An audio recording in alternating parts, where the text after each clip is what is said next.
magic. Got a master. Who was that? Living legend. Lethal weapon. Mastermind. Never tried. Tell them all. Big dreams, I got big dreams since like baby. I've been joining forces with the likes of an A-team. Jumping off of buildings used to be so stimulating. Now I'm reaching new heights. I'ma need the off-white. Play with the fire, you get burned. All of my struggles became lessons well learned. I got designs that keep me grounded, that's for sure. Cause one day we gon' make it out this earth. Where's your worth? I'm sick of your talking, you got the wrong one. I'm taking your king and I leave him broken. If I am in second, it's after no one. Just give me a second to let them know. I'm the headline, the deadline. I'm ahead time, the rare kind. I'm a living legend, lethal weapon,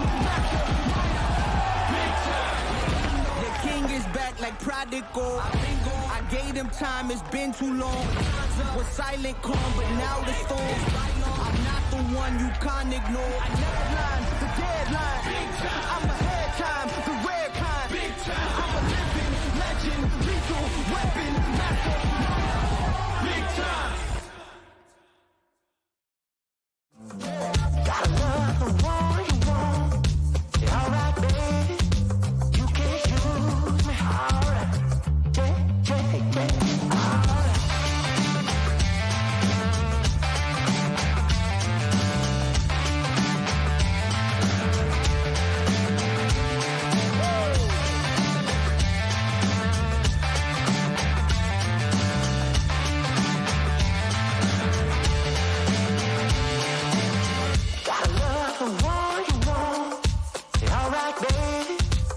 can't use me. Alright. You're all I ever need. Gotta love the one you want. Yeah, alright, baby. You can't use me. Alright.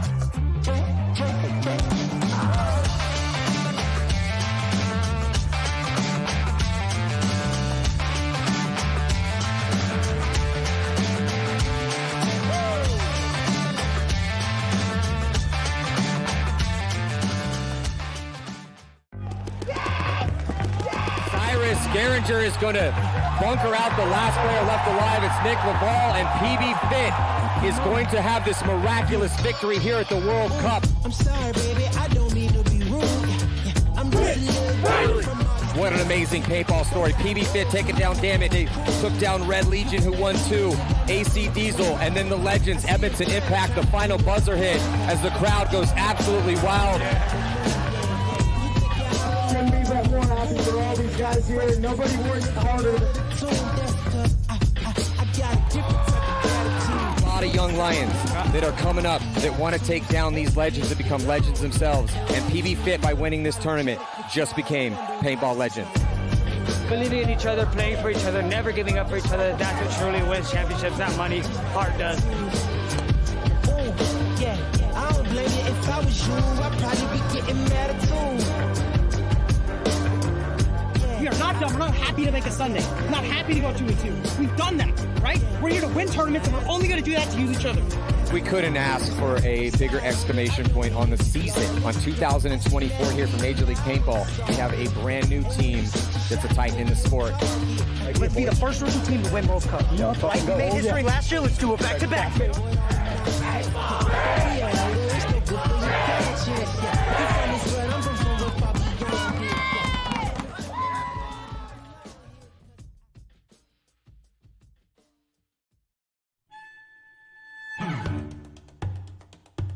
We're getting told all these excuses of why we won the event, and I love it. I love it because now I'm more motivated than ever because I feel like I didn't even win Cup.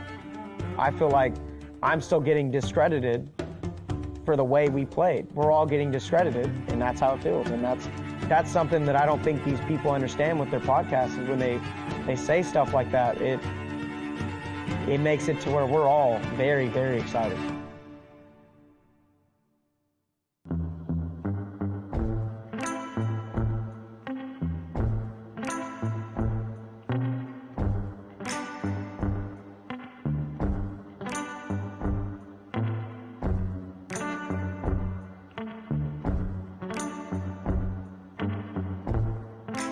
FIT stands for Family Integrated Team, and really it's just a group of like-minded individuals that all are playing for each other and just working as a family, so to speak, to create a great program. And we do also have a family in there. There's 3 brothers, a cousin, and then an adopted brother, so to speak, with Chavi, and then the parents as well. So we got a lot of family involved in this. I was the first brother to do it. So then I grew up playing as like the young kid at the paintball parks, playing with my dad, and had a great time doing that. There really wasn't a lot of other kids around. Brody, who never really showed an interest in paintball, wanted to start playing once I came back from college. And I was like, oh, well, hell yeah, let's all go play a paintball tournament together. Let's do this. I've already won paintball tournaments with Dad. Like, let's do it with you now. Those are all the trophies. Problem is you just don't have enough room for them. Like the pro win is so much bigger than all these that you're like, dude, if we get more of those, we're gonna have any fucking space, and I don't want to ruin these trophies. So we're gonna build like a plexiglass case and put all of them in, kind of display everything, and then probably put all the other fit teams as well in there too. Get some. The whole time, Colt really didn't want to play, but you were allowed to do sideline coaching. So then Colt, he was known as Noodle Boy, and he would be on the sidelines with these big orange pool noodles, letting us know where the snake player is and yelling out codes and trying to put the whole situation together from a young age just on the sidelines. He really didn't even start playing until we decided to open up Paintball Fit. And then we got Colt playing and Trenton playing. Brody and I were only ranked about D3 at the time, and the decision was, hey, do we go forward and try to go higher division? If we don't, we can still play with Colt and the rest of the family. And we decided to do that, and we started playing together, and let's build a team just out of us instead of trying to get talent and then losing talent on a regular basis and cycling it. Like, let's just invest in our own family, whether there's natural talent there or not, and let's take it as far as we can.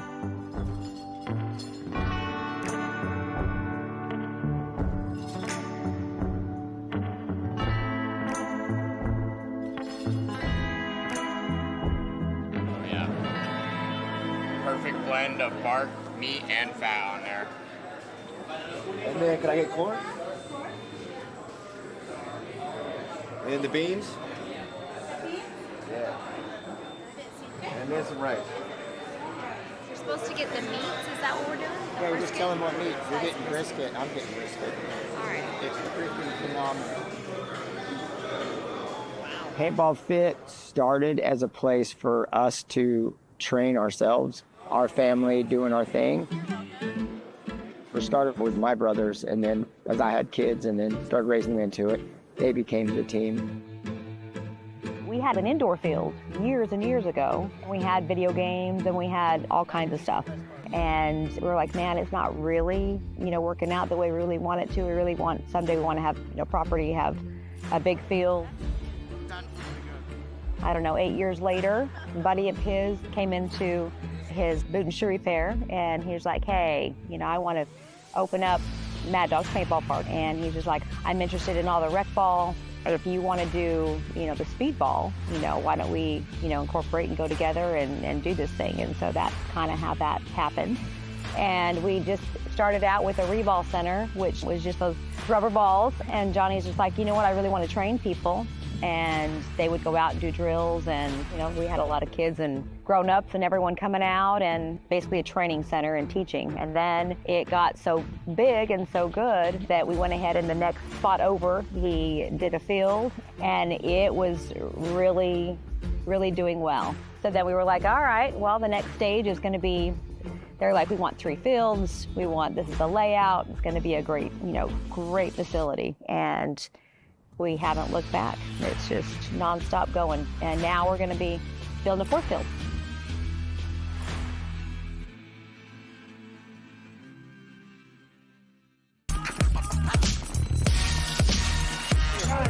Here, just lid down. I'll do it. Lid down. I need a total of 8. One more right here. You want one here? No, Rob. Shooting 1 off break minimum every point and throwing everything away because of selfish fucking play.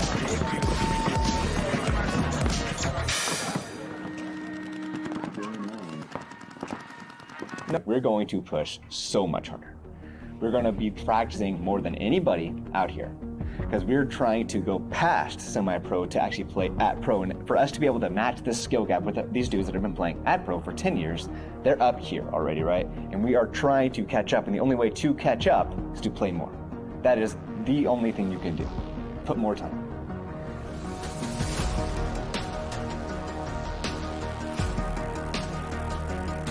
Coming into 2024 as a new rookie pro team again, as a new team name, I guess, as well, right? Starting a new franchise, a new history there for pro, at least. As I was super excited to remake our name for ourselves and prove that what happened in 2021 wasn't real, was just like a fluke, you know? It was something that we had learned from and we gotten even better from.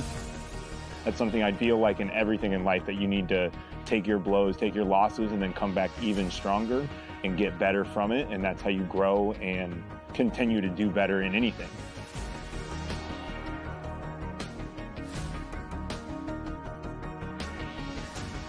Each match and each event along the season had very valuable lessons where you had to like redial in where we thought we were mentally strong enough and had it dialed in. There's just little lessons and we had to relearn it a little bit, just be a little bit better.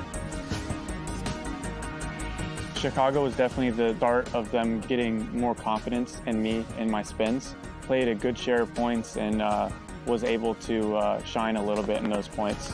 The wild card round, PB Fit making Sunday for the first time in 2024. Wow, that's huge. Massive moment here for Cyrus Geringer. Chicago was a very big stepping stone for us as a squad, I think. It just kind of showed that all the work we had been doing, it was slowly progressing in the first 3 events of the season, but that 4th event, making the jump from not making Sunday to making Sunday, and then even winning our first Sunday match, it's just really showing us that what we were doing was working, and that at any moment we could turn it on and legitimately win an event. Jonathan, I need a little bit more calm this next match. Yeah, that was a little too much. We're playing the Russians next. They're coming. Every point, right? It is probably the most emotionally hit that we've taken in a while. Because we haven't been mercied in a long time as Paintball Fit in general. Is going to do it. They're going to put up this 8-2 mercy rule win. It was intense. And after we shook the hands, I know that me and Cyrus, we both kind of 100% tears. Just emotionally hit us. Because putting all that work and just getting hit with one of those again. Just hammered down. Like you're still not here yet, right? Hurts a lot. It's something that we're fucking up on consistently, and it's a problem. I have to not be lazy in the back center. I gotta know that since I'm fat, everyone's coming for me, right? Russians put 3 guns on me, they shot me. I'm gonna be better for Cup. I'm gonna be better for all of you, Cup. I plan on winning Cup. Yep. Sometimes when a team is playing the way the Russians play, it's better to fight fire with fire and come at them instead of, oh, I hope I shoot this guy running to the 50. The next tournament saying, if we ever play Russians again, they're not going to be able to do that. We're going to come fight fire with fire, and we're going to press them. We're going to come at them. That one is probably the most motivating one that happened, because from them doing that to us there, we were like, fuck that, never again. We need to push way harder, and that made it to leave Sparta practicing way more after that defeat. We took that L, and we're like, nah. No, we've dealt with this stuff before.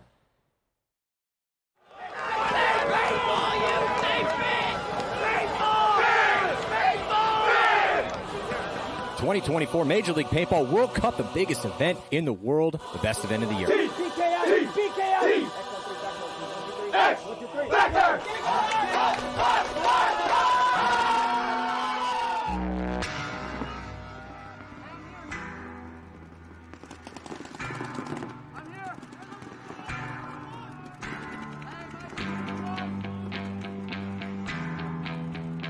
World Cup's everything.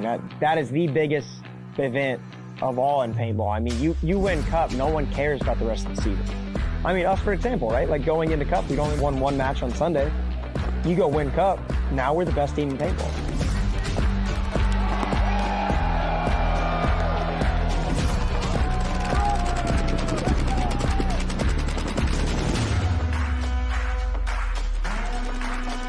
In the eyes of paintball player, World Cup is kind of like how football sees the Super Bowl. It is the final event. Everyone is bringing their best. Throughout the year, everyone's kind of building up. You are at your best peak at Cup. This is your show.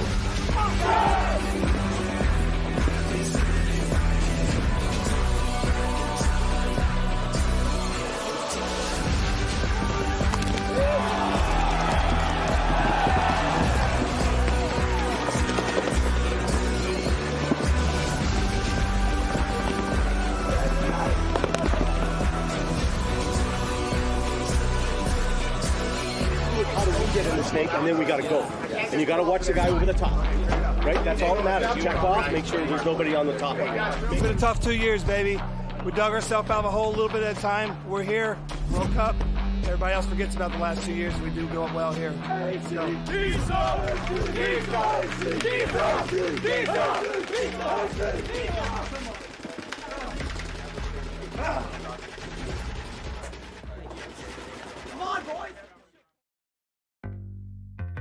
First game at Cup was really important to us. I think when you win that first match, you're like, okay, everything we did at practice worked. And I almost think it's more important than any other prelim game. I think the first match kind of sets the tone for every team. And we knew going against Aftermath, they were going to be a team that pushed hard off break and then wanted to slow it down and try to play that slow game because, you know, that's what we saw on film and that's how they played most layouts. But it was if everything that we practiced is true. What are you going to do with two guys on you? Well, and that Dorito 3 player is getting pinched about as much as somebody possibly could. Fit is set up so well now to burn this clock. I don't like Colt's move here, but he does get him clean, so he showed me. Excellent closer from Cyrus. He did it intelligently. He did it in a way where it was safe, where he knew he wasn't going to lose the point, but let's get that extra third point on the spread if we can. Nice job, Cyrus. Young up-and-coming player for Fit. Fit's getting a little bit more diverse. We've known how good Chavez and the Luke Owls have been, and Mason and Stewart, but getting a couple added guys like Cyrus is really good for him. Kind of let me understand, like, oh, no, we know this layout. Like, we know it through and through. We're winning this event. And then when we beat them, and I was just like, okay, let's go 4-0 in the prelim. Let's go win everything. Jumping in this next one here, PB Fit up 2 on Spider Fusion with 11:41 to go. Spider Fusion going to be losing that first body. After Aftermath, we had Spider Fusion. You know, it's their first time ever playing against, you know, the American pros, and they were good for, like, you know, different game plans. We wanted to see who we could shoot off break.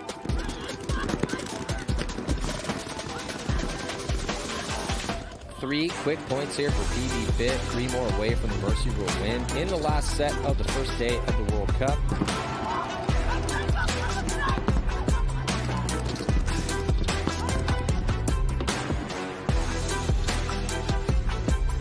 Just a perfect game here for PB Fit. When we Mercy Spider Fusion, we did it in there was 11 minutes left or something like that. There was a ton of time left. So I think we set another record for that too on finishing the fastest prelim match at Cup.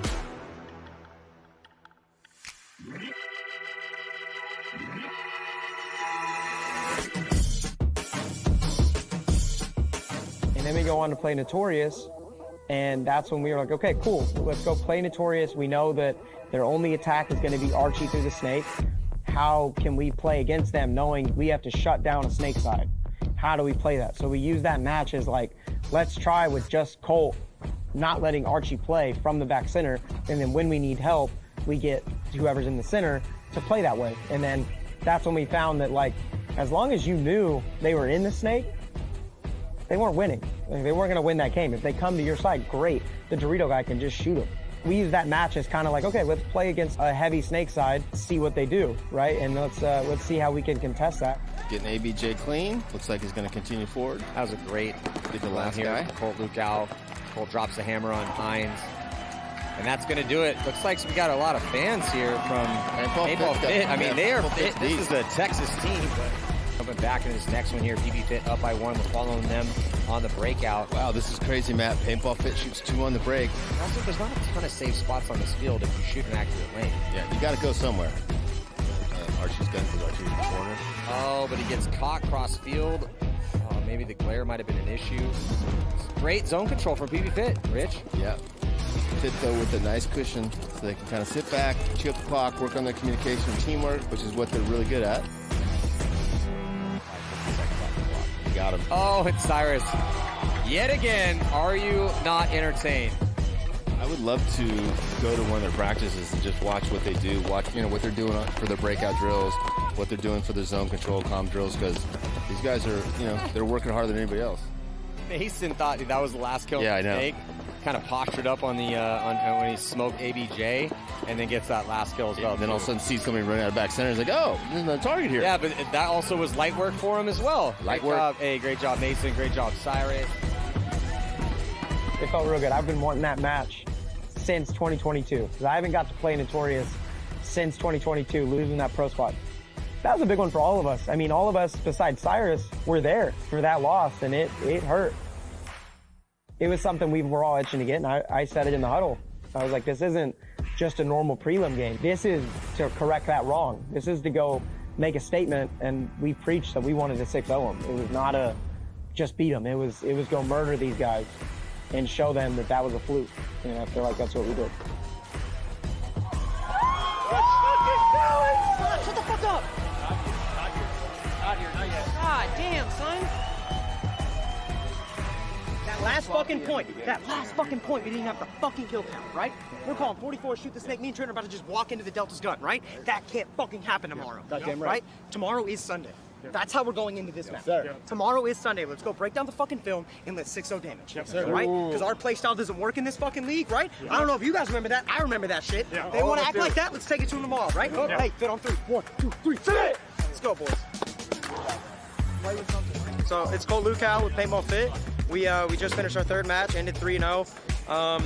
We're playing a little sloppy. I know the records don't show it, right? We've only dropped 2 points, but a lot of those points we feel like we're kind of giving away bodies and playing a lot of sloppy paintball. So we're going into tomorrow as if it's the first Sunday match, and gonna go tighten some things up and hopefully get another win and try to go win more cup.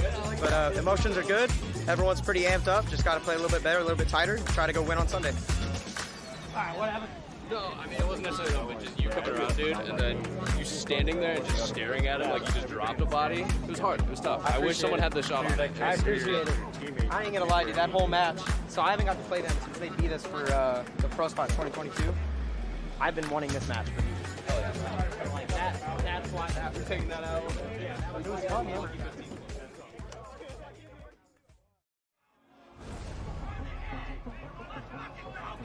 We are back for the last set of the prelims, going down here on center court. Matty Marshall, Rich Telford, and it's going to be Chicago Aftershock taking on the Hurricanes, and Tampa Bay Damage taking on PB Fit. Damage, if they beat Fit and Damage will both be 3-1. And if Fit beats Damage, Rich, they might be a favorite at this event because Fit's looked outstanding. 10 seconds.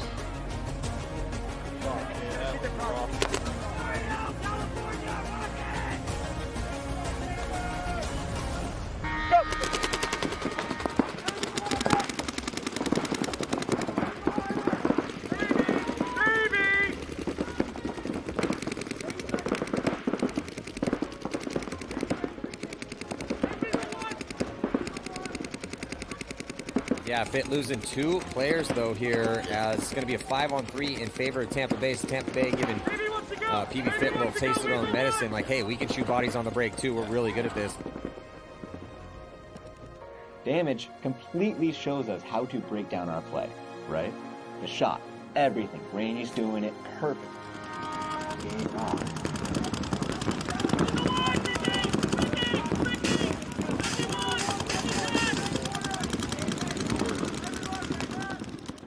They show us our flaws, and we can analyze that, critique it. So last player bunkered out, it was Cyrus Geringer and Jason Edwards with the run through, but great work by Jacob Edwards. Colt and the head ref are drawing at each other right now. The head ref actually told Colt to come talk to him. 2-1. You guys are both going on at 3-1, but that's it. Oh, here goes Chavez, though. He's going to try. Gets caught, though. Pretty sure that both these teams are going to be playing on Sunday. Johnny, my paint can't shoot. It's a 2-on-fucking-4. It's a 2-on-4. You gotta try. Why? In this situation, why? Why would I sprint when I already made Sunday? Now they have to get the spread. What Colt does is he's yelling at you. He will call you an idiot, but then he'll give you the reason why. Anytime he comes at you, he's telling you what you did wrong. Here, here, and here. This is how you fix it, like after the thing. So he's biting into your ass like a drill sergeant. Coming at you. Because we're yelling at them, our emotions are high, and then we talk about what the hell just happened. then emotions come right back down. But yeah, we've been around each other. We're brothers. Of course we wrestled. Of course we fought. We're brothers, dude. This is how it works. Do it in the second point when it's a 5-on-4. I had to find the fucking kill. You're just yelling danger. The dude's walking on your side, and I have to call that kill. We have to be better tomorrow. I think it's all just a drive to be great. You know, he wants to be as good as he can for his brothers on the team, for his teammates that he's encouraged to come out here. You know, he was encouraging me when I came out here at first. He's definitely helped Cyrus come out here. He's helped a lot of players, even just up through the divisional ranks and growing their skills and just helping all the teams that are coming and supporting the business here of Paintball Fit. And he absolutely plays a phenomenal role in just everything we do really as Paintball Fit. It's crucial to have him. He's kind of like the anchor that pulls everyone, gets everyone to come around and like do everything together. If Colt doesn't kind of like have all that push for motivation to pull us all together, we don't do it, right? Like we will go and fucking train, we'll do all that. But with Colt being that leader and like pulling everyone together and like he's like shows that push and drive, it really pulled all of us together. And it's kind of like the gel that's just holding the whole team together. He's 100%. Like, dude, without Colt doing all this, it's not happening. We had individual great teamwork. I thought Cyrus killed it. Trent was killing it. And I was just relaying their information. But like Scott and Chavi were frantic as fuck. Yes. And that has to change, right? Because if they're frantic, it's hard for their twos to understand. 100%. And then they're giving bad information. Yes. Trenton was on another level. You just keep that shit up. This is the best event that man's played for the past 2 years. I agree. We have to keep just encouraging him, pumping him up, and I'll clock in tomorrow. I'm trying to fuck up damage.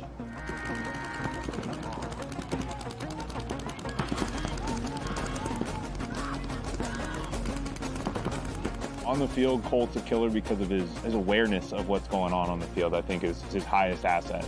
He's got great communication, great gun skills, great off the break shots, but really the biggest thing he does is puts the whole game together. He's aware of where everyone's kind of moving and where the bodies that came off. If he doesn't know, he's able to put together by asking the guys around him or putting together with context clues of what did actually happen and kind of what the situation is now and how we're going to win this together. So even if he's not the one to go make the move, he might be the one telling the guy next to him the right code that he then goes, oh, that means I'm supposed to make the move. Just directing everyone like that.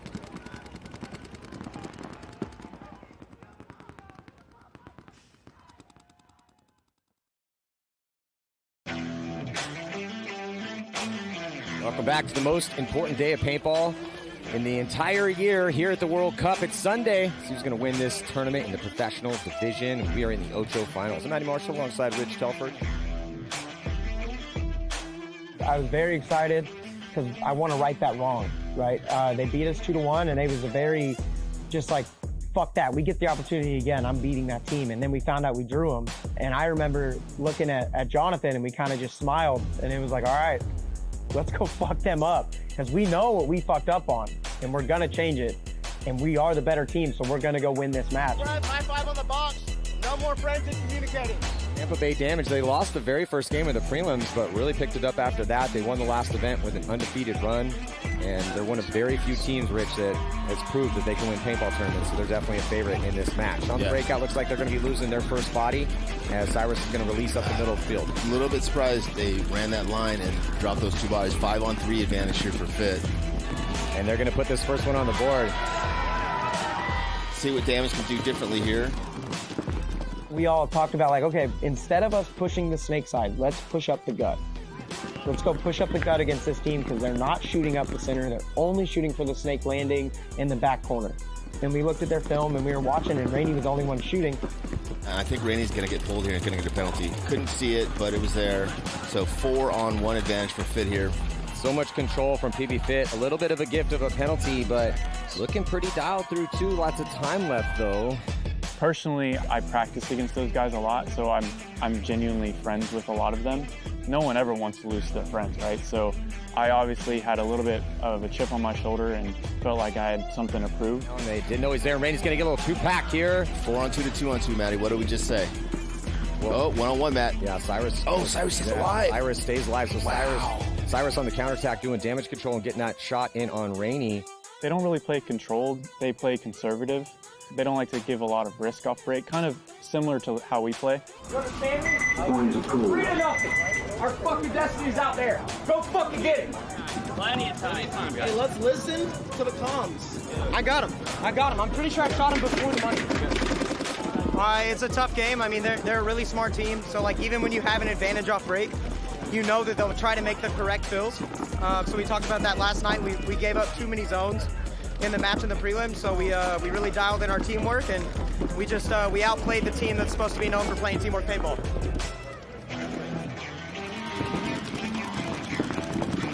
Running and shooting for the corner against Fit, man, that's ballsy. 3 across the back for damage. They do get into 0-3. 5-on-4 advantage here for Fit, Matt. Into the guns, and that's what Paintball Fit needs to do here. Well, Rainey's going to trade out with Stewart. Colt and Jason are still in the back corner bunkers for their respective squads. Yeah, they had us in the first one. But I just knew we had them in the second match. Yeah, so Chavez tries to come and trade out with Jacob Edwards, and he ends up losing that gunfight, doesn't shoot Jake. Jacob Edwards, even limping on that left knee, wins 2 gunfights. Got caught cross field. Oh, Chavez, huge kill over there on Jacob Edwards. So it's just Brian Smith, and Brian Smith's going to commit. He's probably going to get this one as we hit the minute mark, but he gets taken out. I think Chavez is still alive. Beating them was a great stepping stone, for Sunday for us, because we know if we can beat that type of team, we can beat any team there, because that's also a previous winner from this year. And Paintball Fit, shocking a lot of fans out there, including myself. Shows you just how hard it is out here, Matty. Yes, it's very hard out here. We talk about it, but they illustrate it for us. Well, now PB Fit moves on to play Red Legion, so no problem.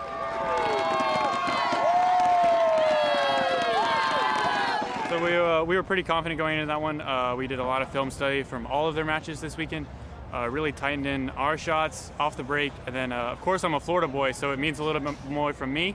I played against those guys as I was coming up, so it means a lot for me to get that win. But it's on to the next one, right? Hey, we beat the Russians so we can fuck up Diesel.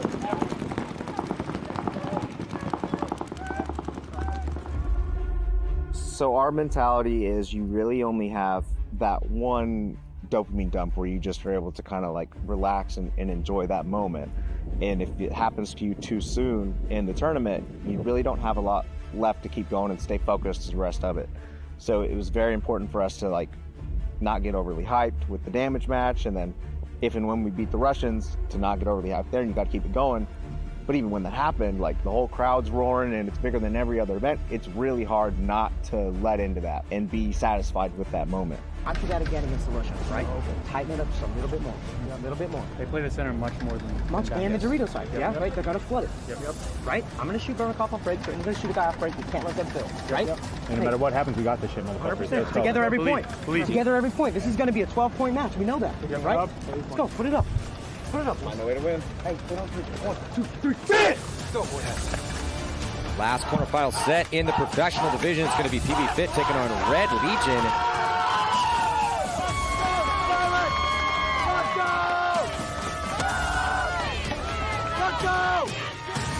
Looks like Malloy is going to go to the Snake 1 position, and they do shoot Kirill on a delay up the middle of the field.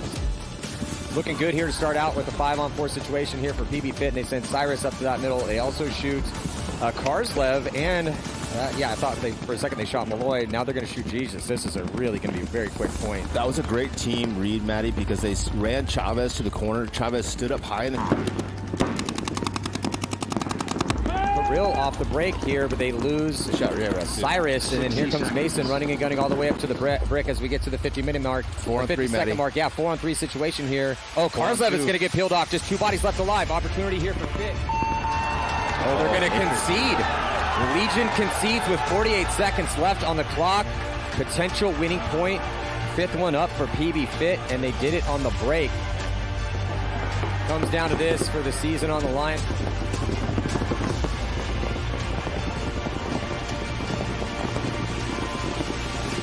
They do run a body up in the middle, and it's Karslev, but Karslev's going to get shot by Cyrus, and so Cyrus is still alive. 5-on-3, and then he's in that spot. He's going to cut Kirill in half as well, too, and that should be enough. Still 33 seconds left to go. There's only 2 bodies alive versus 5.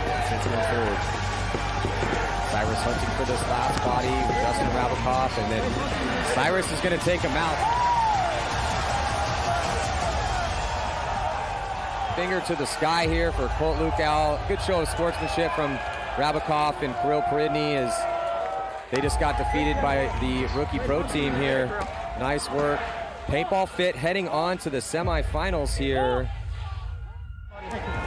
Hey, you bounced me. Wait a minute, you bounced me on the inside of those. Oh, okay. That's why I tucked away. I was like, fuck that, have it. Like, good shit, J-Rod, thank you. Not satisfied. Not satisfied.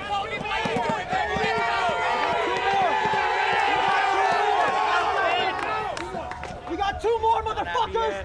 2 more. We ain't fucking happy. We knew we were winning that shit. Not done. Let's fucking go, Colt. Go shake hands, guys.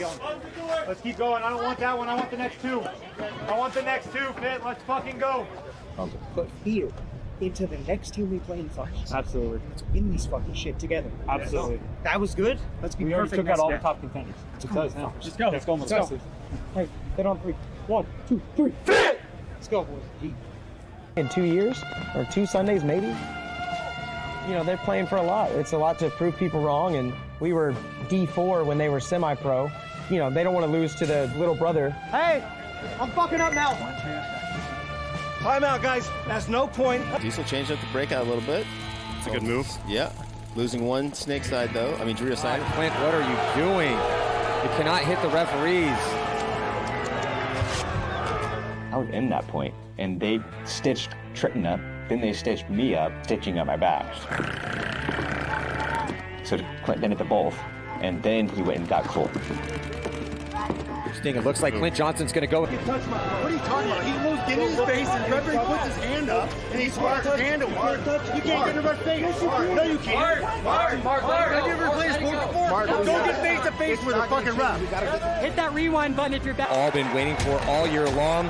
It's the finals at the World Cup. The stands are packed. Everyone's here, and what a paintball story. Paintball Fit has made it all the way to the final stage. And I told my guys, like, don't be nervous, because no matter what happens, it's back to normal schedule, back to playing, back to getting after it, win or lose. So at the end of the day, believe in God, believe in the work you put in, everything happens for a reason, and let's go win this match. Jumping into point number 1, and it does look like PB Fit is going to not shoot anybody, but they make it to the snake off the break. 5-on-5 break, boys.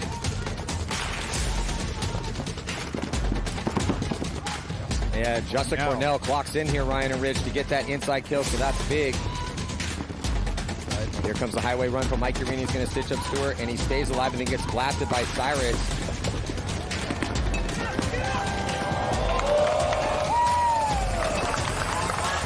First point came down to a 2-on-1. We shoot their guy running Chavi down. The refs think that Jonathan spins. It's going to be a major penalty. Throw a major, and then they go to review, and they're like, oh, it wasn't a spin. Shouldn't be a minor. Our commissioner went down, looked at it, and said, okay, not a major. So going to be 5-on-5 here with a lot of time eaten up by that first no point. Hey, rocket! They're diving in the rocket!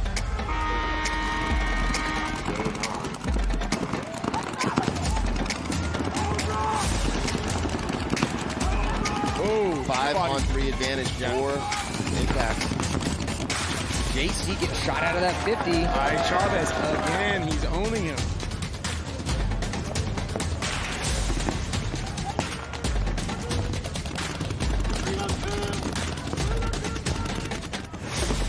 Oh, and they get the crossfield shot there on, I think that was Zupa in the middle to get the shot in on Stewart. They should probably concede the point.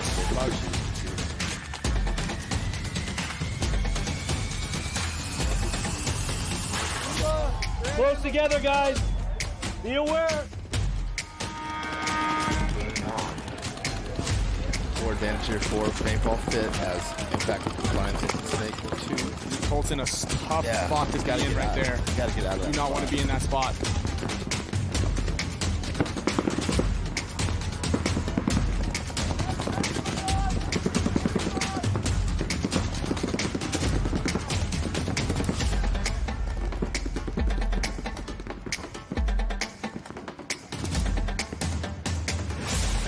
Rich, yeah, Mason and Colt also going to get shot out at his spot. Looks like they are going to concede it.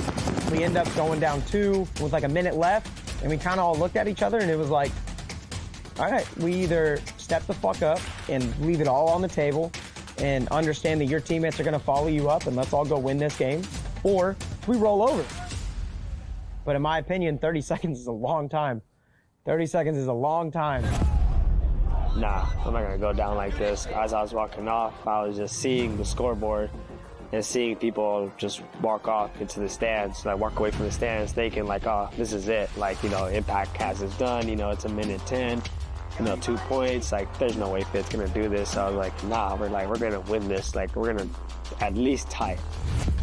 I don't know if you guys been in like the type of bar fights or anything like that, but whenever your boys give you the look like you're about to go fuck someone up, that's the look he gives you. You're like, all right, we're fucking locking the fuck in. And everyone's getting fucking amped. There's no like, oh, we lost. Like, no. Like, no, we're not going down without fucking fighting. We're gonna die on our sword type of thing. Brandon on the read. JC pin stop. Mikey, get us that kill on that snake one, yeah? You know what we're doing. None of that silly shit. 1 minute, 10 seconds, man. You can stay back center or work your way to the 2. And if you can come underneath with JC, that'd be golden. Ready, bro? Yeah? Fuck up. Let's go. And look, here comes Nick LaBall on the right-hand side of your screen. Oh, and he gets shot going up there. It is a 5-on-4 offense, full offense right here. That's another kill for PB Fit. They did lose Chavez, but they do get Colt past the 50-yard line, and here comes Mason. Mason's hunting as another body drop for Edmonton Impact. Impact trying to hold the line. Mason gets chopped to pieces, and here comes Colt. Got to be careful not to get a penalty. The bodies are dropping. There's only nobody left alive, and Stewart's going to cut through the middle with 36 seconds left. He's going to put a point on the board to give PB Fit a chance. What a great story here. No matter what happens, it's either Edmonton Impact rising yet again to be a dominant team and a dominant force in this sport that we love so much and winning the World Cup, or it's going to be a beautiful paintball story, because for PB Fit to stay in this match, they have to score a 37-second point and then have to go to overtime and overcome Impact. I remember looking up at the clock and seeing 38 seconds for the second point, and I was like, oh, they're fucked, because we have more time than we just had. And I was like, all right. And I'm sitting on the field, and I'm sitting there looking at their pit. And in my head, I'm just like, oh, no, we're coming. If we're coming, you guys are fucked. Welcome here to Day 2 Prelims competition. I'm Matty Marshall alongside Mike Jeffrey. First event of the year, and we saw some very close battles yesterday. Not too many blowouts, a ton of overtimes. The parity still here in professional paintball as the top 20 teams throwing down here on center court. About to jump into this first one here. First set of the day is going to be Uprising taking on Leverage, and Arsenal taking on New York Extreme. Well, looks like we got a little bit of a technical timeout to start things out here today. I think they got a ref who's late to the field maybe coming out here, but they're all looking at the sidelines. So, yeah, they're going to throw 30 seconds back there. Now, going to see a Leverage here. Going 2 yesterday to Leverage, but they did drag Aftershock into an overtime battle. Aftershock prevailed there. Yeah, Mike, they're sitting at 0-2. Yeah, that major penalty on Travis Baskin in the overtime point. Leverage was moments away from hitting the buzzer. Really tough way to lose, but they got Chris Caputo back out here today.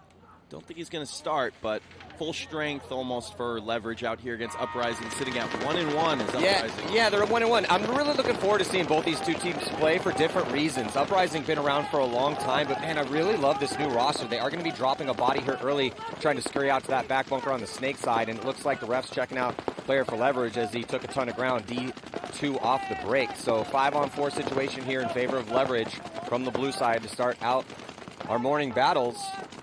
Yeah, Baskin getting quickly into the Dorito 3. He's going to be supported by Alfred De Los Santos over there for Leverage with a body advantage and positional advantage out here. Uprising is in the second Dorito on that side, so they have something going over there. Mark Mieterman played great yesterday. He's trying to find his way into the snake right now for Uprising. Looking at Baskin, trying to find his way forward into the 50 structure.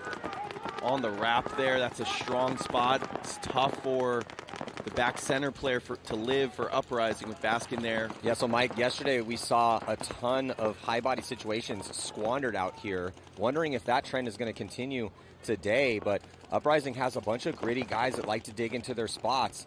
and win gunfights. So that's what they're doing right now, playing tight in their positions. They improved a little bit on the real estate on that D side as they're now in D1 and in D2. Ricky Moran getting into the snake for leverage, though. He's got no one in front of him for now. Mark Mieterman, though, answers. Soon as the pressure came off in front of him, Mieterman gets in there. So got a good snake battle over here. Moran does have, I believe that's DeVivo, protecting him from the Hertz tower. Mieterman is going to have a tough time going past that snake, too. The way leverage is set up, they got a nice tall player in that Hertz tower. Leverage developing really nicely. Alfred De Los Santos getting in the second Dorito to support Baskin on your screen in the Dorito 3 for leverage. Yeah, looking at our D side cam here. Now, Uprising again, they're on the red side. Leverage is on the blue side. But I like the composure we're seeing out of leverage here in this high body moment. As you know, they've improved their positions. They got Moran in a really good spot over here. Snake 3, D2 as well, still, or D3. Good crossfield spread. Yeah, I think this is the... Oh, and they kill another. They kill the Uprising player out of Dorito 3, so now 5-on-3 advantage for leverage. They have the spots. They've developed nicely. 2-body advantage in a slow-ish point. They're 2-on-1 on the snake side. If they can get Mieterman off the field, they're going to win the point. Ooh, Mark pops the top, almost shoots the Hertz tower, and then... Moran's hunting for him on the snake side. Yeah, he's at the 50-yard line right now. Mark zoned up. Here against Moran. The Dorito 1 player for Uprising is ripping the bounce shot. Baskins launches and gets the Dorito 2, so just 2 bodies left alive for Uprising. Alfred De Los Santos retaking the real estate. Moran and Mieterman battling on the wire over here. Alec Holland's going to get clipped out trying to gunfight his way into D3. It leaves just Mark, and then he's going to get pinched as well, too. That's a really solid first point here for leverage. Awesome. Right out the gate. They shoot that early body. They play smart, control, paintball, occurring a little bit of risk to get into those crucial spots upfield. But just real smart, man. Didn't really see any mistakes on leverage here in point number 1, take the early lead. Yeah, wonderful job. Composed, developing nicely. Baskin pushing the issue to get a body off the field. 4-on-2, that's a great situation. That was DeVivo in the Hertz tower. You look at Chris Fermo, coach of leverage. He's been around a long time, played on Long Island Fight Team back in the day. He's known these guys a long time. Played for leverage in the lower divisions. Picked up the clipboard now. Also thought I got to look at a little Chris Caputo down there in the pits, as he will be an option. Also wondering, when you get arguably one of your best players, or unarguably one of your best players to come in, but he didn't play day 1. Yeah. It's like, do we spin him right away? Do we go with our starting line? I like the move of having him watch one first. Now we're looking at Arsenal and the NYX. Arsenal 0-2 yesterday. Squandered a lead against Dynasty, but they're going to be 5-on-4 off the break, at least for now. Ref checking. Kyle Bone, they kill another. Quick 5-on-3 for Arsenal. Developing nicely. Benny Carroll playing the Hertz tower so far this morning. Well, when Extreme was playing well yesterday, they were attacking that middle, and they just had issues with survivability, issues with some penalties. But this is a big moment for both these squads. Must-win situation already, sitting at 0-2. Arsenal with some good looks on that D side. They're already at the 50-yard line, feeling very little pressure, too, wrapping all the way towards that inside. They have penetration up the middle as well, and then now really pushing the issue here with Omar in the snake. Yeah, Omar is not being pressured at all on the snake side. Kyle Bowen is in the 50 structure for Arsenal, backing up, looking for a shot on Nico Asabo. He's going to connect. Nice job by Kyle Bowen to find his kill and connect on it. They kill Harris. It's going to be 5 alive probably for Arsenal in this first point. Really great point by Arsenal. Love the adjustment by Chris Jansen to have Benny go up to the Hertz tower. They had Elliott stay in the back center. He struggled a bit yesterday. Kyle Bowen came on as their first attacker on the Dorito side. Great first point by him, getting up the field. Yeah, they did work early, didn't squander the advantage. So even though we're only a couple points in, the trend is going high bodies capitalizing out here right now. Sure is, and that's going to be the difference between teams that their tournament ends today and continues tomorrow. 20 seconds. Yeah, mistakes are going to happen. It's how do you respond to them? And then when you put yourself, when you've already done work and you have shot a couple bodies, can you convert those high body situations? You were talking yesterday how Fit in the prelims at World Cup, one of the reasons they were so masterful was that they were converting 90% of their high body situations. Yep, and damage at Chicago, 89% across the tournament. Yeah, if you're looking for the answers out here, you can tell yourself a story about refs and breakouts and all these things. It's when you get advantages, you got to capitalize. Arsenal in these red and black jerseys. Pretty sure Opie Logren designed those. Pretty fresh. Yeah, I do. I like the look for Arsenal this year. I really like the roster, like the pickups Tom Ford made in the offseason, the guys he retained, bringing in Chris Jensen to coach. I like the name change. Yep. Used to be Revo for years, but we would still, even though they'd been around for a decade, people would still say Revo quite a bit. So Arsenal's just a real solid paintball name. For sure. No Caputo out there again. I don't blame Leverage for spinning that 5 after putting up a masterful first point against Uprising. 1-0 lead here for the rookie pro team. It's De Los Santos, Moran, Baskin, DeVivo. So on the breakout right now, both teams heavier guns up for Leverage. Does it produce a kill? Looks like Uprising really only had 2, and it does. First attacker here on the snake side taking the walk for Uprising as they dive a body out into D2 clean. So another 4-on-5 situation here, another high body moment for Leverage. Alfred De Los Santos getting out wide on the Doritos side. Uprising going to match it. Alfred quick into the Dorito 2, but Leverage is going to lose the Vivo out of the Hertz Tower, so I believe it's a 4-on-3 advantage now for Leverage. Baskin coming up the snake side. He's playing the attacker on both sides of the field for Leverage. Just ran to the Dorito 2 off the break for them. Now he's on the outside snake 1. Coming forward. He has no one in front of him. I think it's just 2 bodies left alive in the Dorito 1 and Dorito 2 for Uprising. Lost one off the break, and then I think I lost a couple out of their spots. Ooh, gonna be losing another one. I did not miss that crossfield shot. Yeah, just 1 body left alive. A little of that northeast chirping going on right now. We love that. That's that tri-state area. See you later, buddy. Leverage up 2-0 out here. Look, it's Leverage. They series champions last year, earned the right to play here in this pro league. Had a terrible look against Infamous in their first game. Great look against Shock. In a loss, though, unfortunately for them. But, you know, bringing a team like Aftershock that made it to the finals last year, legendary name, bunch of all-stars on that squad. Good look for them there. Now, up by 2. Uprising, no slouches. This is a team. I talked to Alec Holland. You know, shout out to him. He won the $5,000 courtesy of Pate Smith Law from World Cup. But he's like, what do you think? So I kind of was discussing where I thought his team was. But honestly, I think that roster can contend based on how well they played towards the end of last season. Getting Mark to rise up in the snake with the veterans they've had for years that are very solid, and then Alec himself, you know, becoming kind of the Marcelo Morgado of Uprising. So the fact that Leverage is up 2 here, they're off the break shots are dialed, they're looking good. Jumping back to this next one, these teams switching sides. Looks like might be seeing a collision. As did Josh Taylor go heads up with the referee? Yeah. I think that's Taylor. Yeah, it is. And Taylor cannot catch a break. He spent the beginning part of the early of 2024 with a broken hand. Looks like he's okay, shakes it off. 5-on-2 situation now for Arsenal. NYX caught a minor off the break. Arsenal shot the short shot on the insert bunker there. Now just looking at, quick concession here from New York Extreme as a shattered play on that one. As they lose that first body as the ref goes into pole. Taylor goes to fill, collides with the referee, falls to the ground. Yeah, hope he's okay. Josh Taylor dealt with some injuries last year. Looked like he was all right. Maybe just got rattled for a second, but Arsenal dominant. Haven't lost a body out here yet. Great break shooting. Looking at Taylor. Looks like he's got a little bit of a limp going out here.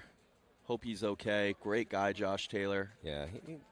He's asking for his pack wipe, so that makes me think that he's coming right back out there. If he was done, I think he'd take that pack right off, right? Yeah. Yeah. I'm fine, he says to Harris. That was an emphatic, I'm fine. Yeah. 2-0 advantage, but Leverage going to lose their first body off the snake side. That's Ricky Moran taking the walk. Uprising with 5 alive, developing outside. Now they kill DeVivo out of the tower, so in the driver's seat is Uprising.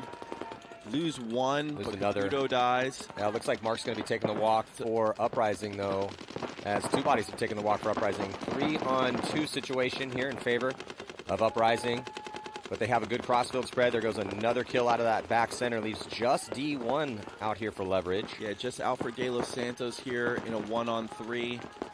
Now, if he can get a kill here, he can make it interesting with a 2-0 lead.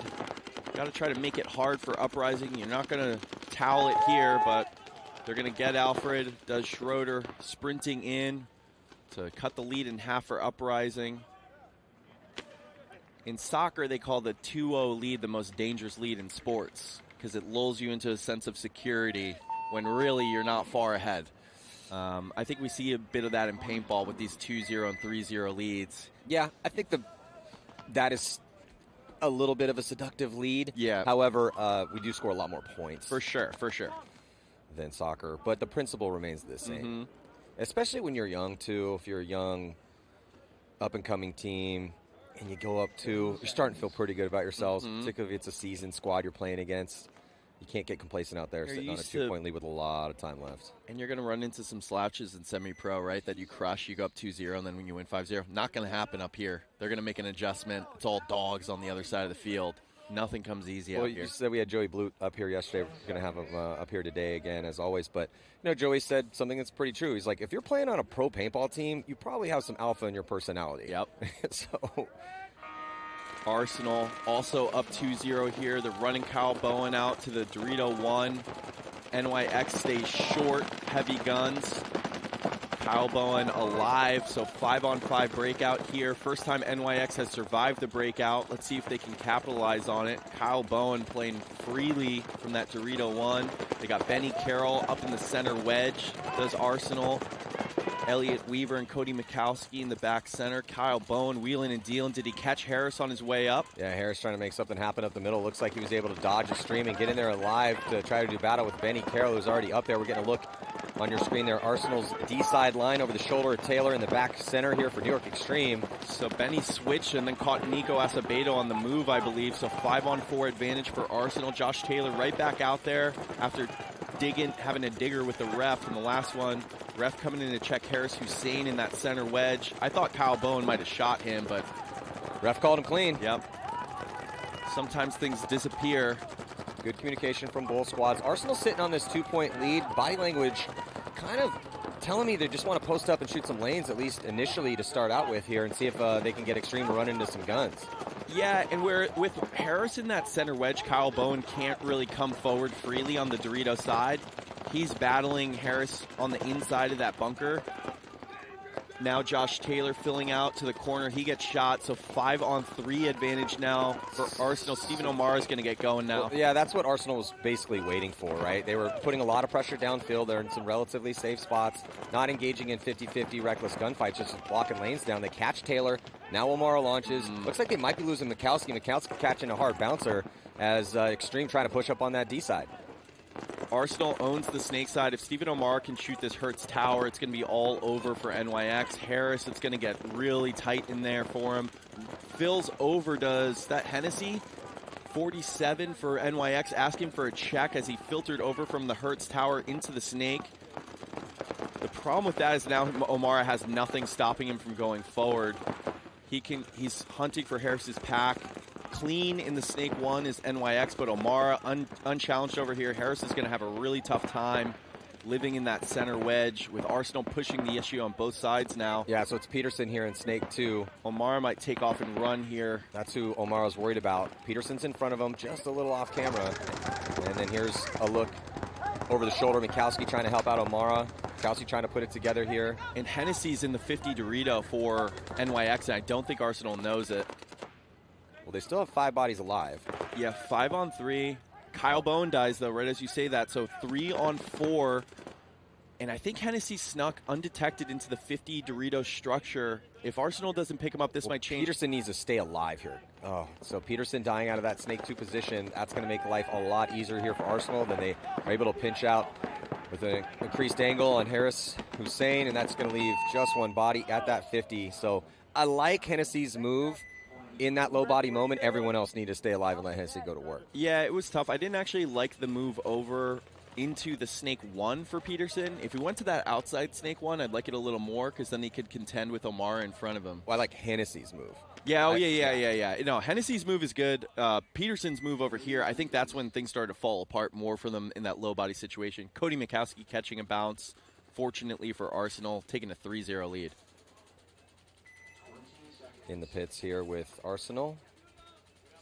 And, you know, I'm sure in their meeting last night they talked about, we go up 3 points on Dynasty. We can't get loose. We can't take our foot off the gas. Now sitting up 3-0 on NYX, this is the learning moment. Yeah, I think that's a good point, right? These teams have these really long meetings at night, and they discuss mistakes that were made. So I think the reason we're seeing Arsenal play a smarter brand of paintball than we saw yesterday is they're not trying to squander leads anymore like they did yesterday. Body coming off here for Leverage from the red side, from that D side.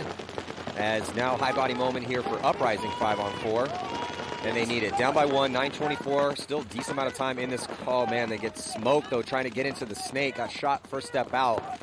And this is, looks like they went with Jonah Rodriguez here instead of Mark for this one. Yeah, that was DeVivo from the back center, I believe, or Caputo on the insert for Leverage. 4-on-4 advantage. Uprising, that was the first breakout they won, and they immediately squander the advantage, so even bodies out here. Uprising shooting inside from the insert. That's Travis Baskin over there. He's been really quick. Great survivability on deep runs off the break for Travis Baskin for Leverage. He caught that major against Aftershock in overtime, but otherwise has been playing great. He was a standout at their practice last weekend at Quick Shot, playing the 1 on both sides of the field. That's tough to do. 2 bodies on the Dorito side for Uprising in a 4-on-4 point.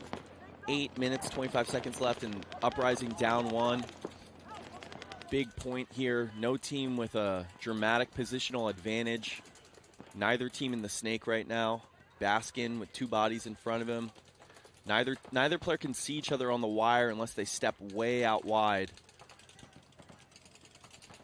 I believe that's Ricky Moran getting into the Dorito behind Baskin just off camera. So 2 bodies for each team on the Dorito side. Referee coming to check out Caputo, and he's going to be taking the walk. So minor penalty assessed here on Chris Caputo. Pulls out the back center, and that decimates the line for Leverage here on the snake side of the field to see if Uprising can figure out this new body count quickly and tie this game up. Yeah, Uprising knows the kill count. They're calling 200 kill 3 now. It's that Alec Holland here coming down on the snake side, uncontested. He's got no one in front of him, no one who can stop him. He can crawl all the way down and kill these last 2 bodies for Leverage. Tie it up for Uprising. Still got to close it. Nothing's automatic out here. Everyone's got a good shot in the pro division. But with just 2 bodies left alive on the Dorito side, it's a tough ask for Leverage. Just Baskin left. And he's going to get stitched up in the ribs here by Borromeo, as Borromeo going to jog in to hit the buzzer. Get a little bit of a gift out here. That penalty on, I believe, Chris Caputo. Yep. Penalty flags were flying yesterday. We'll see if today is as penalty-ridden as yesterday was. Probably will be. Yeah. They're pretty consistent out here, the refs. I think they do a good job. Let Uprising erasing that 2-0 deficit. Tyler Michaud, paintball legend, been around forever. Took a break, came back. Now coaching Uprising. Well, it's now a tie ball game here. Initially, first 2 points, Leverage. 2-point run now for Uprising to tie it up. We saw this with Dynasty yesterday. I talked to some of the Dynasty guys this morning. Really good come-from-behind victory for them in set number 1 against Arsenal. Gives the team a ton of confidence moving on in the tournament. Yeah. It's tough to deal with when you're there in the moment, facing that adversity. But when you face the adversity and fight the adversity and you overcome it, man, that really gives you a much better chance to win the tournament. Yeah, you got to embrace the challenges out here. Arsenal now, their challenge, maintaining this 3-0 lead after blowing a big lead against Dynasty yesterday. They are going to lose Benny Carroll to the Hertz Tower off the break. I believe Nico Asabo running and shooting to the snake corner caught him. 5-on-4 advantage for NYX, but they lose Harris Hussein out of the center, so 4-on-4. NYX with a slight positional advantage. Now Nico Asabo getting in the snake. Peterson moving forward into that snake side 50 wedge structure. That's going to make it really tough for Omar to get out wide on the snake side. Yeah, Taylor's coming to back him up. Looks like he wants to move up into the center structure with him. He's going to go to that 40-yard line. Peterson at the 50 and wrapping around. And he's going to get that kill. It's tough to... Doubling up the back center is very effective, but you have to be very careful if you're there for more than 20, 30 seconds. Yeah, the problem with that breakout was Benny Carroll got shot going to the Hertz tower off the break, and NYX made it wide when you're 2 in the back center. Ooh, Nico getting caught down the wire by Omar, though. I believe that makes it a 3-on-2. It's just Elliott Weaver and Omar left for Arsenal. At least 2 bodies left for NYX. Running referee coming in, though, to give out Taylor a check.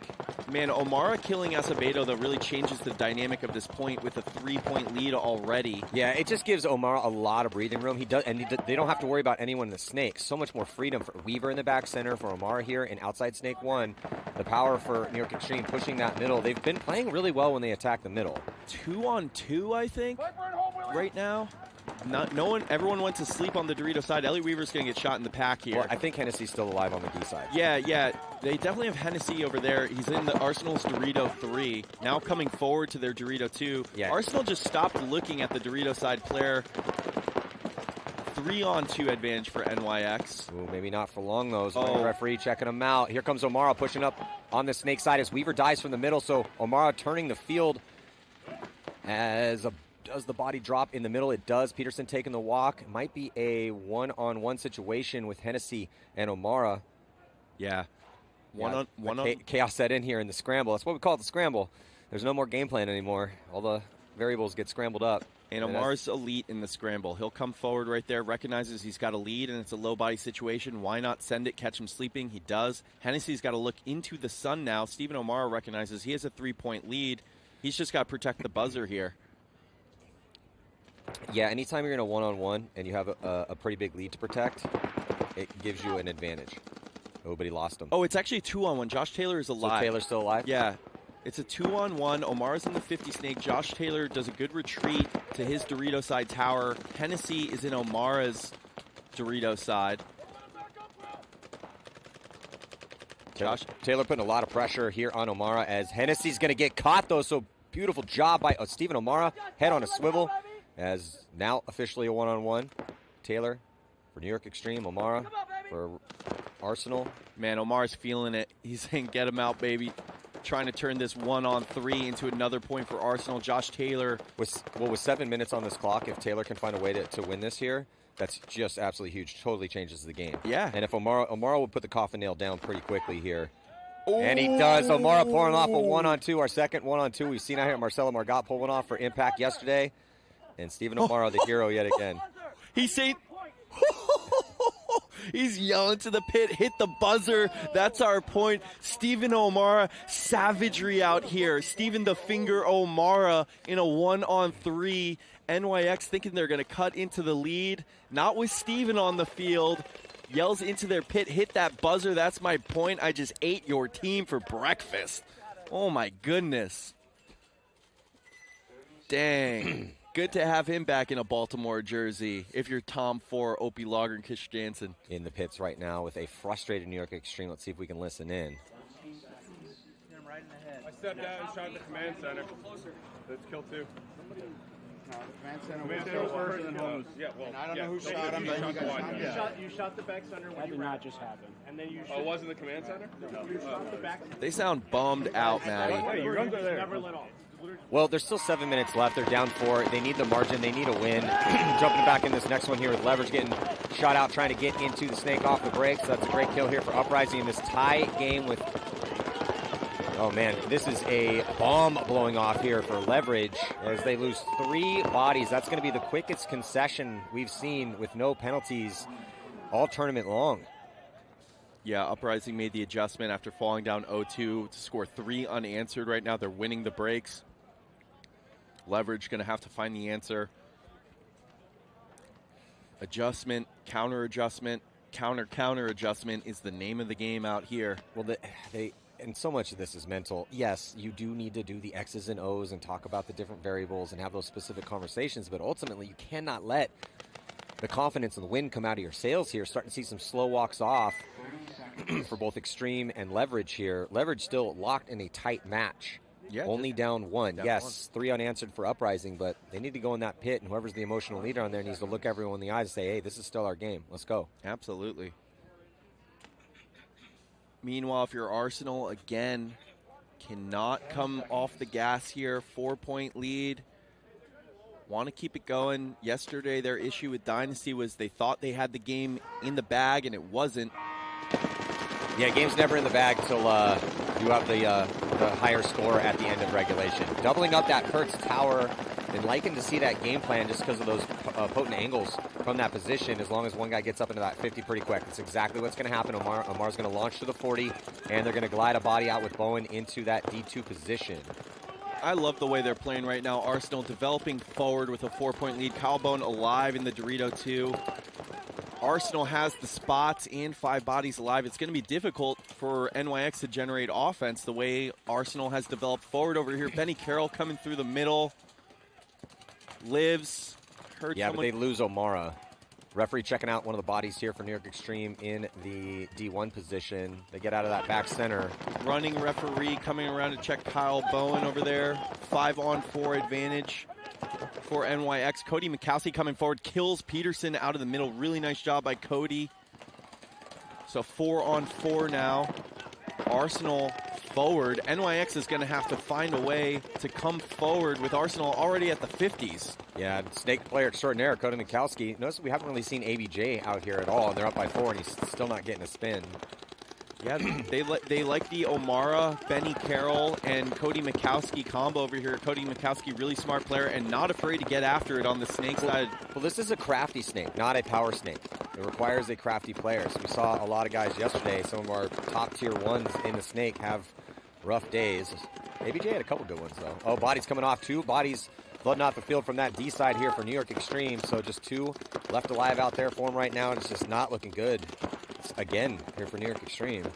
Yeah, Arsenal, barring something crazy, should be taking a 5-point lead here. Elliott knows exactly what the deal is. Yells over to Cody Mikowski. Boston God kill 3. They know where the NYX bodies are. They kill Harris, and now Benny's come hunting for Nico Asabo. Arsenal going to take a commanding 5-0 lead. Benny might have got team killed there in the end, but it doesn't matter. We don't count live bodies out here. Massive lead. They're not even concerned about the time. I think that was there a concession. The clock has stopped. I didn't hear it. I didn't hear a buzzer. The clock has stopped. It's sitting at 4:30 right now. Just a much better look here for Arsenal. Yeah, yesterday they had some close battles.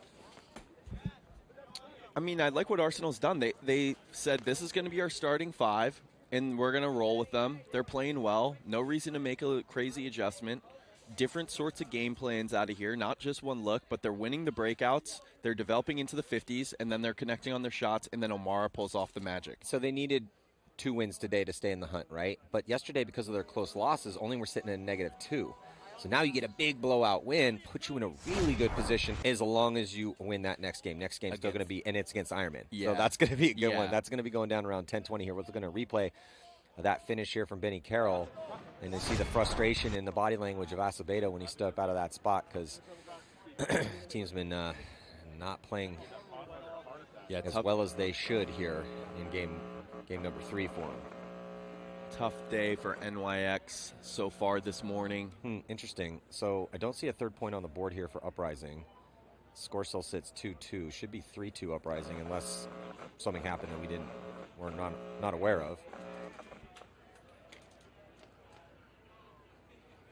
Yeah, Uprising should be sitting up 1 here. I don't see... Yeah, here's some scoreboard glitching right now, so that could be why we don't see that score up yet. The robot lady said something just now from the scoreboard. Is that in check? Okay. Still no score up, though. Yeah, I'm certain it's 3-2 right now. I don't think there was a crazy major no-point situation. Uprising running deep on the Dorito side. Leverage pocketed up. 5-on-5, it looks like Meterman going to dive across from the Hertz Tower. He gets shot. Ref running in to call him out. And the snake player's out. It's a rough snake. Because the other body, Jonah, they've been putting out there, he got shot off the break twice or died early twice, and then now Mark getting shot out. So when you play Uprising, you have to deal with Mark. And they're getting, again, Jonah in as well, too. Jonah Rodriguez. So our score is updated here. 6 minutes to go. 1 point lead for Uprising, but they're down a body. Yeah, In those 3 unanswered points, Uprising won all the breakouts. Good job by Leverage here to survive the breakout. They get Baskin wheeling up the Dorito side, followed up by Afro de los Santos. I really like how that duo is playing over there. Baskin wants to take another bump forward. He does. He's in the Dorito 3 now. So a body advantage and nice development on the Dorito side attack for Leverage. Someone calling, we're all looking Dorito on Uprising. Need to switch guns. They switched 3 guns to the Snake side now. Yeah, sitting again on this baby 1-point lead, but down a body. Uprising in decent positions right now with 2 bodies on that super important D side, D1 and D2. This is see if Nate hangs out at this insert Aztec. It's a really huge opportunity for Leverage right now. Down 1 with the body advantage as time is starting to tick down under 5 minutes. If you can tie it here, you're in great shape. If you go down 2, you're not going to have all day. DeVivo in the tower, making sure that Schroeder can't make it outside wide into the Snake for Uprising. He's got Ricky Moran behind him, trying to make his way into the Snake for Leverage. They sat Caputo on this one after he caught the minor. Caputo sat those first 2 points as well when Leverage won their points, so they go back to that starting 5 that played all day yesterday. Well, Mike, what I like that I'm seeing out of Leverage, though, is that they're playing very composed right now. They have a 1-body advantage, and they're not just recklessly running into guns, because Uprising is now set up to try to stop the attack when it will eventually occur. So they're just hoping maybe they can get a gunfight win here, or Uprising's going to move in the lane. Alec Holland has had enough of it, though. He's now improved his position. He's up at that 40-yard line, up in the middle. And it looks like we're going to get, or Nate's going to get some help. So Alec goes up in the middle. D1 goes all the way back to back center. Leverage moves out to the back corner bunker on the Snake side. And then they also get out of the back center. Yeah. So the plays are starting to develop. Yeah, I don't like those moves by Uprising really at all. With Baskin already in the Dorito 3, I think Alec Holland puts himself in a difficult position. They give up the Dorito 1, which is decent inside. Leverage can take the Snake quickly, launches down the Dorito side. They trade. Love that if you're Leverage. 4-on-3 advantage now for Leverage. They have total dominance on the Snake side. It's 3-on-1 on the Snake side. But here comes Graham Arnold pushing up into D3. And so he does. Oof. Oh, and then bad death by Alfred De Los Santos right there. De Los Santos just runs out into a gun, and they drop another body over here on the Snake side. So now it's a 2-on-2 situation. But because Nate Trader also taking the walk. Better field position here with that D side blown open. Big commitment all the way to the 50 brick here, Snake side for Leverage. And he's going to get taken out. So low body situation looking pretty good right now. Turned into a high body situation, and they're going to capitalize on this 2-on-1. So it was a 4-on-5 in favor of Leverage, and they just could not find a way. A little bit more creativity out here. So Holland goes up there kind of forcing some moves from Leverage. And they lost a couple gunfights, though. That was kind of the difference. So the issue was it was a 4-on-3. They have total dominance on the Snake side. It's a 3-on-1, but it's just Alfred De Los Santos on the Doritos side. He steps out wide to try to get a shot on someone on Uprising, dies. That blows. He was on an island over there. That was the island drill. When Alfred dies, Uprising owns that side. They come launching, and then Leverage is just too late picking it up. Well, if Uprising can put another couple more points on the board, go 2-1. They were 1-1 even on the point spread yesterday, with a 1-point loss and a 1-point win. Their next game's against Infamous. Win and you're in. Well, win here and you got a chance. Right. Then go and, win and you're in for sure. But as long as they don't get blown out by Infamous, they should still be okay.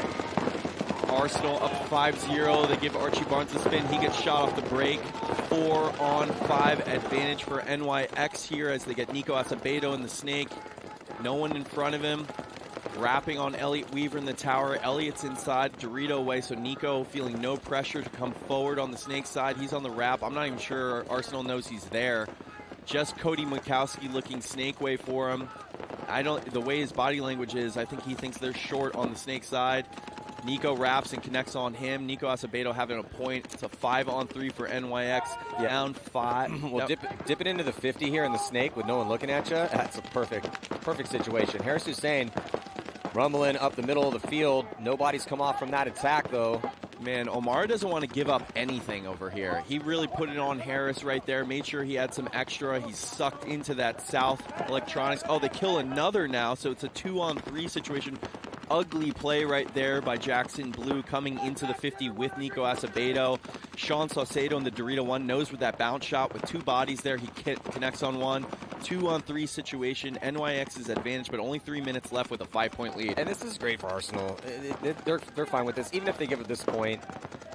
Yeah, they love the Mercy Rule win, just as the statement. But what was huge is they lost a lot of bodies in a row, but then they were able to sort of suck in and keep NYX from winning a really fast one. Just the way this point is developing now, they're killing time off the clock in a 2-on-3. They'll probably bring this clock down to 2 minutes, if not under that, for Arsenal. Looking really good, securing some sort of high-point victory against NYX. Yeah, these last 2 bodies here just tucked in their spots. Omar playing well in that back center. I mean, he was in a D1. Sean Saucedo in Dorito 1. Oh, Omar comes off the field. So does Saucedo, though. So Nico Asabo, good point for him. Second year in pro. Makes it into the snake undetected. Kills Cody Mikowski. Comes into the 50. Gets a couple more kills. Good job, Nico. It's not going to be enough probably for NYX, barring some craziness. Down 4 with just 2 minutes and 22 seconds left. Not with how things have been going. Yep. It is good to see them not get frustrated. Obviously, they're frustrated, but to go out there and not just roll over and give them that Mercy Roll win because it's like, oh, we're already out of this. Because we got a whole season here. It's 5 events in the 2025 season. This team was essentially just formed. Yeah, some of these guys have had time behind the gun with each other. But I do think that Nico's got a bright future in front of him. He had some good looks last year on a team that did not perform all that well as far as overall standings are concerned. He's got some talent. He's got some skill. You know, just needs to get more time behind the gun with this same crew. Yeah, and everything matters out here, right? Trying to get out of that Tier 5 position is big for these bottom teams. 5-on-4 and 4-on-4 off the break. Yeah, so both teams risking it out to the D2 position off break. Both those guys taking the walk. And Meterman as well coming off for Uprising, so 4-on-3 for Leverage. Down 2, coming down on 2 minutes left. You got to try to win this in the next 90 seconds to put yourself in a great position to tie. Yeah, Leverage with the 1-body advantage. Might be squandering that, though. Referee coming in, check out the Aztec on the D side. He's clean. They spread the field with Caputo as he gets in nicely to back corner bunker on the snake side. Caputo played this snake very well at practice. Very dynamic, coming forward and connecting on shots. But he gets shot there, trying to crawl forward, forcing it a little too much. Against Uprising, 3-on-3 situation now. Uprising has managed to even up the bodies again. Maddie, like we've been talking about, Leverage squandering 2 high body situations in this match and find themselves down 2. Well, they are trying. They're in their bunkers. They're trying to get creative. They're trying to figure out a way to move up the field. They're just facing a wall of paint. Uprising dug in like ticks, just throwing a ton of pressure downfield here on Leverage, who is scurrying to different spots. And now another body out here on the snake side. Yeah, that's DeVivo working his way into the snake over here for Leverage. Good player. He's been playing the Hertz Tower. He's been defending against this all tournament long. But now Nate Schroeder getting out wide for, oh, nice job connecting on his first shot. DeVivo, really nice job to give Leverage another advantage. 3-on-2, Alfred De Los Santos in the 50 Dorito. Yeah, they're just running out of time. Almost down to a minute here. Need to finish this one with ideally in next 30 seconds. Yeah, 30 seconds is about what you have here. Alfred De Los Santos coming up. They're going to kill the back center. They're going to kill that should be a penalty. It is. So now Uprising, terrible penalty right there. Going to catch a minor on the last body. So they're going to start with 4 with 50 seconds left. Yeah. Leverage is right back in this. And Arnold knew it. He went eyes to the sky in frustration once he saw that yellow flag go in the air, because it really does open the door here for Leverage. They're only going to be down 1. Looks like Uprising probably starting down a body. Yeah, definitely. The flag came up. They did not have a body to pull. Graham Arnold gets shot in the face and wants to keep his stream up in a 1-on-3. Well, it's just a bad decision there, and it could cost his team the lead. There's just not a ton of time. They're going to have 50 seconds. No, for sure. It's you don't have to get too crazy with the staggered attack in that situation. Right. Yeah, and again, Graham knew that. That's why you can see it on his body language. The second that he saw that flag, just eye roll. head to the air. In the pits right now with Leverage. And now they're just trying to find out, are they going to start with 4? They will. So Leverage is going to have a body advantage off the break, down 1 with 50 seconds left. So I'm getting some information from the booth. Uprising may start with 3. Oh my goodness. Being reviewed here currently by our commissioner, who had a morning full of nothing but reviews yesterday, and going to get our first one today. Big challenge here for Extreme. 222, down by 4. Going to have to run into the breach. No choice. Cody Mikowski dies off the break, though. So 5-on-4 advantage for NYX. Down 4, just 2 minutes left. Playing for margin here. Yeah. Trying to work their way out of the Tier 5 position. It's very difficult to make it out of a bracket when you're the bottom team. Harris coming forward, seeing that center attack for NYX. That was potent for him yesterday. But Harris dies out of his spot. Yeah, their margin's going to be rough regardless. They lost by a decent amount yesterday. I'd have to count them up here in a second, but they need to play the long game here. You're in game 3. You're down 4. There's a minute and 30 seconds left. You got one more. To get out of that Tier 5, they need to show up against Houston Heat and beat Heat. Yeah, that's correct. To be realistic. Yeah, that's the real deal, Maddie.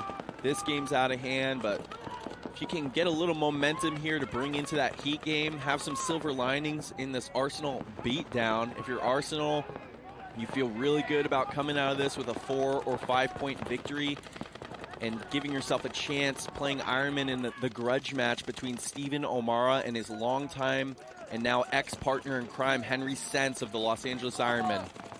Arsenal looking like they want to try to steal another point if they can. They're moving their way up the field. Got Benny Carroll trying to get creative up that middle. Ooh, almost catches one. Able to launch his body back into that position, though, and stay alive. They move up into D2. Yeah, that's Kyle Bowen over there. Yeah. He's solidified his role. Oh, nice. Oh, no, he does not catch Will Hennessy coming forward. Well, Benny Carroll taking the walk from that center position. Kyle Bowen's going to probably gunfight a little bit too much out of that spot. Omar might catch these guys coming forward, though. No, Hennessy able to come. Oh, no. Omar shot him, so Omar again being the thorn in the side of NYX. But here comes Nico Asabo. They go ring around the spot, back and forth. Minor penalty going to be assessed. Omara still untouched as he comes through, dices up Nico, even though he's already dead. Couple extra. Omara pushing aggressively into the backfield as actually it looks like they stole the point on the other side. They did. There was a minor penalty on Kalea on the Snake side. I'm not sure if the refs were able to find their body. They might have been able to absorb the minor penalty, NYX, and Peterson sprints to the buzzer, hits it. Omar talking trash to the NYX pit. Harris telling him to get off the field. Point is approved, so it's going to be 5-2 NYX, 5-2 Arsenal lead, which is 12 seconds left. So NYX cutting the lead to 3. It's not going to matter in the final score. Good job by Peterson, though. Yeah. Again, that's why we call it the scramble, as when the chaos sets in, who's going to adjust the quickest based on the enemies in front of him. Peterson stealing the point from that D side, though Omar making some moves of his own and almost got it himself, but Peterson beat him to the buzzer. Omar is playing great out here. He's playing really determined paintball in the pit with Arsenal. Going to take a 3-point victory. So let's get a look here at Omara as running and gunning, shooting towards that D side. Oh. Crushed him in the face right there.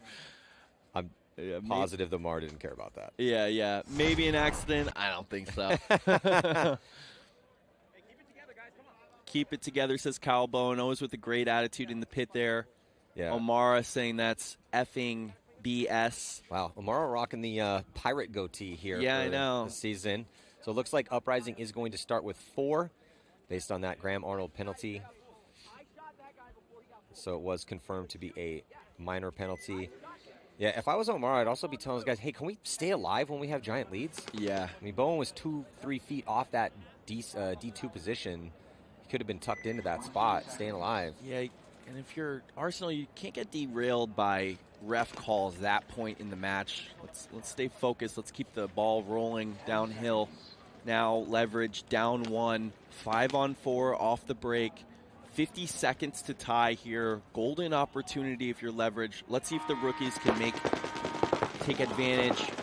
They got a power play right now but Uprising going to even up the count off the break and shooting the body, attacking up to the Hertz tower, but here comes a flood of bodies up the middle, and on that D side here for Leverage, they're going to take D2 and D1 and try to get a body into the snake, and he makes it clean. So Uprising giving up some of these positions, trying to hold the line. They're going to be losing Schrader as he dives into the snake.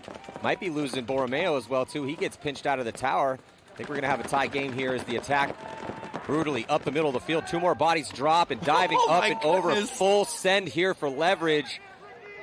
Had about see if he's clean. The referee's going to come check him. He just dove into about 150 paintballs that are on the other side of that bunker. Ricky Moran hitting the buzzer. Point is good. Pretty nimble over the start gate as he slams it. Had about 17 seconds. Didn't need the full send, but I think the guys are jacked up that they just tied it against Uprising.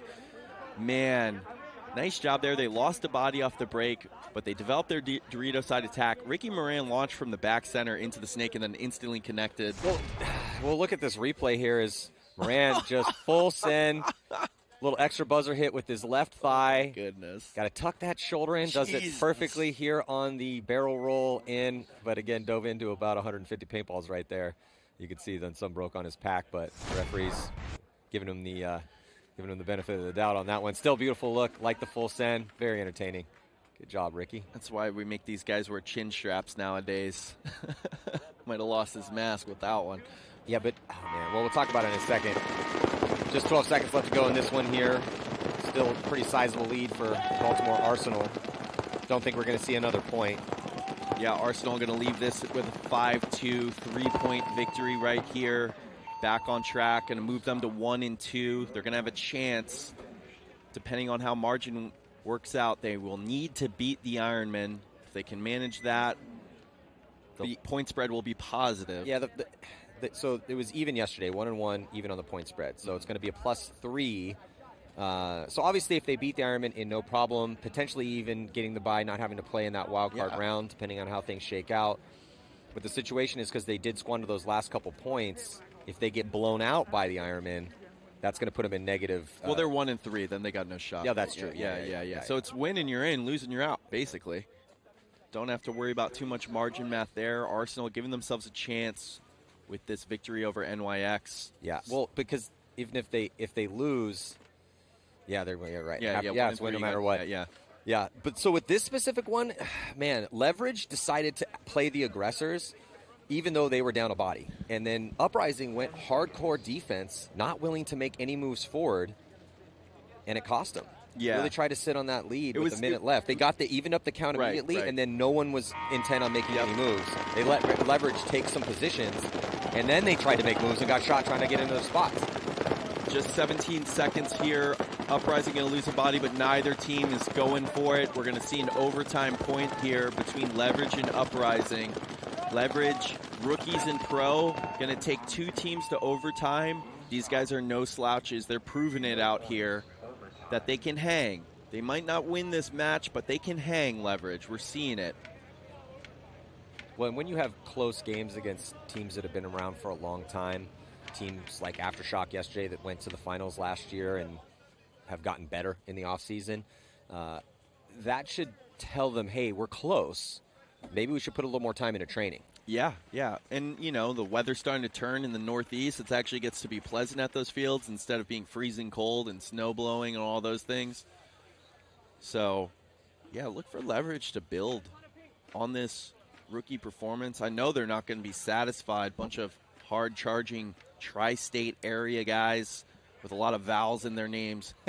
Domenico, DeVivo, De Los Santos, Alfred on your screen. He's been around forever. Guy's a great dude and a great paintball player. Chris Fermo, head coach over there, longtime teammate. Those guys go back to Long Island Fight Team back in the day.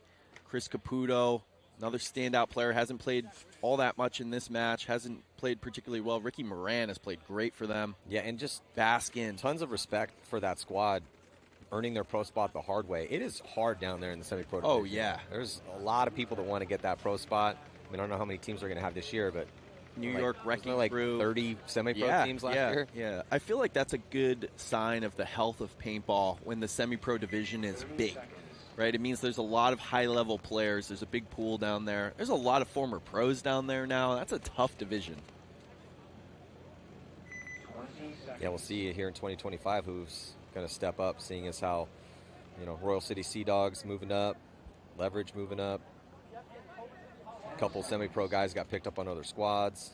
It's the natural process. Yeah, you can always try to buy a spot off an owner, too, if you want to get a little dicey. It is an option. Yeah. Why not? You got the money to do it. Overtime point. Seattle Uprising Leverage. 5-on-5 breakout. Mark Mieterman going to try to cut across. Got caught the first time in the match doing it, but he gets in there alive. So crucial here for Uprising to get their first attacker mark into the snake, but they are going to be dropping a body. Oh, that's a tough death there out of that Aztec. Oh my goodness. Mieterman bounced DeVivo in the back center, but then had to swab his barrel. That's going to give DeVivo a chance to get out. Jeez Louise. 5-on-4 advantage for Leverage, but Uprising in the snake. Leverage has got to get out of the backfield here, or Mieterman's going to eat them up. Yeah, Mieterman's putting himself in a position to really start putting the pinch on those players. Tucked in the pocket. They're still doubling up that back center. Just using his gun as a bunker, essentially shooting right-handed out of that spot. He should be shooting left-handed, but he's just pumping paint into that zone here on Mark, and then Mark's going to get a little bit of help, and this should Nate Trader's going to get behind him, really start putting the pinch on those players. Leverage is in tough positions right now here. Yeah, even though Uprising lost their body, they just are developing forward. If Leverage can't find a way out of this back center, the way they're playing it right now, oh, we just got to look at the D side here on our screen, but then finally the pinch is going to work. A desperation run outside wide makes it clean here for Leverage. Baskin putting some pressure on that D side, which is slowing the attack down there. The snake side is all Uprisings right now. I think Ricky Moran needed to look at his back center player and make that move earlier to give him a spot to get out of that back center. Instead, they lose another, but they got Travis Baskin making moves up the Dorito side for Leverage. He's got this player in front of him for Uprising. So 4-on-4 situation. Yeah, Baskin surviving and being a threat on that D side has allowed them a tiny bit of breathing room to at least get run up into this snake.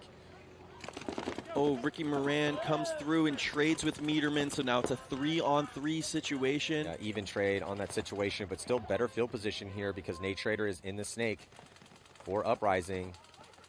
So advantage Uprising still as long as he can stay alive, but tough death here for Nate in this overtime period. But here comes the attack as Graham Arnold's going to drop the hammer on that D side. Here comes the counterattack, and he gets stitched up. Looks like Graham Arnold is still alive, and he's getting the crossfield kill. And that is going to do it. Beautiful job by Graham Arnold to save the day here for Uprising, backed up by Alec Holland, the consummate survivor. Again, he's basically the Marcelo Margot of Uprising. Graham Arnold, the veteran, wins this game for Uprising. It was looking super sketch on this snake side with Mark getting run down and Nate dying out of that spot. Counterattack started to be pushed by Leverage. Yeah, great job by Graham Arnold, too. He caught that minor penalty that really put them in a tough spot in that 50-second point that allowed Leverage to tie. But here in a 2-on-2 in overtime, runs down Baskin, kills Alfred, debunks him as Alfred tries to come get him, and then puts the finishing touch on Sanborn. It's a nice 3-pack by Graham Arnold in overtime. That's paintball. Yep. You know, you get the penalty that crushes your team's hope in one point, and then you go out and save the team in the very next point. That's right. Great job by Graham Arnold, veteran on that squad. So Uprising still in the fight here at the 2025 Tampa Bay Open. They're 2-1. Next up is going to be Aftermath and Infamous, and Dynasty and the Ironman Classic Paintball Rivalry in both those games in that next set. I'm Matty Marshall here, Mike Jeffrey. Stick around. We'll be right back.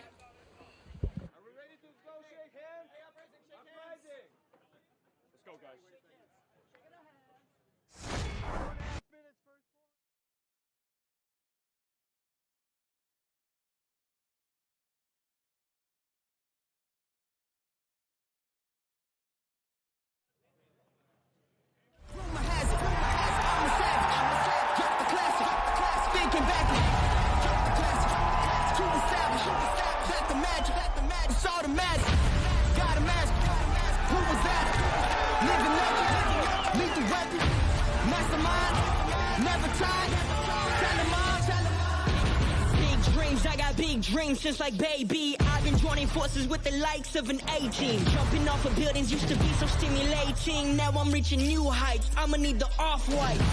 Play with the fire, you get get burned. All of my struggles became lessons well learned. I got his eyes, they keep me grounded, that's for sure. Cause one day we gon' make it out this earth. Where's your worth? I'm sick of your talking, you got the wrong one. I'm taking your king and I leave him broken. If I am in second, it's after no one. Just give me a second to let him know. I'm the headline, the deadline. I'm ahead time, the rare kind.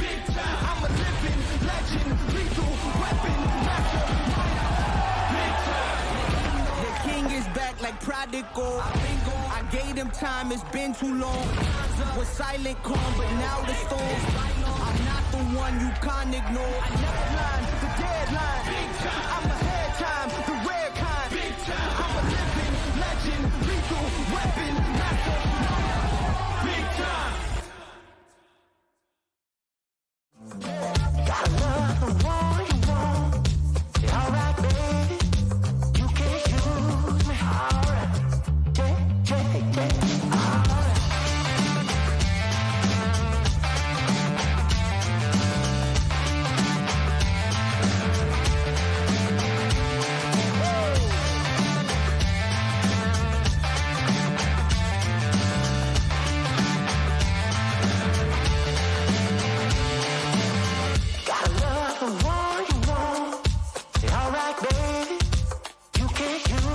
me. Alright. You're all I ever need. Got love the one you want. Yeah, alright, baby. You can't use me. Alright.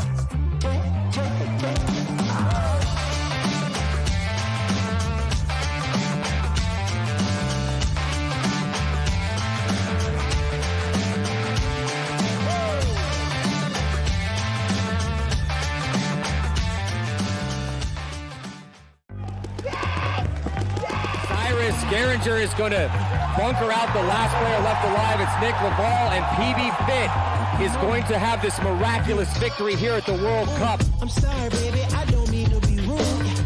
I'm What an amazing paintball story. PB Fit taking down Damage. They took down Red Legion, who won 2. AC Diesel, and then the legends, Edmonton Impact, the final buzzer hit as the crowd goes absolutely wild. Couldn't be that more happy for all these guys here. Nobody works harder. A lot of young lions that are coming up that want to take down these legends and become legends themselves. And PB Fit, by winning this tournament, just became paintball legends. Believing in each other, playing for each other, never giving up for each other. That's what truly wins championships, not money. Heart does. Yeah, I don't blame you. If I was you, I'd probably be getting mad too. We are not done. We're not happy to make a Sunday. We're not happy to go 2-2. We've done that, right? We're here to win tournaments, and we're only going to do that to use each other. We couldn't ask for a bigger exclamation point on the season. On 2024 here for Major League Paintball, we have a brand new team that's a titan in the sport. Let's be the first rookie team to win World Cup. Right? We made history last year. Let's do it back-to-back. Welcome back here to a beautiful morning in Tampa Bay for the first event of the 2025 season here in Major League Paintball. This is going to be a good set. I'm Matty Marshall alongside Mike Jeffrey on the outskirts of Raymond James Stadium. Aftershock playing Infamous and Dynasty taking on the Ironman. 2 classic paintball matchups here. And already deep into it here, these teams need to win this game. So it should be a bloody battle. Chicago Aftershock starting from the red side, and Infamous starting from the blue side and off the break. Looks like a 5-on-5 break. No, Sam Silberg taking the walk here for Infamous from that Dorito side. He had some good looks for him yesterday. He's their go-to attacker on that crucial side of the field. Alex Rodriguez for Aftershock's going to launch up the middle of the field, but they're going to lose Connor Kelly out. Ooh, and they're going to lose another body too. Great zone control from, who was that? Rob Velez. Beautiful job by Rob Velez. Gets a shot on Clay Hughes. Put Infamous in a really good position, and then also Aftershock going to be losing another body from that D side as well too. So just 2 players left alive. No, Corey Hall, he gets his eye dotted from that back center, and then A-Rod's going to get taken out. So tons of gunfight losses in a sequential order here for Shock, Mike. Yeah, both teams sitting at 1-1. Rob Velez playing great out of that Hertz tower, and Aftershock just dying one after another, trying to come forward. Clay Hughes trying to crawl through Rob Velez's gun into the Snake 3. He gets shot up in his pack. Infamous looking good. Sam Silberg, they lost early. He played great yesterday, but able to win a 4-on-5 just by picking apart the Aftershock line. Yeah, just great pressure from Infamous. What do we mean by that? Well, they're sending a lot of accurate streams downfield, and when you were looking at Shock, they couldn't get comfortable in their gunfights right out the gate. Yeah, they shoot Sam, but the second they get in their primary positions, they're just looking at a wall of paint. So very accurate and astute gunfighting by Infamous to start this out. Now, San Diego Dynasty, beautiful come from behind victory, is summoning that Dragon Dynasty magic in their win against Arsenal. And now going to be throwing down against the Ironman. This is a rivalry that's been going on for 25 years. And on the break right now, Ironman going to be dropping a body early. And Dynasty also going to be losing a body as well, too, with Harrison Fry taking the walk. So it is another body drop. Yeah, they did. Arturo, oh my God, there's another bomb blowing up on the red side of the field. These first 2 points. So just Yosh Rao left alive. He's going to try to attack here to surprise the Ironman. All those bodies walked off so quickly. I don't know if Ironman knows the count. Wow, Ironman making quick work of Dynasty here. Dynasty survives the breakout, but Arturo, Andre getting shot, making his move into the snake. Harrison Fry dying out of the Dorito side insert. So both blue side teams crushing. Not off the break, Yeah, immediately after the break. It's just not exactly what I thought we were going to see here, considering that we're pretty deep into the tournament. But you usually don't see fast points like that when both teams survive the breakout either. Yeah, it's sort of weird to see yeah, that. Typically it'll be 2 bodies drop off the break, and then the 5 figure it out quick, or a penalty, or lots of off the break shots, more than 2. Yeah, that's typically how those fast points would go. Not like 4 gunfight losses in a row. 2 points in a row in 2 separate games. So these teams going to be switching sides. Did you just put that on? Looks like, so Trent, Neita going to be getting a spin. Clay Hughes taking a seat. This is that other line. Hosky going to that D side. Aftershock brought an army to 2025. They rostered 11. Yeah, Robbie Altamore going to play the 1 for Aftershock. He goes snake off the break and makes it. Both teams getting out 5. Nope. Trent Neita gets shot in the pack. Penalty going to be assessed. Going to pull out A-Rod. So they leave Robbie Altamore out here in the, which actually is a blessing for Aftershock because he has outside containment. He's feeling no pressure. He's going to go right to that 50, doesn't catch Zach Patient. Zach Patient launches here for Infamous as multiple moves on that D side as well, too. But the battle going down on both sides as Robbie does not know that Patient's there. Patient hears his gun. Patient trying to find him as Zach Geiger comes off. Multiple bodies. 3 bodies have come off right now. Patient has to roll all the way around. Does end up getting clipped out as well, too. And it's going to turn down to a 2-on-1 here with 2 bodies on that D side. Hosky, and he's got another body behind him at D2, facing just Callie Rudolph. This is a crazy start to this set. Yeah, pretty wild. Zach Patient, oh, Joey Altamore dies, so now it's a 1-on-1. It's Hosky against Callie Rudolph. So Aftershock catching that minor early, but Robbie Altamore able to generate offense over there on the snake side. Oh, but Hosky going to lose the 1-on-1, so Callie Rudolph. He pulled off a 1-on-2. Pulling out the 1-on-2. So we've seen Marcelo Margot pull a 1-on-2 off. Callie Rudolph just pulled off a 1-on-2. Omar pulled off a 1-on-3. We got a pod guy on the field already. Now the towel comes. What is going on? Are we living in bizarre? Are we upside down right now? Hey, buddy, you have to wait till the game's over to come out here. Yeah, the head referee's giving him a little ear beating. He didn't know. Maybe he's a rookie pod guy. Yeah. Rookie pod runner. He's just trying to help out. Rocking his, he's got his nice hormesis. But looking at this replay, so this is where it did get a little bit crazy. As this was going down, bodies were dropping everywhere. On Infamous because of Altamore. So they didn't pick up Altamore. Patient hears him shooting his gun, shooting his teammates. He tries to find them there, realizes he's on the other side, completely tucked in from Patient. Patient hears the gun, he sees him, but Patient had already committed to the other side to run him down. As Altamore goes forward, Patient's still like, where is this guy? Okay, here he is. But since he had to dedicate so much to him, he ends up getting clipped in that position. Turned it into a 1-on-2, but Callie Rudolph plays the hero. Let's see if Dynasty can get back into this one. Lose Blake Yarber off the break, though, so 5-on-4 advantage for the Ironman.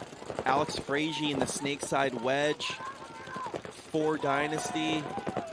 Ironman going to lose one out of the middle as well, so Dynasty evening it up 4-on-4.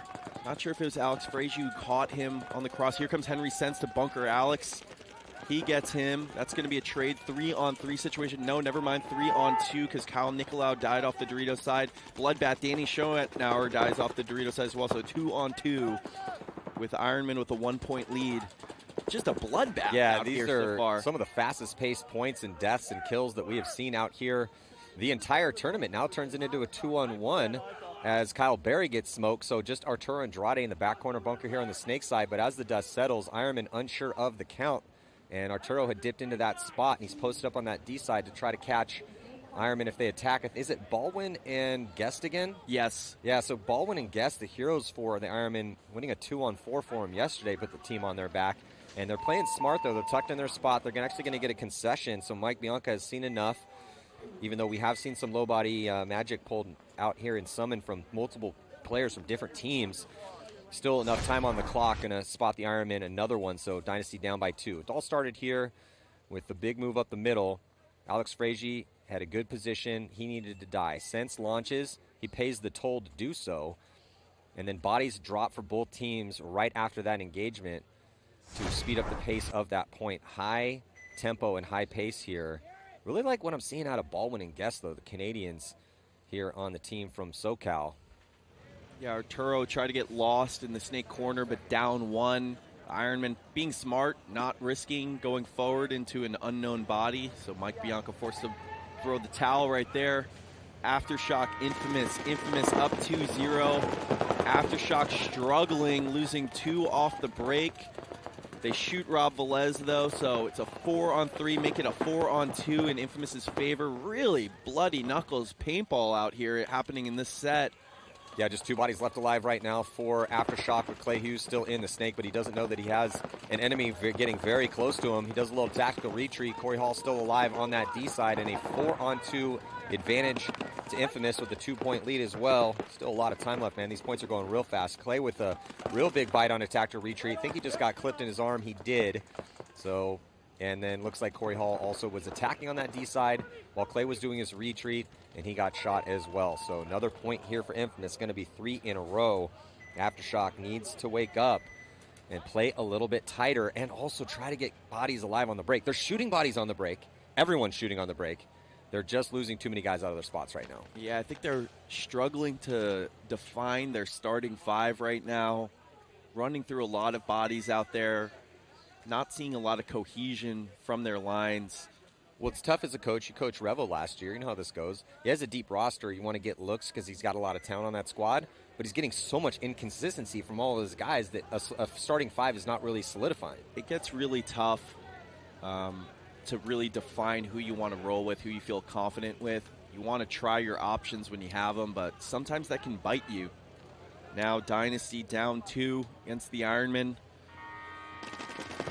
See if they can survive the breakout. Ironman going Snake off the break. He makes it. 5-on-5 breakout. Aggressive play call here from Mike Bianca to send 2 bodies up the middle as Ironman are going to be dropping that body from Snake. 1 good off the break shots here from Dynasty to give themselves a 1-body advantage and some good positions with Rao and Barrett up the middle. 3 bodies in the backfield here for Dynasty. So no outside movement yet for Dynasty. Same with the Ironman. Ironman are pocketed up. They tried it to take that Snake 1 off the break. Ooh, tough death in a gunfight loss for Jerry Caro. So now it's a 5-on-3 here in favor of the Ironman, or in favor of Dynasty. Yeah, and the Ironmen are going to have a really tough time getting out wide. Wow.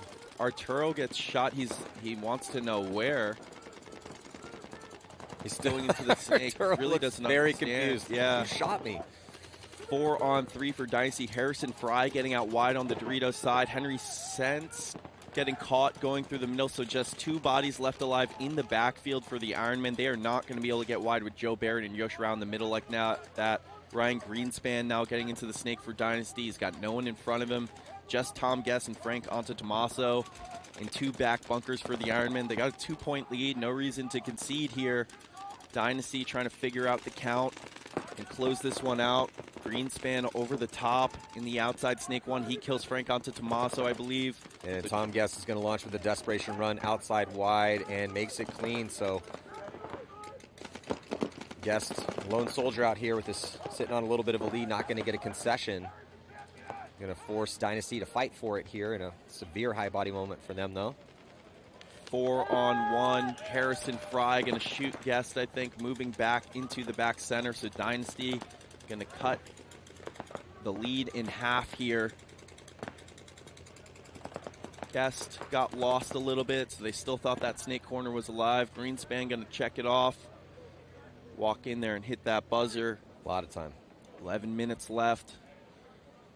A lot of time left, yeah. So Dynasty, after a couple rough ones, answers nicely. So that line, or 4 bodies left alive for him. Greenspan, Rao, Joe Barrett, and Harrison Fry. And Arturo is just so puzzled. I don't know who shot him either. I didn't see anything come off. Might have been a bounce shot. Yeah.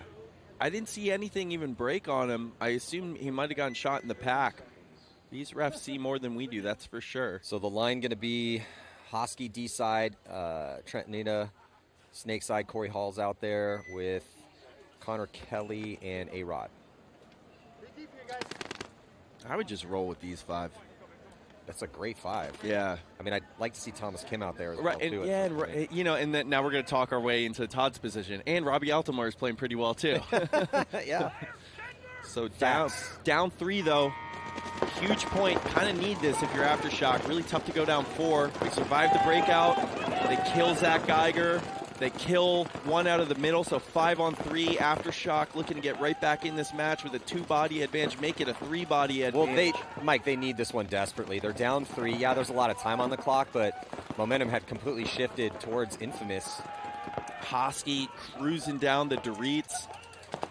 Oh, Patient punished by A-Rod. Has got a clean run on the highway. Couple extra from Connor Kelly. Ooh, couple extra from Trent Neita. Okay, well, Zach Patient takes bonus balls probably the best of anyone in the league. That dude sits like an anvil eating a hammer anytime that he gets shot extra. Yeah, you're going to stay in the field of play. You're going to catch extras. But he'll also dish them out, so not exactly the guy you want a bonus ball. Yeah. I mean, he's a Snake 1, so he doesn't have a ton of opportunities to throw bonus balls out at guys, as many as the 2s and the 3s. But watch the conclusion of this point. So A-Rod gets a good read on it, realizes that it's just Patient, comes through. Patient shot out of transition. And then, caught the most of it from Trent. Those are the ones you remember later, though, because Trent shot him, and he was like, yeah, dude, I'm dead. And then caught a couple more from Trent. And it was like, okay, man, so now you're going on my list. Yep. Got to keep a list sometimes. A-Rod's a bully when he comes through on people. He puts it on. He knows where the line is. He knows how to walk right up onto it, and he's going to put him into your dome where it hurts. Now Dynasty, Ironman, 1-point game. 5-on-5 breakout. Dynasty with the strong center look. Again, Alex Frazier catching someone coming through the middle. They eat up Tom Guest. 5-on-4 for Dynasty. Really liking these middle looks. Oh, Henry Sense coming off the middle. That's the second time Frazier's caught him trying to come up into that wedge. Blake Yarber and Alex Frazier with a double center look. Dynasty liking that center, but they're not using it the same way every time. They're variable on their looks up there. Yeah, I like Dynasty's probably has the most diverse look on attacking the center of any team out here. Yep. Because they're throwing different bodies. Sometimes it's Yo, sometimes it's Blake, sometimes it's Blake and Alex, which is what we're seeing right now. So they're switching it up enough to keep it tough to scout, but using it enough that it's become an asset to them. Absolutely. Arturo valuing his body too. Sort of on an island out here for Dynasty on the Snake side, looking at Alex Frazier and Blake Yarber. It's very difficult to get wide on either side when you have 2 bodies up the middle like that. Danny over on the Dorito side, he's backed up by Kyle Berry, the new pickup for Dynasty. I think Kyle Berry struggled a little bit out here so far in this tournament, but strong player. Ooh, they do lose Alex Frazier on a bounce shot out of the middle. Blake Yarber going to slide right into Alex's spot and retake the position. That's a nice shifty move because they think that position has died, but then you take it up the lane immediately again. Yarber's probably not going to shoot his gun and try to entice Kyle Nickel out to make a move forward into his gun. Well, Dynasty's still down by 1, but they have a lot of time. I like the patience that they're showing in this. They're not frantic. They know they need a point to tie. They know they have 9 minutes to work with. They know Blake Yarber is in a really good position in the middle, and they have that penetration with Danny on that D side. Danny even with a little attack to retreat. And then just as I was talking about patience, Arturo Andrade bides his time to make sure he can get his move outside wide to keep the outside containment. Ironman sitting on this lead, but, you know, tucked up in these back spots. Yeah, with Arturo outside now through the gun and the kill, Nicolau. See, Yarber set up that shot, waited all day for Nicolau to go forward and then connect. But we keep seeing this. The teams that are starting to figure this field out and the meta of this field is they're taking that ground a little bit before their opponents. So you keep seeing guys try to sit on leads from the back 4 spots. Right. Even mirrored up on body count. It's just not working out very well. And the really smart thing that Yarber did is Ironmen are calling kill the whatever spot they call it when Alex Frazier came on. Then Yarber slides in to that same position, picks up the lane, but doesn't shoot his gun. They think the spot's dead. Actually, Yarber's back in there. So giving 4-on-3 situation here in favor of San Diego Dynasty. Good communication from both squads. I can hear the Ironman talking from all the way over here, but they have ceded a ton of real estate and allowed Dynasty to do what they want with that middle of the field. Because after sending Henry Sense up there in the beginning, essentially they were facing 2 bodies in the middle, got stuck in defensive positions, got chewed up trying to take ground on that D side, and now they're just tucked into their spots, hoping that somebody on Dynasty makes a bad decision to run through one of these lanes. Pat Kraft has an empty pack in the back center too, so there's not much that he's going to be able to do to stop this Dynasty attack forward.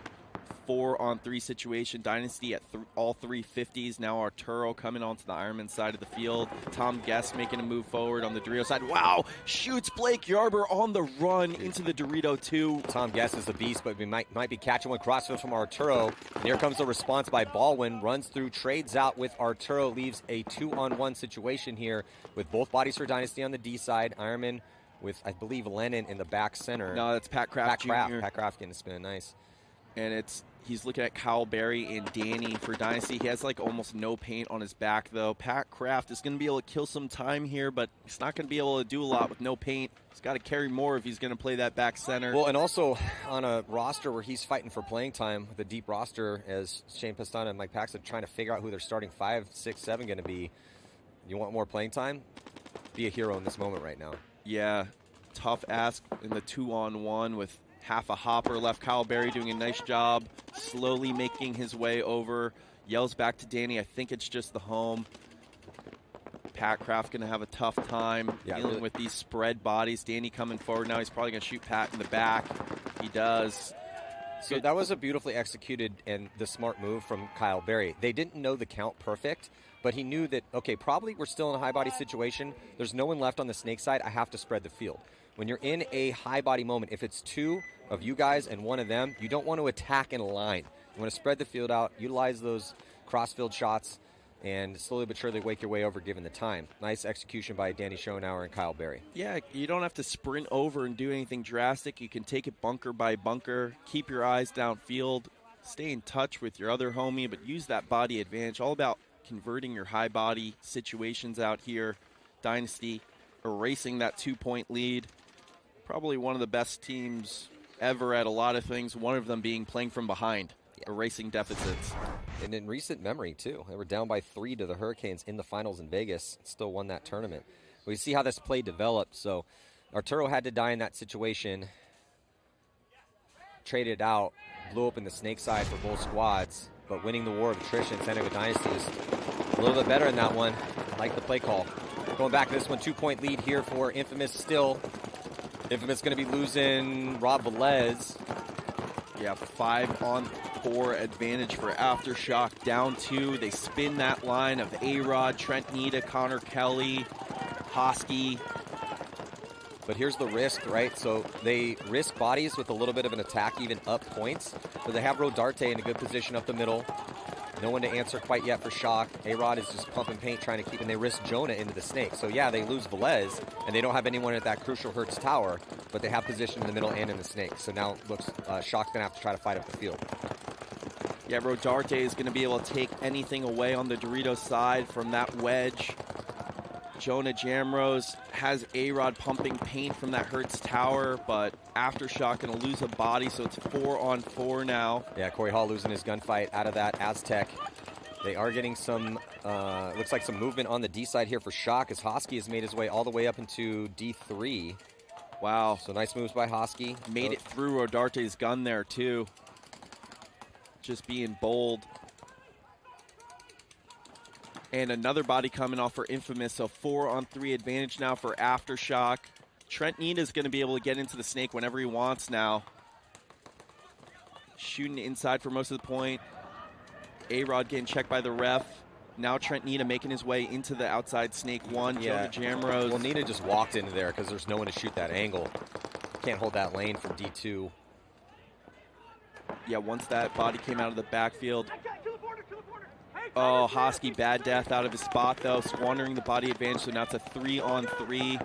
Connor Kelly trying to get wide on the Dorito side. He dies. Here comes A-Rod. A-Rod in that chaos trying to make something happen. Goes up to try to get an angle here on the snake. Neita is still up and over the top, not feeling any pressure here in this 2-on-2. Neita going to attack the retreat to the back corner bunker. Need to spread that field out because advantage to Infamous. They have the lead. They have two bodies on a body on both sides. So definitely a big advantage here for Infamous. A-Rod is alive up in that middle, but he's in a treacherous position, posted up on Jonah. But these guys don't, Jonah and I think Silberg, they don't have to go anywhere. They have a 2-point lead. There's 9 minutes on the clock, so they got some time to burn off here. So Neita's going to have to try to spread this field because A-Rod is committed. Yeah, the difficulty here is that Aftershock doesn't know where these bodies are, and Infamous has no problem sitting in their spots, not even shooting their guns. They have the field crossed. They definitely know that Jonah's in the snake, but they lost track of the Dorito side body. Neita and A-Rod going to have to figure out, they're in a line right now. A-Rod wants to creep forward, but he's going to get diced up if he tries to make this run right now. Well, he's blocking out the D2 with the inside wedge, and then he knows that Jonah's posted up waiting for some sort of move up the middle. He could tactically retreat and try to get a better spread here, but he's kind of fully committed on this position. He can't fully commit. Oh, Jonah tries to get creative and get inside to get a kill here on A-Rod, but A-Rod jumps across and gets into the snake. Neita still posted up at the insert bunker behind the snake, so they're still in a row here. Infamous, big advantage with this field spread, as long as they stay alive in these positions. Oh, but Sam Silberg gets owned by tough death for Sam Silberg, and then A-Rod going to be the hero. Gets both of those kills to inch closer to Infamous here. Going to be a 1-point game with 7:53 on the clock. Amazing job by one of our all-stars out here, Alex Rodriguez, in a tough position to get those kills. Yeah, that was unorthodox, right? They were in a line, but A-Rod, sometimes being great is better than doing it textbook. So just comes around on the wrap, connects on his first ball on the Dorito too, and then comes over the top and kills Jonah. I mean, but the key there is the accuracy. If he misses either one of those shots, especially the shot on Sam. I mean, he direct drove Sam right in the face in a coast-to-coast shot crossfield. Look at this. He wraps around. He's only going to get one chance at this. He's going to get one chance on Sam and does not miss his shot right here. Perfect. And now he knows exactly where Jonah is and then just beats him in a gunfight. Didn't even catch a ball. No trade there. Joey Blut said it well yesterday. Great is making that first ball cross field. Good is missing that first one. A-Rod, great right with there. The word, when we throw the word elite around, that's what he was talking about. So jumping back into this next one here, tie ball game, 6:01 on the clock, and the Dynasty is going to be shooting Frank Tommaso off the break, and it looks like we're probably going to see a penalty here on Jerry Carl. That's a tough one here on Jerry. Puts the Ironman in a bad spot. Wow. So other than Greenspan coming off, it was a beautiful point here for San Diego Dynasty. Basically shot all 5 bodies within about 10 seconds. Well, shot 4 of them because Tom Guest got pulled on Jerry Carl's penalty. Making quick work, making that 2-point lead for the Ironman disappear. Dynasty with 3 unanswered points, taking a 1-point lead here. Looking very good. The center attack has worked for them. The off-the-break guns working for them there. Well, it was a big question mark coming into this year. We have the most legendary franchise ever, most successful team on the planet, San Diego Dynasty, with a lot of change in the offseason. Now, they definitely did their due diligence to try to make everyone feel like family. I'm a San Diegan, so get invited to the Dynasty stuff when it happens in San Diego. And they rolled out the red carpet for those new guys. Big sushi dinner, big, bring your families, bring the kids. staying at a nice place right by the water in San Diego. Let's get some good practices in against some top teams. So they really did, like I said, their due diligence to try to breathe that Dynasty life into these new bodies. And it's working out for them here, at least through 3 games, or through 2.5 games at least. Aftershock rolling with this 5. I think this is going to be their starting 5 going forward. Hosky getting a check, though. He's going to catch not a minor. So 4 on 4 now as Silberg comes off the Doritos side for Infamous. Team's pretty actually identical field position until now as Rodarte gets into that center wedge. He's going to try to take away that Dorito 3 position. Corey Hall filtered into Dorito 2 for Aftershock. Looking at Tim Brusselbeck for Infamous in the Dorito 1. Infamous first into the snake with Jonah Jamrose. Alex Rodriguez keeping him in check from the Hertz Tower, though. Jonah not going to be able to go around the outside of that bunker the way A-Rod is pumping the outside of it. Brusselbeck, though, filtering up into the Dorito 2. Referee coming in to check out Rodarte here in the middle of the field as we're watching A-Rod over his shoulder, pumping paint, trying to keep Jonah Jamrose honest in the snake, but it is up to Aftershock to push into these guns as they are at a deficit here, down by 1. 6 minutes left, plenty of time. Not much of an attack developing on the snake side yet, but now A-Rod coming through the middle. Eats. Ooh, no, does not get nobody. Wasn't able to get that kill on Rodarte. Tried the slide shot. Jonah picked him up perfect. And here we're going to have Trent Neita gets the drop on Jonah. And does he shoot the back center as well, too? He does. Little 3-pack here for Jonah Jamrose. This is going on the list. Or, sorry, 3-pack for Trent Neita. Can he get 4th? He's not even going to need to as Corey Hall is going to run down that last body. And we're going to see a minor penalty here assessed on Infamous. And that is not, and there's no body to pull. So it's going to be a tie ball game. Trent Neita putting the team on his back. That was awesome by Trent Neita. A-Rod tries to come through on Rodarte, gets nobody. Trent Neita launches, catches Jonah Jamrose, shoots Rob Velez in the back center, shoots Rodarte in the back. Corey Hall coming through, catching the last body, Brusselbeck off Infamous. Trent Neita, man, in a low body situation, down 1 point, comes forward when the moment calls for it, rolls the dice, and he rolls 7s. Yeah, and that might be, that's probably the best individual performance in a point we've seen out here. We've seen a lot of good ones and some low body ones. I'm going to have to weigh and see which one was, but at that moment. Huge moment. A tournament on the line here. If he doesn't make that move, could be singing a different song. Yeah, you're going down 2 with about 6 minutes left. Instead, you tie it up. Really big swing. Great job by Trent Neita. Good to see him healthy and playing well. Expect to see him on that starting lineup for the rest of the way here for Aftershock. Now the Ironmen coming heavy through the center against Dynasty. Down 1. They kill Joe Barrett. Nice job. That was Henry Sense, I believe, in the middle. Catching Joe on the fill forward. They're going to kill Yosh Rao, 2 out of the Hertz Tower. 5 on 3 now for the Ironmen. Yeah, Ironmen need to capitalize on this. The momentum has completely shifted towards Dynasty's way with 3 unanswered points, but now they have a big 5 on 3. Must turn this one over here and capitalize on it to tie this game. Good job by Frank Antetomaso there, getting forward into the 50 Dorito structure. Dynasty stuck in the pocket. Frank's going to eat up Harrison Fry. He's probably going to shoot. Greenspan, no, he does not. Yeah, and actually, Frank died. Arturo dips into the snake, and no one knows he's there. Arturo's going to get one. He doesn't know he has a body right in front of him, though. Now he does. And then Greenspan, as that chaos sets in, though, Greenspan, he gets into D1. Bodies are getting chopped up here on this attack from the Ironman because they lost the body. It's going to be a 2-on-2 here after the dust settles. Henry Sense going to launch. Or is that Pat? Pat Kraft Jr. launches, shoots Arturo in the back. So now it's a 2-on-1 in the Ironman's favor. Oh, they do kill Greenspan, so a sloppy close, but they make it happen to the Ironmen. They were 5 on 3. They lost a bunch of bodies, but Pat Kraft able to come through and eat up Arturo. Tom Guest over there, he's really been their anchor for the Ironmen. Kill Greenspan in the 1-on-2 to tie the game. Looked like they were going to blow it there for a second. Well, they didn't catch Artie dipping into the snake. Right. And when you lose bodies, and those bodies are really good, like Arturo is, yeah, that's going to probably cost you some bodies. Sure enough, it did. The problem is that it was just Greenspan and Arturo. So by the time, yeah, it cost them 2 extra bodies, but they still had the numbers to absorb those losses. Totally. And then great move by Pat Kraft, because it did whittle down to a 2-on-2. Pat just made a nice move. But that's pro paintball out here. It's that all the variables are going to change constantly. Who's going to pick it up quick enough and then make the move at the proper time? So now Parrish coming in for Hosky in this Aftershock infamous tie game here. What a great set we got here, Maddie. Yeah, this is a beautiful set. For us, at least, this is a nail-biter for any big fans out here, any of these guys playing on these teams. Body dropping, though, so squandering the high body situation, no getting it right back.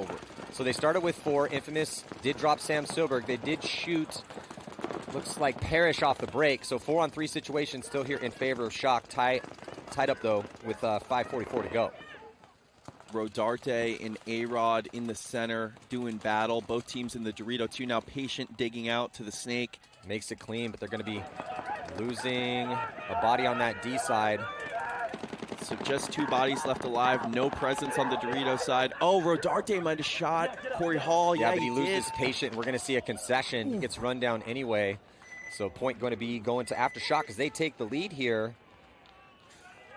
So we talked about early on how Aftershock needed to wake up. They absolutely did. Stop dying out of their bunkers a ton.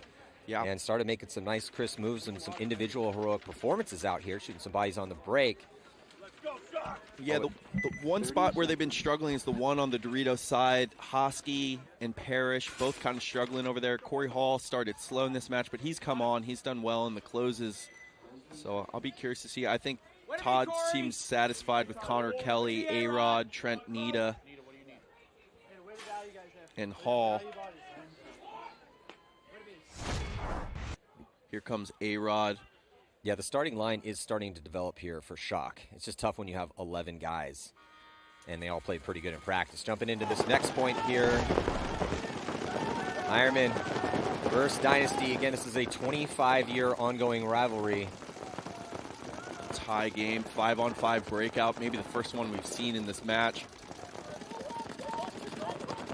Blake Yarber all the way onto the Ironman side. He's trying to be careful here to not hit the big wedge to telegraph his position, and he's just zoned up waiting for somebody to try to make that move into the snake. He's going to get a little help with Frazier. Frazier's going to get behind him to the 40, but Blake is being very patient, posting up on this lane. Yeah, and if Henry Sense wraps inside at all, Blake's going to eat him up. Really, yeah, they're calling touchdown. Dynasty is with their 2 center players. Dynasty really showing different looks up here, using the center really effectively so far in this match, but it's a tie game. The Ironmen got 5 alive. The thing about this double center look is even though the Ironmen have 2 in the back center, they're fine because there's no outside presence for Dynasty. Harrison Fry is in the Dorito 1. Great communication by Frank Antetomaso right there. Listening and relaying. He's got a good loud voice. Yeah, it's just with both of those guns up there for Dynasty looking both ways, and with 3 bodies behind them, the Ironmen don't have a lot of great options here for next moves. Right. They're in that default play. They're doubled up in the back center. Especially if Dynasty gets up on the D side or into the snake at all, which was what I would kind of like to see as long as they can do it safely. If you're Dynasty. For Ironman, they just need to play tight right here and not get impatient and try to make their way out. It's a really tough ask, though, to have a guy like Blake Yarber that far up the field to just sit on his zone when he's straddling a beam and all the way on the other side of the field and unable to shoot his gun for fear of giving up his position. See, he's getting a little antsy now. Now he's been picked up. Now Ironman knows he's there. Oh, he came off that snake lane. He came off the snake lane. Baldwin's able to get through. Perfect job by Baldwin. But Henry Sense gets shot out of that spot as Harrison Fry makes his move into D2. Then Danny's going to launch into snake 1 as this play is starting to develop. Frazier's still alive. Blake is still alive, just tucked into that spot as tight as he possibly can here. But he shouldn't be able to play it that way. He has his leg between the beam. He's in, yeah. They're going to pull him out. Yeah. So they're going to pull him out. But not before. So they even up the count, but look at all the ground that Dynasty took in that chaos caused by Blake Yarber on their side of the field. So it's 44, 4-on-4, but Dynasty has outside containment. Baldwin's going to make it interesting here in the snake, though. There's the look on the Harrison Fry all the way up, and then they shoot out Pat Kraft. Push coming on the D side here. Another body whittled down from the Ironman. It's going to be Frank Antetomaso taking the walk, so just down to Baldwin and Guest, who seem to be, when there's 2 bodies left alive, it seems to be Baldwin and Guest. The guest is going to get pinched out of that back center, leaving just Baldwin to try to save this point. They're going to save him some pain, though, and concede it with 1:21 to go. Yeah, that was really impressive by Blake Garber to have patience. I mean, those are really tense moments when you're on their side of the field. At any moment, you feel like you're going to get skull tapped in the back. Catches Henry Sense on the inside, doesn't shoot Baldwin, but draws a lot of attention from the Ironman, and then they make it outside off of that. I'm also wondering, was that a read from Blake or an intentional play call to send him all the way up on that side to straddle the beam? Yeah, that looked like a play call to me because he's not shooting his gun, right? Usually when guys make reads, they're going for something there, and they're not just going to sit all day. And they also had Alex Frazier looking Dorito side from the center as well. So they had this double look. It looked like a play call, but it also, I agree with you, reads typically mean you're going to try to push the issue, but he might have realized that, hey, they're all tucked in the pocket. Let me just sit here on this lane. Jumping back into this one, Infamous doubling up that Kurtz tower, not able to shoot Connor Kelly as he's going to get into Snake 2 here for Aftershock. Running referee checking out D1 for Infamous. Looks like he's clean, good to go, and Silberg dips into D2 very quickly. Connor Kelly in the Snake here for Aftershock. Jonah Jamrose. Oh, they lose Rodarte out of the center, so 5-on-4 advantage for Aftershock. Jonah has been getting into the Snake as efficiently as anyone out here, being undeniable. A-Rod coming forward, though. Aftershock developing really nicely with a 1-point lead and a 1-body advantage. Well, Sam Silberg's now at the 50-yard line for Infamous. It's going to slow the attack down, even though for Aftershock, even though Aftershock is up a body. Connor Kelly gets up into outside Snake 3. Hosky wants to come get Silberg out of there, but can't with Rob Velez holding that zone on the inside from the Hertz tower. Here he comes, making the bump into the third Dorito, but he's cut off from the 50 by Velez in there. Sam Silberg and Hosky battling on the Dorito side on your screen over here. Hosky just posted on the wire. Silberg being patient. Down a body, down a point. Aftershock with a double stack on the Dorito side. Silberg going to come off. Aftershock in control now. 5-on-3 with a 1-point lead. Velez is dead. Expect the towel to come quickly from Infamous. Yeah, because they're going to be down by 2. Yeah, Hosky does get shot, though, crossfield by Jonah, because Jonah had backed way up off that outside Snake 1 position. And now it's a 2-on-3. 2-on-2, though, as Corey Hall dies. A-Rod might be getting picked up as he gets across. Here comes the big launch as Infamous going to trade out. Neita had retreated to get a better angle on that D side. A major penalty is going to be thrown. Looks like it's probably going to be on Infamous. No, it's going to be on Chicago Aftershock. Wow. Does that pull out Neita? It does. And Jonah, it's going to force... Wow. So the major pulls out the last body. That stops it. That's going to be a swing point for Infamous.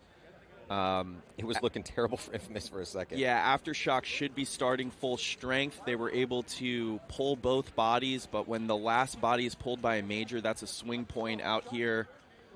Looked like it was a dire situation for Infamous, but sloppy on the close is Aftershock. Hosky getting eaten up by Silberg, then Silberg running down A-Rod. A-Rod getting called on the major. Yeah, I heard it was a pack hit. Okay, pack hit on A-Rod, so then he spins and shoots Silberg. That's going to be a major. Wow. Infamous. Looked like it was all breaking down for him, but Silberg saving the day. He's playing great over there. Yeah, Sam's lights out right now. I saw him this morning. I said, hey, you had some good looks yesterday. He's like, what's up, Matty? I'm like, hey, good looks yesterday. He's like, you think so? I'm like, yeah, let's see a little bit more of that today. He's like, yep. All right, I gotcha. Sure enough, yeah, he's doing really well. That was a big pickup for Infamous. Yeah. R.I.P. Columbus level, but... Whether it's 5-4, 4-4, it does not matter. Let's focus on the next. Let's go. Yes, let's listen in here. Aftershock's pits. Fucking had Shock 3. I heard 200. I launched on him highway and he got me. But I still need to. I need to connect with Corey there. Corey. Next play. Uh-huh. Who got you? It was at the end. We were swapping 300. Hey, we're Aftershock. They just ripped. It was sloppy. Sit in. It was sloppy ball.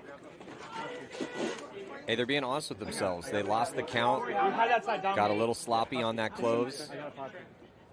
Jumping back into this one here with Dynasty. 1-point lead, just 1 minute and 21 seconds to go. Is going to have a big commitment up the middle by Yosh Rao. He gets center punched, but they shoot 2 bodies, no, shoot 1, so it's going to be a 4-on-4 situation here. Inside and out run for Jerry Caro as he makes it into Snake 2 and makes it clean. Henry Sense up in that 40-yard line, middle structure here for the Ironman, and they also get a body into D2. So they're set up for some forward progression here as we hit the minute mark.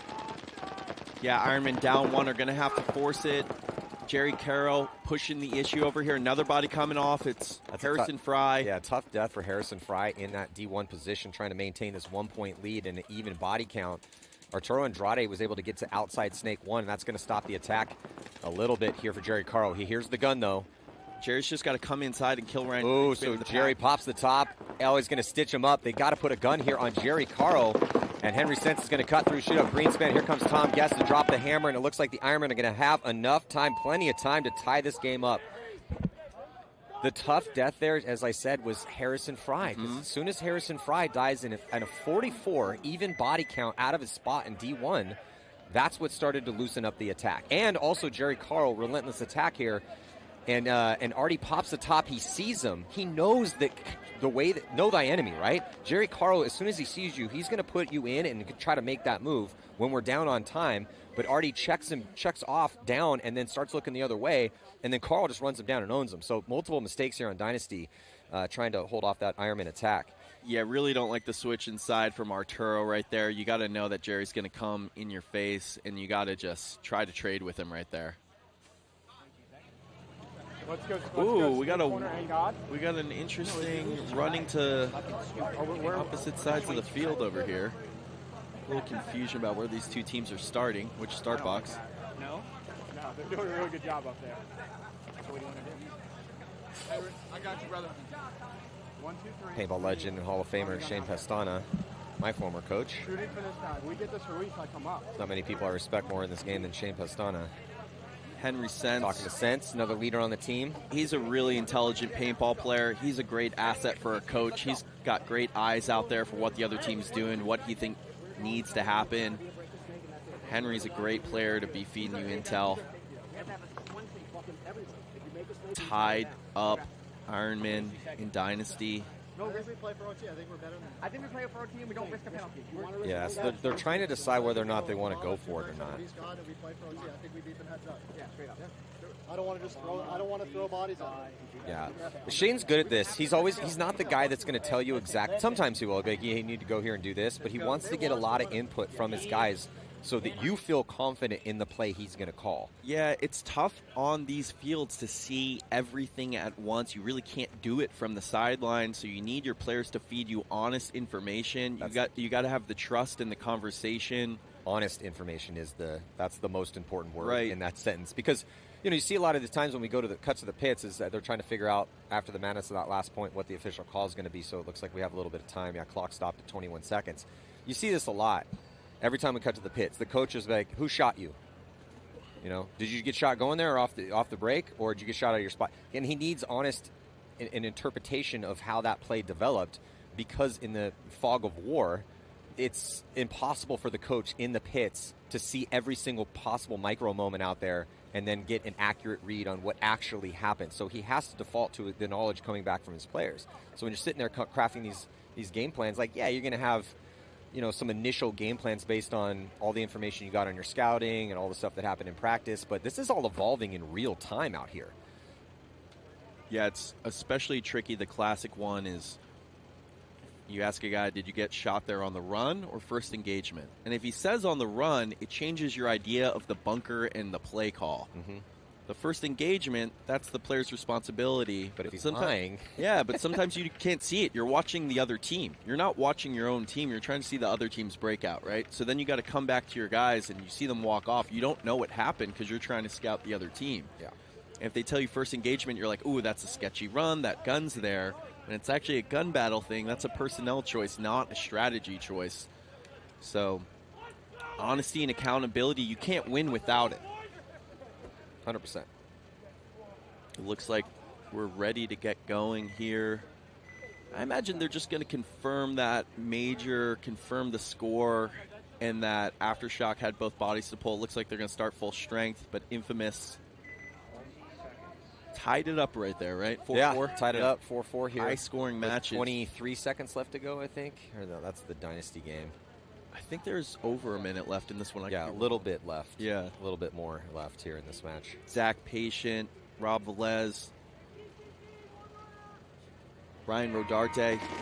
Yeah, 4-4. Yeah, 3:17. Still got some time left in this one. Patient gets shot off the break, so Aftershock with a 5-on-4 advantage.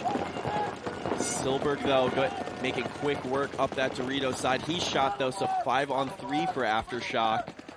They failed their close in this situation in the last point and allowed Infamous to tie, but they shoot Rob Velez out of the back center, so just a 5-on-2 now. And Infamous going to save time. That's a good concession right there in a 5-on-2. Aftershock is pumped up. I don't think I've ever seen Trent Neita yell this much before. Yeah, Trent Neita is a fiery person. I'm glad to see him that he's healthy and playing his way into the starting lineup. I think he's a really special player and could have a breakout year. Yeah, he just dealt with that knee injury for so long. Younger guy, too. Yeah. It took him a while to come back and be at 100%. So obviously very hungry for greatness out here. And getting spins on this is a roster that's tough to get spins on now. Yeah, and he's got a really loud voice. He knows how to communicate, and he's just got a shot. He knows how to move. He's a smart guy. I think this could be a big year for Neita if he can stay healthy. But now in this Dynasty Ironman, just 17 seconds left, 22 seconds left. I think it's 23. You think Dynasty's going to send it here? We know the Ironmen are not going to send it. Tough to tell. Yeah, Dynasty loves to historically steal wins in the last second, so I think there's a decent chance, probably 60% chance they're going to try to send it. Depends on kills on the break. 5 guns up. They are sending it. Man. Yeah, they send Harrison all the way into D2. He's going to wrap around. They do get a kill as we're at 13 seconds left. Another body comes off. They might have a chance here if they can get one more. They're going to shoot Sense. Sense is going to take a while to get off. And here comes Harrison Fry. He's going to run through. He gets diced up, but Barrett is with 3 seconds left on a full send. Barrett trying to sell it here. It looks like he definitely had enough time.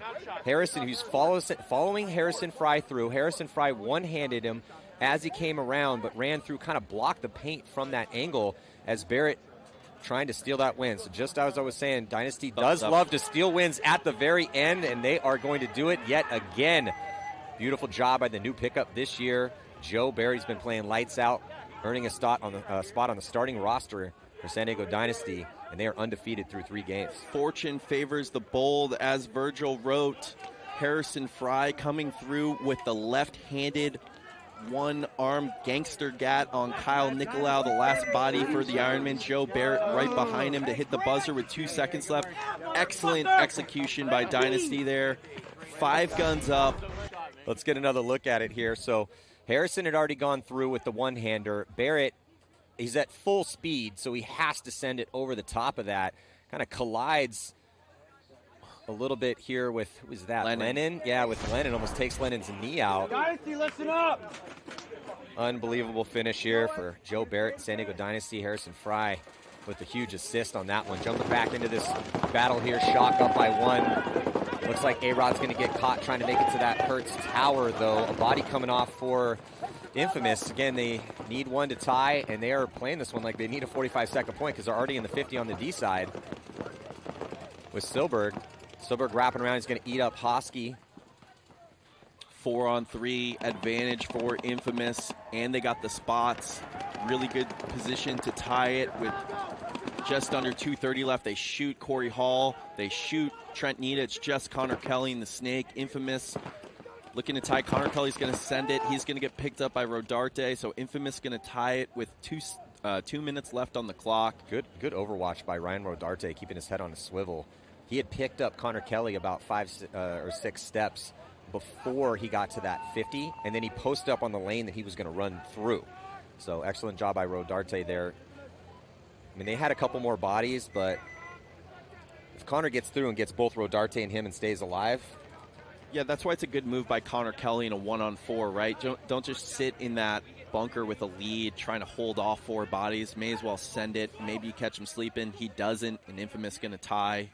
Great back-and-forth match here between Infamous and Aftershock.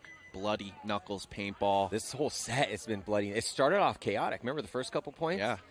This has been probably the most entertaining set that we have seen out here so far. And we still have 8 more sets to go here in the prelims. It's going to be a beautiful day here in Tampa. Thank you guys so much for joining us. Let everybody know across your social media platforms if you love this game that the best players and teams in the world are throwing down here in Tampa Bay in a perfect morning for paintball. In the pits right now with Infamous. Let's see if we can listen in. He cuts in front of my lane, I have to stop shooting for the snake. Oh, are you sure that's who killed me? Can you give me a win? Yes. BCD, one runner, 100. Let's go! Okay. And you just have to wrap on game before you go across the monster. And then, hey, remember if it's desperation time, come back to Seattle and plug those holes until Sandy's on island. Well, just for a little bit of info. Where's your mask? Sam's really not on island. Just for a little bit of info. Are we up again? No. I think we're up again. That time they did bust. Okay, hold up. Every time I'm out there, he doesn't have to worry. Is it 5-5? Okay. Yes. Dart and Velez. Yes. Double money. One's going across the monster. Sam do the Chicago rap. JJ we're gunning. I'll have to bring back the dying. Double money. That's going to be 2 to the Hertz bunker off the break. Ain't nothing cheap, It's working out more than it's not. Yeah, it's a good look. It's a pretty high percentage play. Right, and you're going to be able to see both bodies go wide if they try to take anything deep on you. And if they don't, then you can hold them short. And when I say it's working more than it's not, I'd say like 85% of the time, just going off of feel, most guys make it to that spot alive, and then one is able to transition up to get to the middle. The only thing that kills you there, the one play call that murders you, is if they run and shoot to both the snake corner and the Dorito 1. Both those guns in could end up generating 2 kills off the break, and they're both wide, and you have no contain. Yeah, there's also been a couple times where one guy will get shot trying to get up there because you are sending 2 bodies into the same lane, essentially. So. Well, it looks like they might play. I think there was only 2 or 3 seconds left, but I see Dynasty bodies out here. Yeah. Some teams, even with a situation like this, they'll demand to play it in the hopes of drawing a major. Yeah, I'm just getting word from the booth, though, that after review, Dynasty did win. So, but they're still, like, Blake, Kyle Berry, and Danny are out there. Maybe they're just talking angles for the next game. But it was also good that one of the veterans on Infamous, coming over from Impact back to the start, a squad he had spent some time on, bringing everyone in a huddle. Every team needs emotional leaders. And you're talking about Velez or no? In that when we were in the pits with Infamous, after that talk, they went to Travis. They're figuring out game plans. Are we up? Are we not up right now? But then as we kind of cut to figure out if we were going to play this Dynasty point, Reeser had grabbed everyone. Right. Yeah. Yeah, Reeser and Velez on Impact last year, both really smart guys. Velez in the starting line for Impact. Haven't seen much, or for Infamous. Haven't seen Reeser in this match really at all, but he knows what it takes to be on a high-level winning program. Infamous has had their chances. They top 4 at Vegas last year, then kind of struggled throughout the year, but... Well, Infamous was just very hit or miss. Right. Just been inconsistent. No, so it was a 7th at the start of the year, and then last place, and then an 8th, and then a 10th, and then a 12th. Right. So a lot of middle of the pack for them with, 2 decent performances with the 7th and the 8th. Now, Infamous Aftershock tied at 5, 2 minutes left. This is the point. Might not be curtains if you lose this point, but team that wins this point out here is going to have a great chance to win this match and all the momentum. 5-5 back and forth battle. Starting 5 solidified. We got Jonah Jamrose back out there. Patient got a spin in the last one, but Jonah, fresh legs, playing really well over here, I think. Trevor Reeser getting a spin right here, too. On the breakout. Aftershock on the red side, Infamous on the blue side. They're going to lose Jonah Jamrose, who's been a constant presence for him here in the Snake. 4-on-4 now. Who dropped for Connor Kelly, corner off the break. Got Cyclops. Trent Neita picks it up, calls 44. Rob Velez now getting into that center wedge. Velez dies. So 4-on-3 advantage, make it a 3-on-3. Silberg just killed the back center, Corey Hall on the inside. So 3-on-3 situation with a minute left on the clock. Oh, Husky's gonna run down. Wow. Minor on Aftershock, but Hosky makes it a one-on-one. Now another minor coming. Yeah, on the D side this time. Running referee is going to run and pull out the last player for Infamous. Looks like we're going to have a no point. No, I think Hosky's alive. Hosky's no, Hosky's arguing with guys. Oh, I think he was just trying to. I think Hosky's dead. I think everyone's dead. That's what I'm saying. Yeah. I don't think he'd be arguing that emphatically. Oh, but he's chirping at Silberg. Silberg's now yelling at the referee. Infamous's Pit getting really angry here. Yeah, so each team did receive a penalty. It does appear to be a no point here, so it's probably going to still be, if it is a no point, it's going to be 5-5 with right around a minute left. Yeah. Very testy out there. Hosky and Rodarte getting into it. Infamous screaming. Well, Hosky and Silberg, too. Silberg, yep. Hosky and everybody. Hosky saved that point for Aftershock right there. Aftershock was going to win the point, or Infamous was going to win the point, but Hosky launched at just the right time, caught Rodarte in the back. Reeser getting pulled on a minor. Well, let's listen in.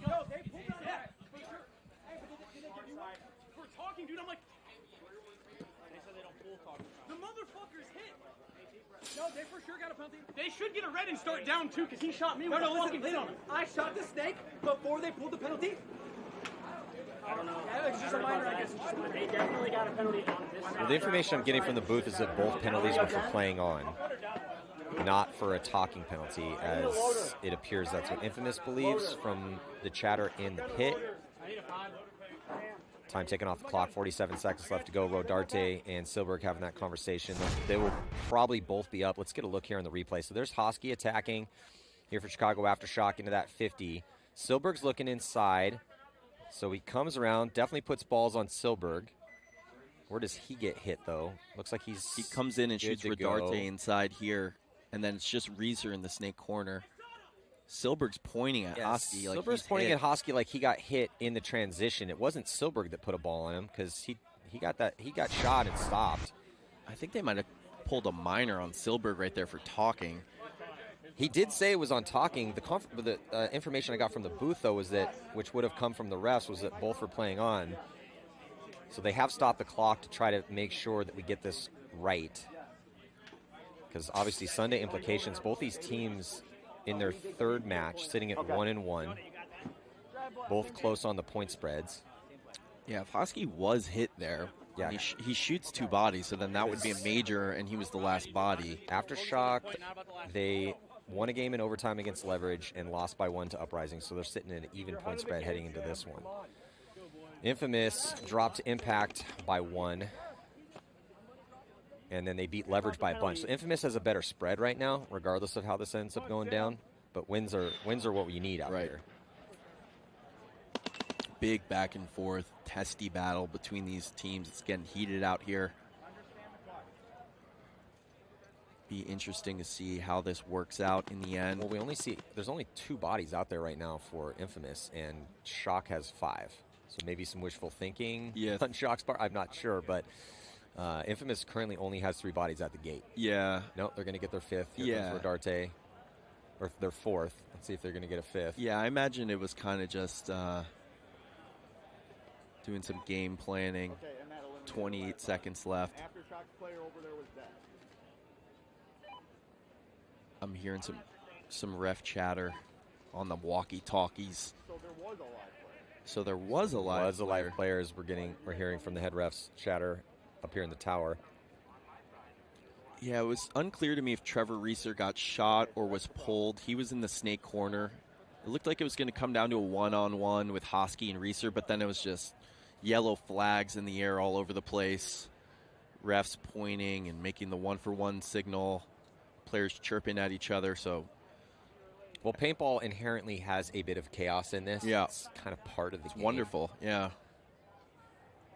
Chaos is great. And over time, with replays and towers for the refs, it's gotten better to try to figure out and get the call right. It used to not be this way. Right. It used to be the call happened. It was like baseball before the new rule this year. Yeah. Call's made, and that just is what it is. Right.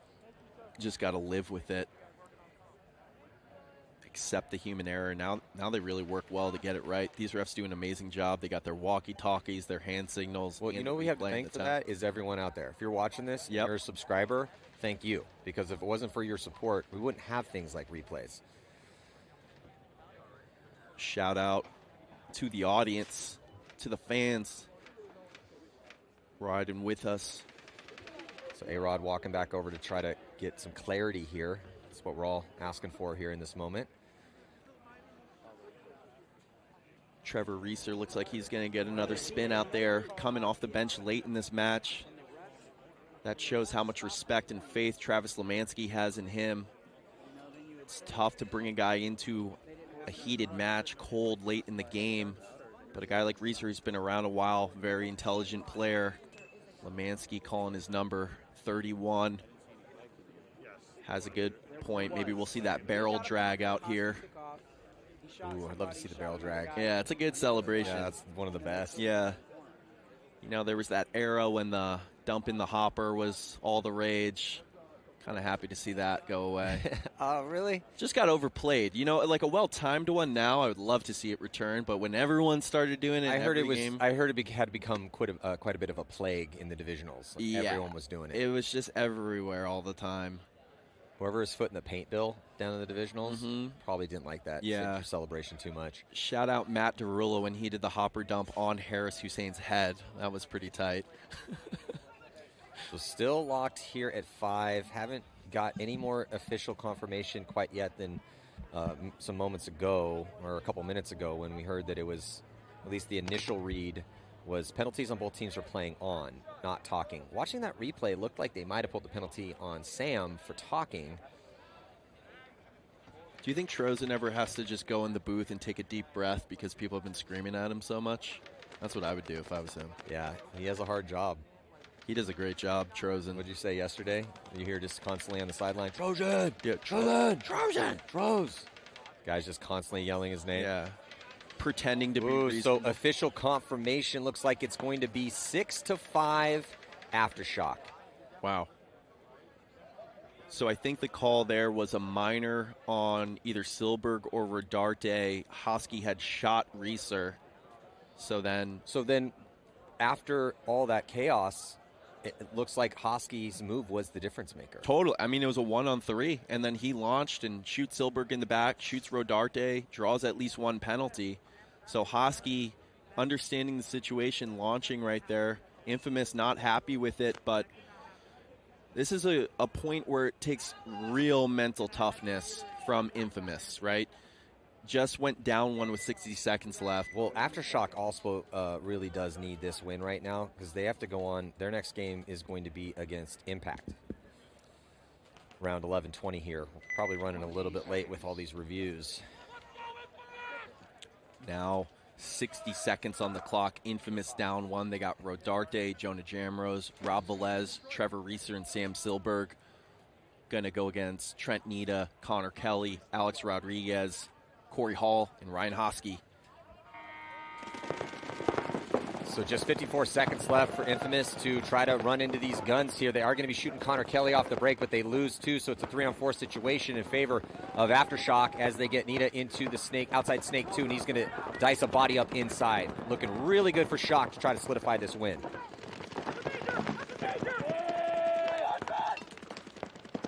Rodarte, or no, was that Velez? Tries to run down. A-Rod, he does. Pays the toll, though. Catches about a dozen extra bonus balls. Sam Silberg still alive here in that 50-yard line. And he's going to get that kill on Hosky. So still an opportunity here with Silberg if he could try to summon a couple more of those accurate shots here. But El Neita and Hall have to do is just hide. So that should do it here with time ticking off the clock. Was attempted by Infamous. Bend don't break moment for Aftershock, and it works out. Oh, here we go. Neita and Rodarte getting into it a little bit here. Wow. Nothing serious, just a little goggle-to-goggle argument going down. At the conclusion, tempers flaring out here. First event of the year. I love to see the passion from Trent Neita. Playing his way into the starting lineup was really clutch for Aftershock in that match.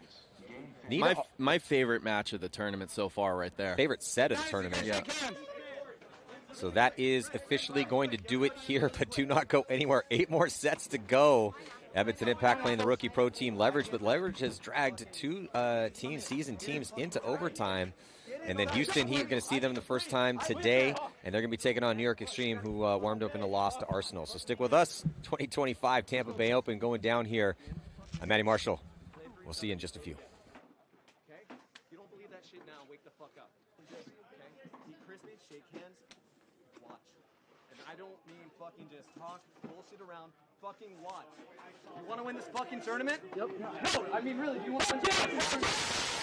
We fucking gotta keep that. Rumor has it, I'm a savage. Drop the classic, thinking back. Drop the classic, to the savage. Got the magic, it's automatic. Got a magic, who was that? Living legend, lethal weapon. Mastermind, never tired. Tell them all. Big dreams, I got big dreams since like baby. I've been joining forces with the likes of an A-team. Jumping off of buildings used to be so stimulating. Now I'm reaching new heights. I'ma need the off-white. Play with the fire, you get burned. All of my struggles became lessons well learned. I got his eyes that keep me grounded, that's for sure. Cause one day we gon' make it out this earth. Where's your worth? I'm sick of your talking, you got the wrong one. I'm taking your king and I leave him broken. If I am in second, it's after no one. Just give me a second to let them know. I'm the headline, the deadline. I'm ahead time, the rare kind. I'm a living legend, lethal weapon, master. The king is back like prodigal. I gave him time, it's been too long. Was silent calm, but now the storm. I'm not the one you can't ignore. I never line, the deadline. I'm ahead time, the rare kind. I'm a living legend, lethal weapon, master. Big time. Now look at this.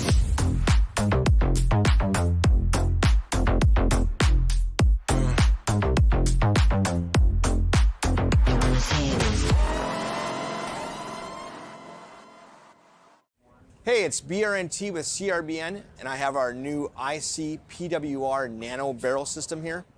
This kit includes our famous ultra-lightweight injected carbon fiber back with our new Nano Tip, which features over 700 microports. This microporting prevents any debris, paint, or moisture from entering the bore and also produces a unique low sound signature. These barrel kits are compatible with all PWR inserts, including our own series from 679 to 691, and are also compatible with all PWR inserts, including those made by Planet Eclipse, Dye, and Inception Designs. Check them out at crbnpaintball.com.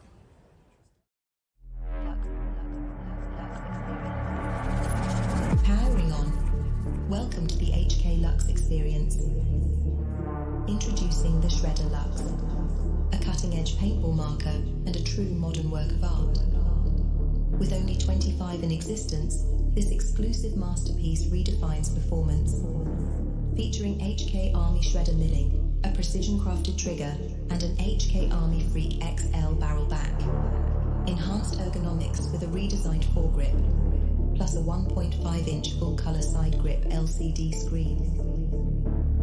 Enjoy toolless frame and eye system, an updated ASA lever, and an improved core bolt for superior shot quality, sound, and paint handling. The Lux Experience. Elevate your game. Hey, this is Walker with Carbon Paintball here to talk to you about our SC custom jerseys. To start your team's design, head over to crbnpaintball.com, fill in some team information, including what colors, what template you want to base your jersey off of, upload your main team logo and any sponsors, enter your name and your number, and we're going to kick you back a 3D image of your jersey. The custom jersey is built on a 5-panel design that's all customizable. The jersey features a DWR coating all throughout the jersey, so it is water resistant. It also is stain proof, and it has side mesh venting.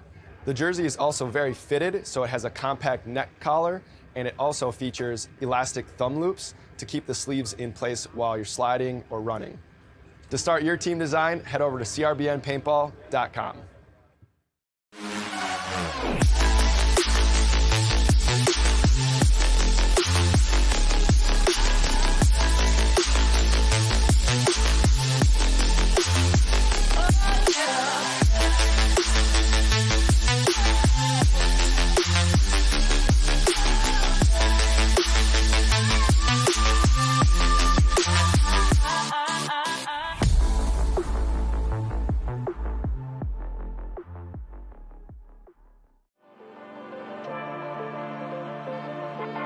is the one that selects everybody that he wants to have show up here at the NXL to represent himself, Air Assault Factory, and Carbon Paintball.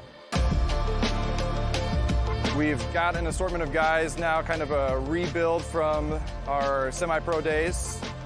A pretty aggressive team. We usually identify our opportunities very quickly and then try to exploit them as soon as we can.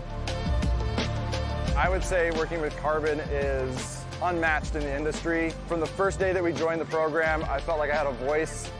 I think the thing that sets Carbon apart is just the constant desire to improve. From the time that I get a product, I'm constantly getting bombarded with phone calls, text messages, emails from Walker personally, asking me my thoughts, asking me for my feedback, and I just don't think that you see that elsewhere. I've been at other companies and I've never had that type of interaction.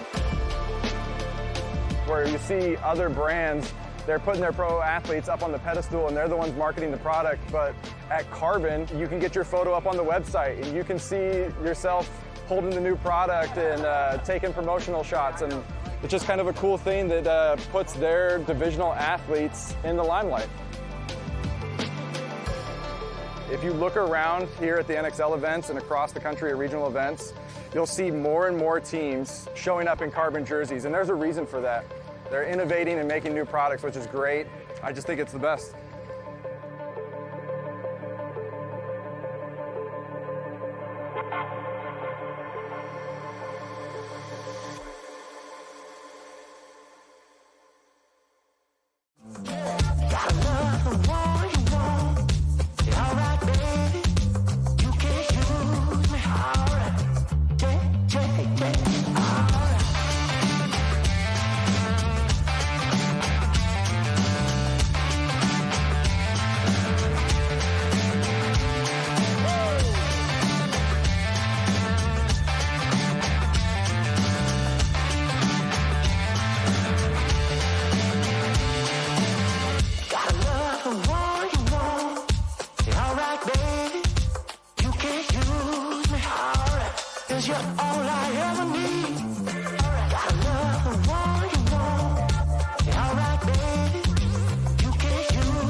Inside you somewhere lies a Hydra.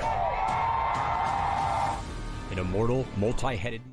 Welcome back here. Day 2 prelim competition going down. First event of the year in Tampa Bay. I'm Matty Marshall alongside paintball legend Chad Boucher, Mr. 7 Seconds, record holder, fastest point ever scored, and Mike Jeffrey. To help us call this set, it's going to be Edmonton Impact taking on Leverage and Houston Heat, and New York Extreme about to jump into point number 1. Chad, Impact on paper, definitely going to be having the advantage over Leverage. Leverage absolutely not able to put a win on the board yet, sitting 0-3. This is the first time we'll see an Impact today. Impact going to be starting from the red side, and on the break, drop in Justin Cornell. They do shoot a body. It's going to be 4-on-4 to start things out. I think the biggest thing there, Matty, actually was, Impact took a little bit of a bigger bite on the snake side, and they kind of had to pay for it, but at the same time, Impact actually stepped out and shut their back center guys, so it was real nice. Yeah, went in a quick gunfight here to give themselves a body advantage. Edmonton Impact shooting that body out of that insert Aztec snake side. They allow Leverage to filter that body into D1, though. Brandon Cornell all the way into the third Dorito already for Impact. Chris Caputo backing from the Hertz Tower into the insert for Leverage. Leverage switching up their swag, new jerseys for their fourth and final match of this tournament, sitting at 0-3. Yeah, I had to do a quick head check on them. I'm like, wait, are we sure this is Leverage? Yeah, I was like, I thought you guys were purple yesterday, but so I like that what Marcelo did here, but then I didn't like it because he countered Caputo's move to keep him out of the snake, and then he just looked inside. So I understand that with Zach right there in the tower, he had the shot, but Marcelo looking inside and he knew the guy went. It could have probably contained him, but...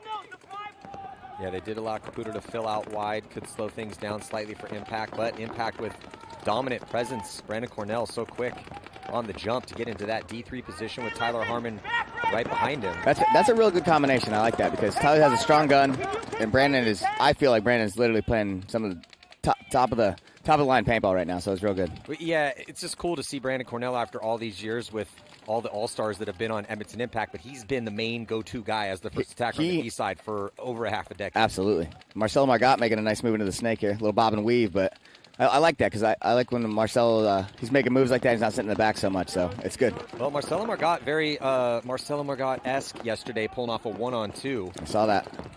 Marcelo, great job there communicating all 3 spots to the guys in front of him. Ask Tyler, can you put pressure on the 10, meaning that Dorito 1. Then he goes into the snake. Now Impact developing nicely. Marcelo in the snake. Brandon Cornell with forward penetration on the Doritos. Tyler Harmon and Zach Yakimek with the comms going.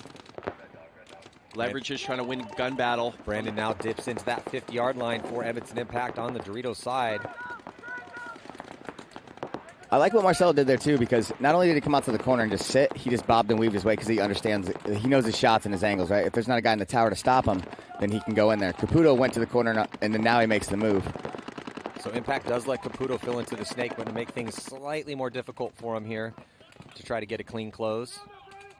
But with the extra body, Marcelo also being proactive in the spot, thinking about moving up in the snake position to try to crawl to get into that snake 50, but being very careful. Only one gun is looking his way, though. It's that D1 position. Alfred De Los Santos, but DeVivo going to die out of the back center. I think Tyler Harmon killed him. Alfred De Los Santos, just Chris Caputo in the snake now. They're going to throw the towel.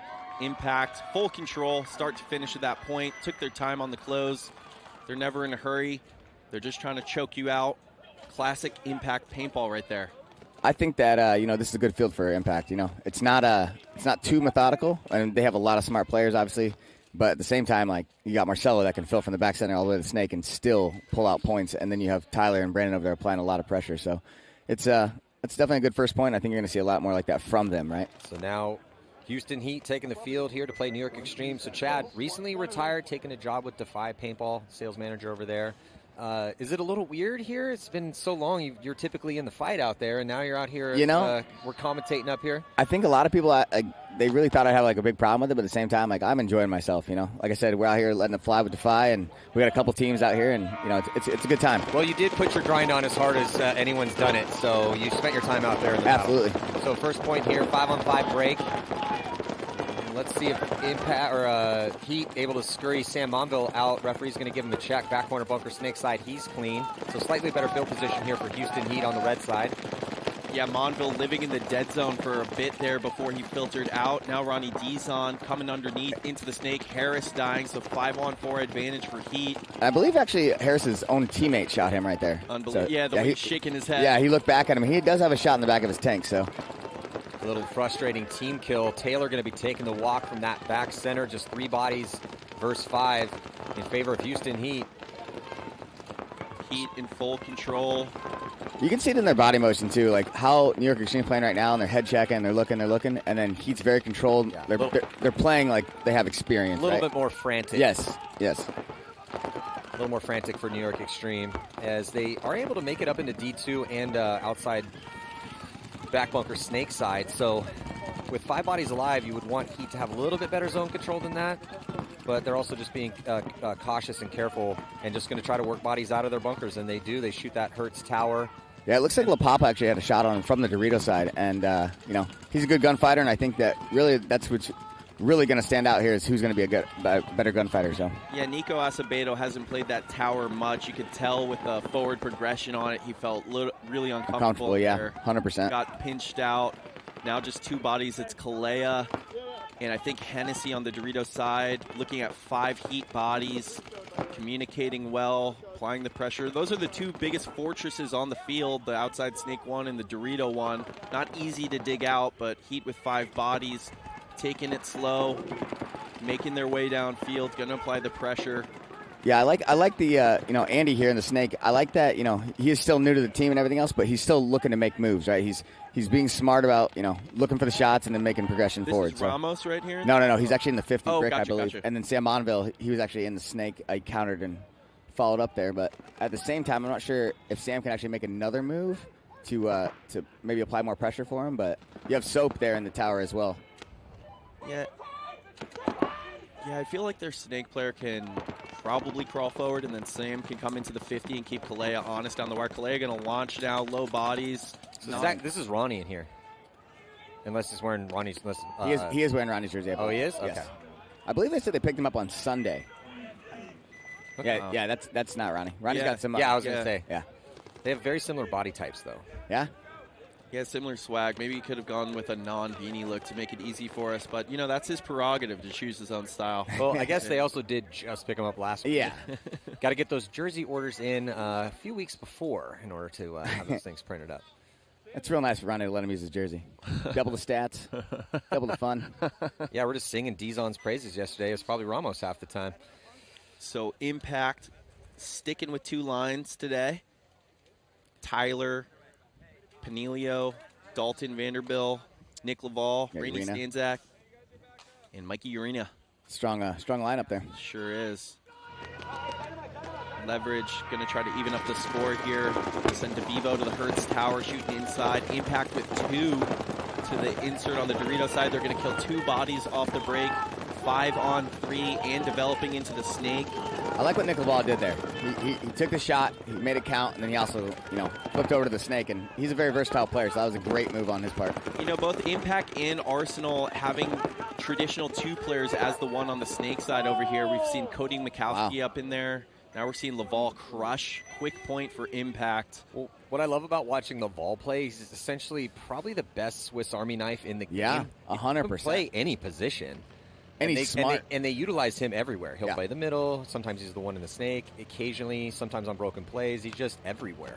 Well, and you got to think about this, too. He was a guy that literally when he got onto Impact, he wanted to play, so he played the W back when we had that. And then he was so, he made such an impact on the team that they went on that streak, nine finals? And he was the reason why, right?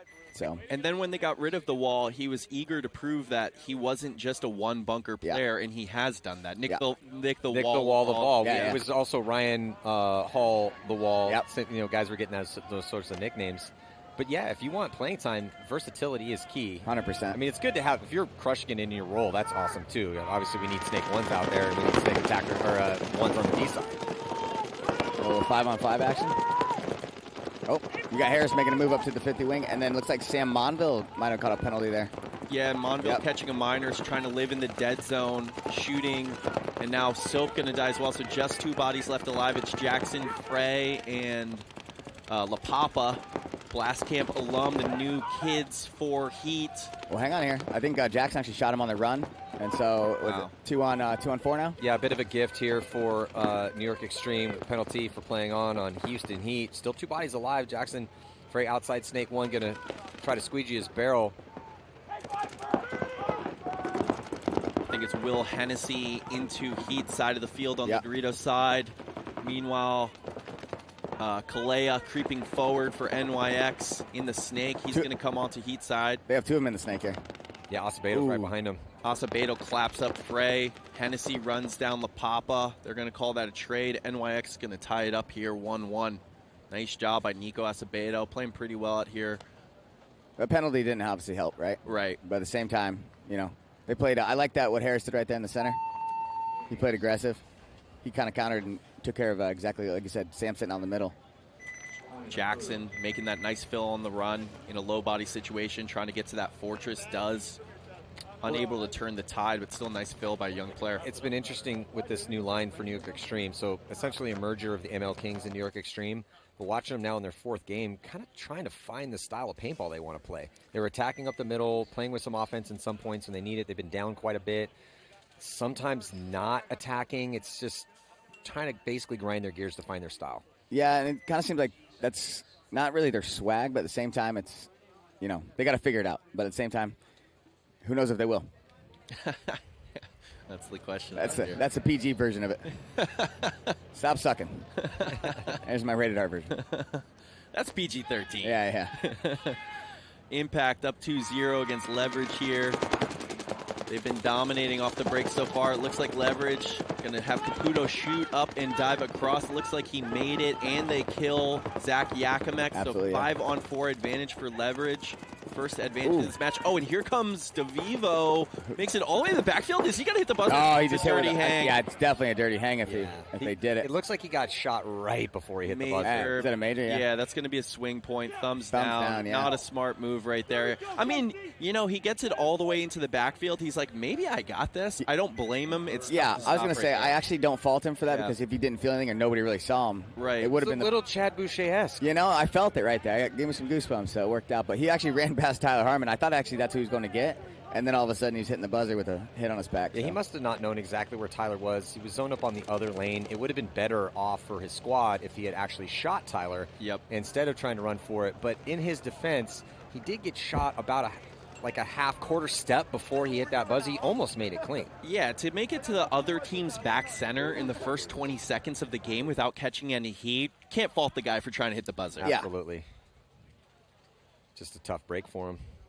And definitely benefits impact. Yeah, I wonder, the dirty hang in the major right there, they probably apply that to the next point, right? Well, did they have enough bodies to pull? They definitely had enough bodies to pull, but if it's a dirty hang, is that point sort of over? I so you believe apply it that to the they next? should. Yeah, I believe that they should start 3-on-5 there. So Keith's going to be doubling up in the back center. Tie ball game. See if New York Extreme can keep up the pressure up the middle. Looks like they're going to lose Harris, and they're going to lose 2 bodies. So it's a 4-on-3 off the break in favor of Houston Heat. Houston Heat getting chopped up, trying to get that body out wide on the D side. Is that La Papa there? Yeah. Yep, La Papa. Kalea does make it into the snake for NYX, but is this Ramos or? This is Ramos. Yeah, Ramos over the top. I like how snake one. I like how comfortable he's playing there. You know, he's just over the top, making moves. I think this is actually Ronnie Dizon in the outside snake one. No, it's not. No. That's I believe it's Andy. Yep. Okay, Andy Ramos in the Dizon jersey. I like the fact that we think it's Dizon because, I mean, that just says a lot about him right there, right? I mean, it was his comfort over the top. I was like, that's got to be Ronnie. Yeah. He looks so comfortable here. It must be a vet, but it's not. It's the new pickup, Andy Ramos, playing well. One tied game here. Heat with a one-body advantage. Now creeping forward in the snake. NYX just playing a little too on their heels, I think. They don't really look like they want. Well, also, though, they dropped 2 guys off the break, right. and then, you know, they have a guy in the snake who's actually being proactive, and, you know, he's in here, he just went to his second knuckle and then just start looking inside, so. To win matches like this, you have to be proactive, right? For sure. I think I would like to see Kalea try to contest with the Hertz Tower and try to get forward. Maybe catch Andy sleeping. Yes. Make a 2-for-1 trade, even the body count. Oh, they do kill Sam Monville. Yeah. I think that was Will Hennessy on the cross, but they lose Kalea out of the bunker. Bad death. Yeah, it's a tough death. He was searching for it just a little bit too out of his spot, and that's really going to cost Extreme because New York Extreme was pushing up on that D side. If Thea stays alive with that death of Sam Monville, it would have worked out nicely for him possibly, but now Ramos owns this snake side. It looks like Jackson Frey's over there just kind of doing his thing over in the on the Dorito side. Yeah, he's playing both sides of that 50 structure. Now, I love this. Andy Ramos, he's just going to crawl all the way to the end of your snake beam. He's going to blow Josh away. Oh, they're going to blow it, yeah. That's a smart move on New York Extreme's part, right? Yep. Yeah, because that just saved Josh some cleanup. I really like what he did there. Yeah. He didn't just go to a knuckle, stop, and everything else. Exactly. He understands what his job is to get to the other end of the snake, right? Which also tells me he probably knew the count and the positions. Yep. So that means he had absorbed the correct information either by getting it himself or probably a combo of listening to those comms cross field. He also knew that he had the ball. He's on an island because of the death of San Monville. Yes, and he saw him. He saw him die too. So perfectly executed by Ramos. Some guys just literally don't want to crawl. They want to have their gun up and their eyes downfield, and they want to stay on their feet. He hit the deck. He went all the way to the end. He was going to have the 2 kills. But I can appreciate that. Yeah, because he did it the hard way, right? You know, instead of doing it the sloppy, lazy way. Because how long did that crawl take him? He was maybe quick. 3 seconds. Well, you got to think about this too. 4 He seconds. essentially won the point without having to shoot them because their coaches, they were like, oh, 2 and 2 together. Better blow it. You got Urena out here on the snake side. Impact up by 3 right now. Line 2, they're sticking with the lines. I think they might have just killed DeVivo in the Hertz Tower. They shoot Caputo, trying to do the up and over, going back to the well on that one against a team like Impact. They're ready for it. Mikey Urena alone in Snake. Yeah, DeVivo able to they don't know dodge he's that there. stream. Yeah, I think he's going to make some people pay for this one real quick. Mikey's going to smoke DeVivo once he comes up. DeVivo has no idea Mikey's in the Snake. And that's experience right there, right? Yep. He doesn't hesitate. He understands his job. And then looks like Leverage lost 2 more guys there? Yep, Alfred dies, then Mikey kills DeVivo, so just 2 bodies left alive. It's Ricky Moran and Sanborn. Back spots, down 3 to Impact. Impact with 5 alive? Yes, just hunting. So Impact in full control of this one. Yeah, Impact has great positions. They're going to get even better ones with Dalton dipping in to that 50-yard line on the D side. Just 2 bodies left for them to shoot. Dalton's going to commit, gets all the way onto Leverage's side. Did it clean. You got Nickel Ball in the middle there. Yep, Nickel Ball. Oh, looks like Urena takes a shot. So Mikey dies, but it doesn't matter. Still 4 bodies out there Absolutely. alive here for Impact, and they are going to take a commanding 4-point lead. yeah, Impact full control. Both lines taking care of business out here. With 10 minutes on the clock still. Yeah. Yeah. Well, we were hoping Leverage would step up and summon the spirit that took Aftershock into overtime. It took Uprising into overtime, but Impact is really starting to dial it in now. Yeah, and the momentum, obviously, with that guy running through and everything else, it didn't help. But at the same time, Impact's pretty stacked. So. And Impact has a great coaching staff too, right? So now they have 3 games to see you. That the mystery of your rookie team we've never seen before is gone by game 4. Yeah, that's out the window by game 4 yeah. for sure. And also they got to, show up here early, watch that Uprising match. They watched all the matches yesterday, watched some tape on that. So New York Extreme now from the red side here. See if Houston Heat can pull away, or is Extreme going to tie it up? Looks like Extreme's going to shoot a body on the break off that D side, trying to get into D2 for Houston Heat. Yeah, they kill La Papa, and they're the first in the snake. Will Hennessy filling out wide for NYX, so a body advantage and developing nicely. I think it's Sam Monville keeping the snake player Peterson in check. Can't really go around that snake too until he contends with Monville in the Hertz Tower, but... Oh, but Peterson eyes in the sky in frustration as he loses a gun battle from Snake 2. And it looks like, actually, is it Jackson Frey over there, or is it Soap? I didn't see... Nope, Soap's in the back center. Yeah. And it looks like Jackson Frey, he goes and, he's the Band-Aid to when they lose in La Papa over there, but he's doing a great job. He wins that gun battle. He's making moves down the Dorito side. I like it. Yeah, really proactive. Loses his 1. He's not just going to sit in the back. He wants to get after it into Dorito 3, does Jackson Frey. Like to see him getting upfield. Really good communicator as well. 4-on-4 situation. NYX down 1. Nico Asabo going to try to work his way into the snake. He's got to contend with the new pickup, Andy Ramos, in front of him. And also Sam Monville shooting the gap from the Hertz Tower. Sam Monville dumping the pods there. Smart player, knows how to control zones, understands what Nico Acevedo wants to do, and is going to take it away from him with discipline. That's a good spot for Sam, because he's a guy that understands what he has to do, and he's not selfish, right? So he understands, if I got to sit here and dump 19 pods all day long, I'll do it, right? Yep. Harris Hussein, meanwhile, moving from the Hertz Tower to the Dorito side tower, and he kills Jackson Frey. Nice job by Harris. 4-on-3 advantage now for NYX. That's a good gunfight that Harris just won right there. For sure. He let that one fly for sure. He called a shot, and then they're going to kill Andy, so just 2 bodies stuck in the center of the field for Houston Heat. NYX in control. Yeah, they're in control here with time to work with. I like the patience that we're seeing out of him. Other than that death of Peterson, it's been pretty solid. Harris is going to move up, try to block out and contain Monville. Looks like going to get this shot on Soap. Now it's just Monville. He's going to get peeled off, and New York Extreme going to tie this game up 2-2. I like the way Nico Acevedo made his way outside right there, was patient, didn't force it and throw his body away. He was the only outside player for NYX. He's going to hit the buzzer, but Harris connecting in the gun battle against Jackson Frey really turned the tide there in NYX's favor as they're going to tie it up 2-2. Yeah, it's just great to see the fight in Extreme, because we're coming into this one with no wins on the board, so tournament's going to be over for them, even if they put up that 1-3. But what's at stake here is this is a team with a decent amount of players that got relegated from the pro division. Their pro careers got saved by them taking over essentially the ML Kings, mixture of the 2 squads. And they know if they can pull off a win here and upset victory against Houston Heat, really going to help stave off that relegation talk again here in 2025. And you got to think about this too. It's like you have nothing to lose. Where do you sit for the next event? Right. It's like it's a good momentum builder, but at the same time, I honestly want to applaud Harris there, because he wins that gunfight against Jackson, who was actually doing a really good job coming down the field like that. And, you kind of stopped the bleeding right there, and then, they just started picking people off. Yeah, Harris he's had some decent looks up the middle of the field. When he's attacking, when he's not getting penalties, that really helps things out as well, too. But you know, if this team wants to succeed, he's a leader on this squad. There's a reason why it's been renamed New York Extreme. Yeah, it was kind of crazy how they kind of did all that, right? Just with New York Extreme, and you know they get relegated, but then Harris still owned the name from essentially when he had it before. That's a conversation for a podcast. I got you. Yeah, yeah. So now Impact with a commanding 4-0 lead against Leverage. Back to their line one. JC going to run Snake off the break. Zach Yakimek shoots in the dead zone and then moves to the insert. They kill Alfred De Los Santos off the Dorito side. They kill the filler as well. Elite zone control from Impact. I believe that was Brandon Cornell shooting the filler right there. Great containment. Yeah, they're just, Impact's looking like they did their homework. They're looking like, you know, like the team with a bunch of all-stars on it. It's kind of, yeah.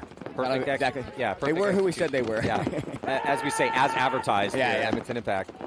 Yeah, this is a bloodbath out here. Impact going up 5-0. I mean, I think they've lost 2 bodies in this match so far. I think they're kind of just welcoming the new guys to. Yeah, welcome to the Pro League, Leverage. The issue here, the only issue, and it's not a bad one, is that ideally you want to face a decent amount of adversity in the prelims. Again, it's frustrating while it's happening, but it forces you to correct any potential lingering errors. Absolutely. Any deficiencies that exist.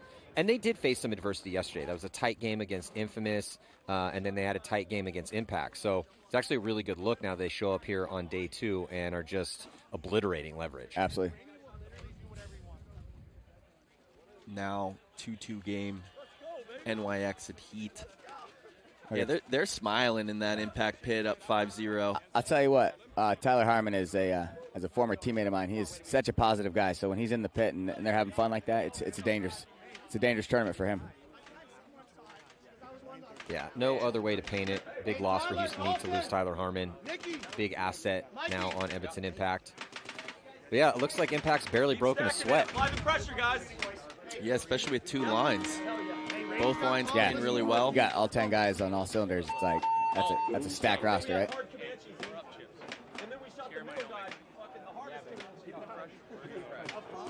Hey, they're gonna be desperate too, so just ready. Stack it, boys. Hey, when you get in there, when you get in there, keep building the picture for each other. Let's go. I think he doubled down on you. Okay. Hey, put the nail in the did. We ran Snake. All positivity from Tyler Harmon all the time. All focus. I like it too because they're not getting ahead of themselves and they're like, hey, they're gonna do this. You know, they're expecting them to do things like out of the ordinary, especially as a new team, right? So they're preparing for those moments, and that's just the experience that they have, right? It's not 5-0, the game's over. Yeah. Let's go get lunch. Yeah, so Houston Heat and Extreme ready to go, sitting on some sort of technical timeout here. Yeah, I heard a phantom horn. They stopped the 10-second countdown. I assume it's scoreboard related. Well, it looks like Heat actually has a different set of guys after they lost that point, too. Look at Chad George in there now. You got Mishka and Ryan.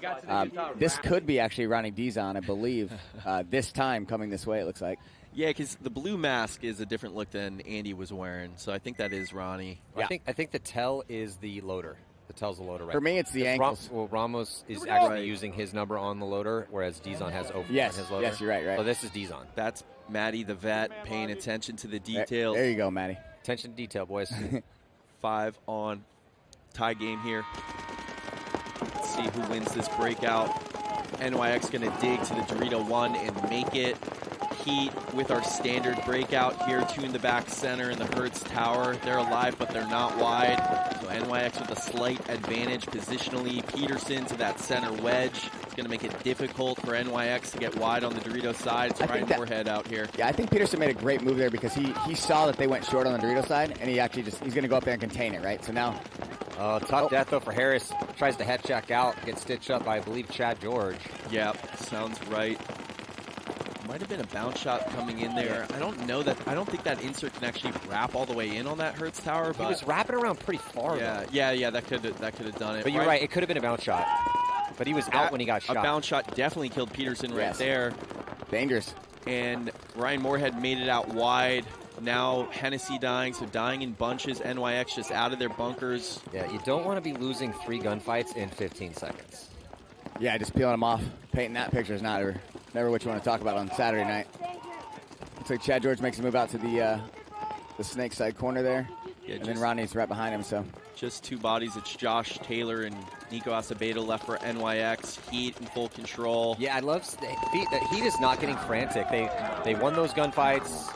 Very calm, very methodical. Didn't start running into lanes, getting greedy out there. Perfect execution from Houston Heat to take a slight 1-point lead in a close match. And I like it too because they just lost the point prior, and then they mixed it up and they brought out Mishka and Ryan Moorhead, and those guys are gonna win gun battles when you need them to. So it's like they're using all 10 guys, and it was good. So do you think some of this, as someone who's from that camp, Chad, playing La Papa and Frey a lot, sort of the coaching staff giving them opportunities against a maybe lesser opponent? If anybody watched La Papa in the last 2 years have been playing paintball, I think he's earned every bit of that coming out there. Jackson Frey had a great offseason and just working really hard. But I think the question is, because yesterday was more Moorhead, we didn't see La Papa a ton. Now again on paper, we should be beating Extreme. We need to get these guys reps. Yes.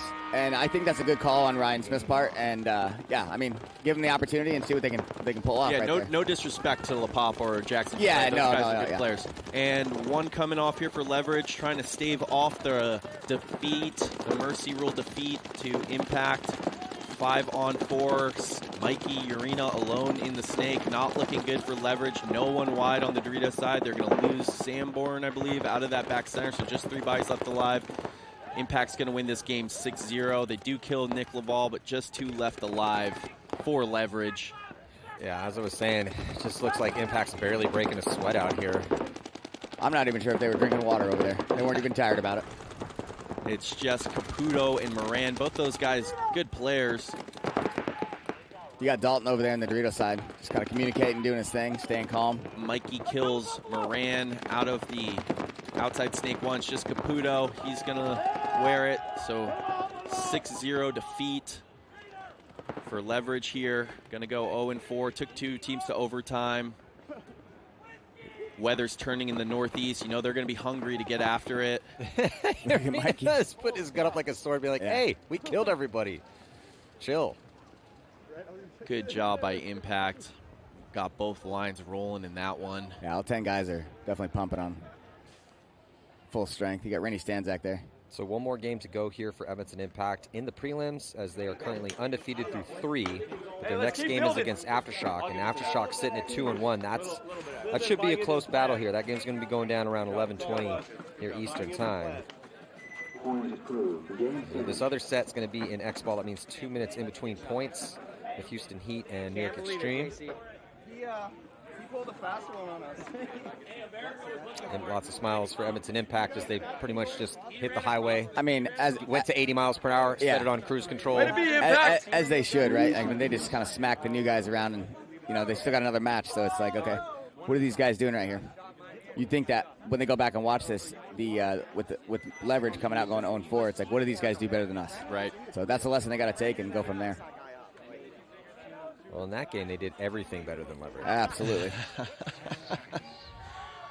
Now, NYX down 1 to Houston Heat. Heat going to spin that line with Moorhead, Mishka, Monville, Chad George, Ronnie Dizon. You got Dizon coming out, running and shooting, and then Chet comes underneath of him, and they shoot a guy off the break there. Yeah, 5-on-4 situation here in favor of Houston Heat. Getting Chad George is pretty solid strategically for Houston Heat. They're going to get another kill. Josh Taylor dies out of the backfield, so now 5-on-3. Big advantage with a 1-point lead here. 4:30 on the clock. See if Ryan Moorhead going to get going on that D side. He's thinking about it. I think he knows Harris is in the center, right? Yep. So it's good by Ryan Moorhead there to be aware of exactly the situation. He doesn't have to force it. Well, there's 2 guns his way. Yeah. No, and you're up 2 bodies. No need to just wait for the lull, right? Wait for those guns to come off you.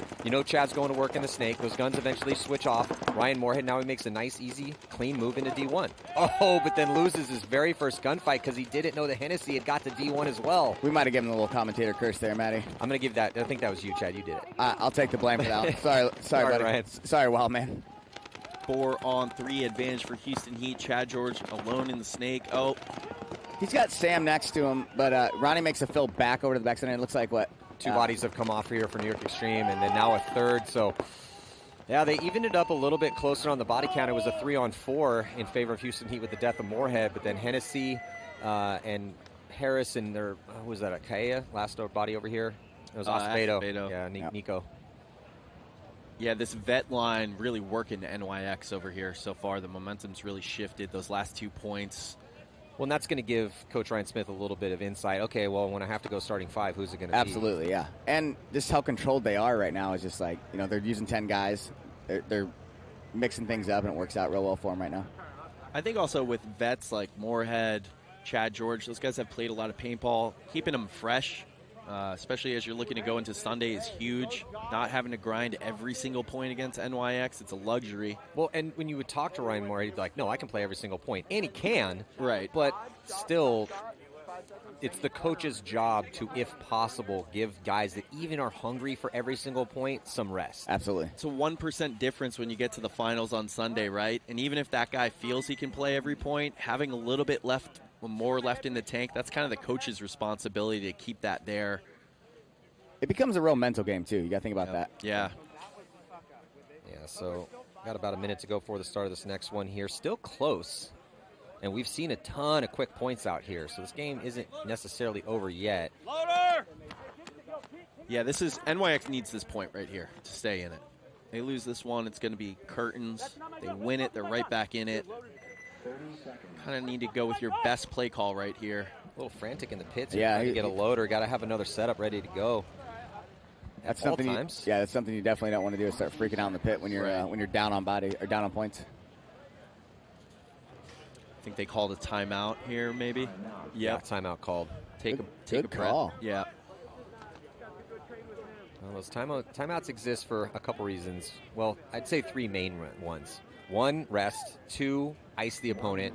3, we have some sort of last-second malfunction equipment. Those are the main ones. As Bill Parcells said, you don't get to take them home with you. They don't roll over to the next one, so you may as well use them. Yeah, so Heat using this timeout as they were ready to go for some last-second discussions about angles with, I believe, Ramos. Yeah, so that's Ramos instead of Dizon. Talking to Soap. Looks like he's going to be spinning with Chad George. Good to see Chad back and healthy, not injured again. He's had to fight through injuries past couple seasons. And you got to think about this, too. Chad's done this snake job for so long. It's like he's put his body through so much. Yeah. It ends eventually, right? Yeah. So, and yeah, Chad's been the go-to snake attacker for elite teams since the late 2000s. That's a long time to be punishing your body. He and Billy Bernacci are really the last remaining guys from that kind of generation as pure ones. Yeah.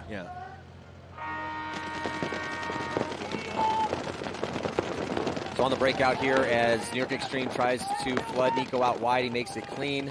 Chad George dive a body into the snake. Chad George takes the, he was sitting out in the open and actually got picked off, so. Big opportunity here for NYX. They're in the snake. They have a body advantage. They're down 2. Just 3 minutes left. Got to have this point. This is one of those situations where you got to be proactive and not reactive, Absolutely. Right? Keep applying the pressure. Don't allow Heat to get outside or comfortable. I don't like Kalea playing inside all day from the snake 2, down 2. Yeah, it looks like he's not trying to really go anywhere, but maybe he does know Soap's there, right? But at the same time, it's understanding the field. But he doesn't have that Hertz tower holding him up on the outside. He can take it if he wants it. Seems more like a hesitation rather than a need. And then La Papa gets out wide. Nice move by Hennessy. And it looks like Harris is up in the center as well, right? Yeah, Harris is on the 50 Dorito wedge. Soap is in the center wedge for Heat. Yeah, Harris is at the 50 looking for Soap. Soap is totally dedicated down low to try to put some paint and some pressure here on this snake side. Harris is 100% going to try to bunker this guy before long. He does not like to hang out in these spots. It looks like the ref's coming in to check Harris. If he finds a hit on him, he's going to... Oh, no, he's clean. He's clean.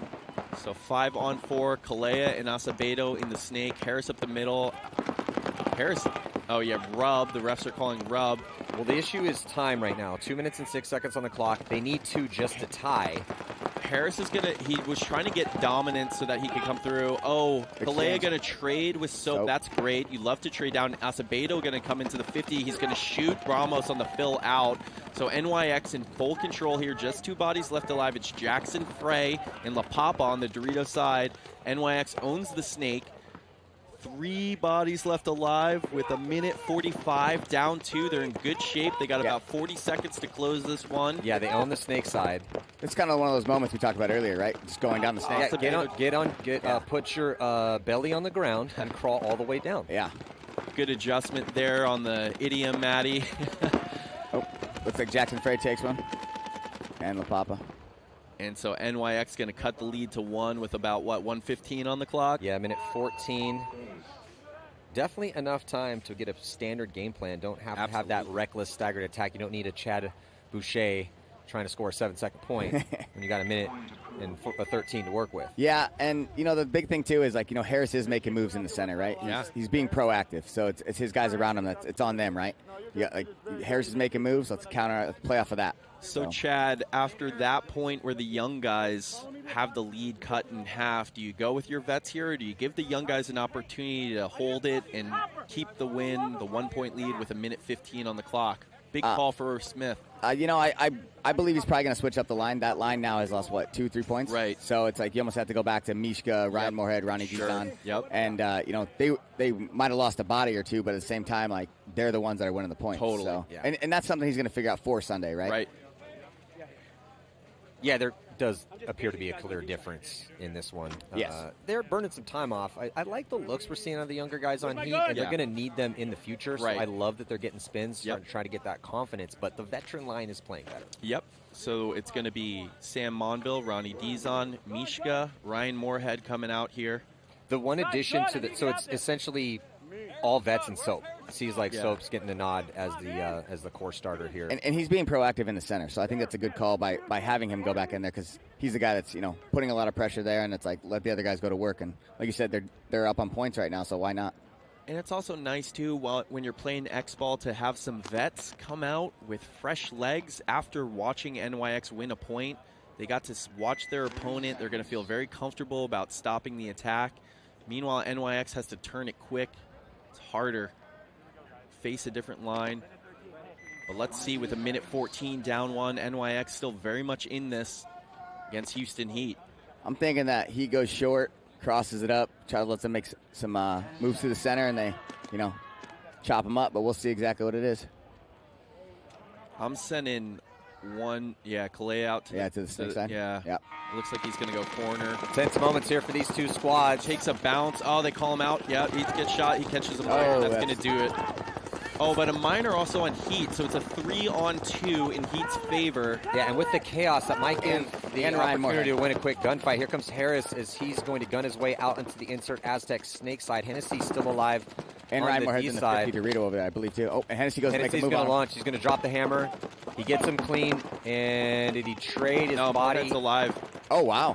Moorhead ducked it. He came over the top and shot Hennessy and then ducked down. Harris is the last body alive. He gets shot. Nice job, Ryan Moorhead. Yeah, that right there was Ryan Moorhead. Soap being alive there and, keeping that lane contained on those guys. But Ryan Moorhead over there making those moves is great. Well, you kind of set a trap almost, right? You take that crucial spot. Well, if you want to attack, that guy has to die. We can't let Ryan Moorhead stay alive over there. And even in that low body situation, Hennessy thought he got the read on it. He just didn't put a ball on Moorhead. I'll actually give it to Will, though, making that move and, hey, I got nothing else to lose right here. Either go get him and maybe pull it off. And I thought he did until we saw Ryan pop up and didn't really work out for him. But at the same time, it's your only shot in a 2-on-3 in that situation, right? The penalties didn't help, but on both sides, they both got penalties, so. Yeah, penalties haven't been as bad today as it was yesterday. Maybe everyone kind of coming off those practice sessions, playing a little loose, getting to when you got tournament paint, tournament refs. Yeah, it's always a different situation, right? And then your coach is going to let you hear about it, too. Embarrass you, put it on the screen in front of everybody, say, what are you doing here with that? What were you thinking? In the meeting? That's a shot on your arm, and then you're going to decide to go forward? Hey, that's your job as a coach. Radical realism is what the coach I feel like you've for. had this conversation before. So. You don't want to kill anyone's confidence, but you also got to hold them accountable, right? Yeah, 100%. Let's get a look here on the replay. So there's Hennessy launching on the attack in a 2-on-3 situation, extreme with the 2. Moorhead popping the top at the perfect time. His spidey sense is tingling. And not only did he put a ball on Hennessy, he's obviously got a bunker to work with, Hennessy out in the open, but Moorhead able to stay alive in that chaos. Look at Ryan. He's letting him know. I shot him. He didn't shoot me. And if you guys are joining us on social media, please head on over to Major League Paintball Plus. That is MLPB Plus.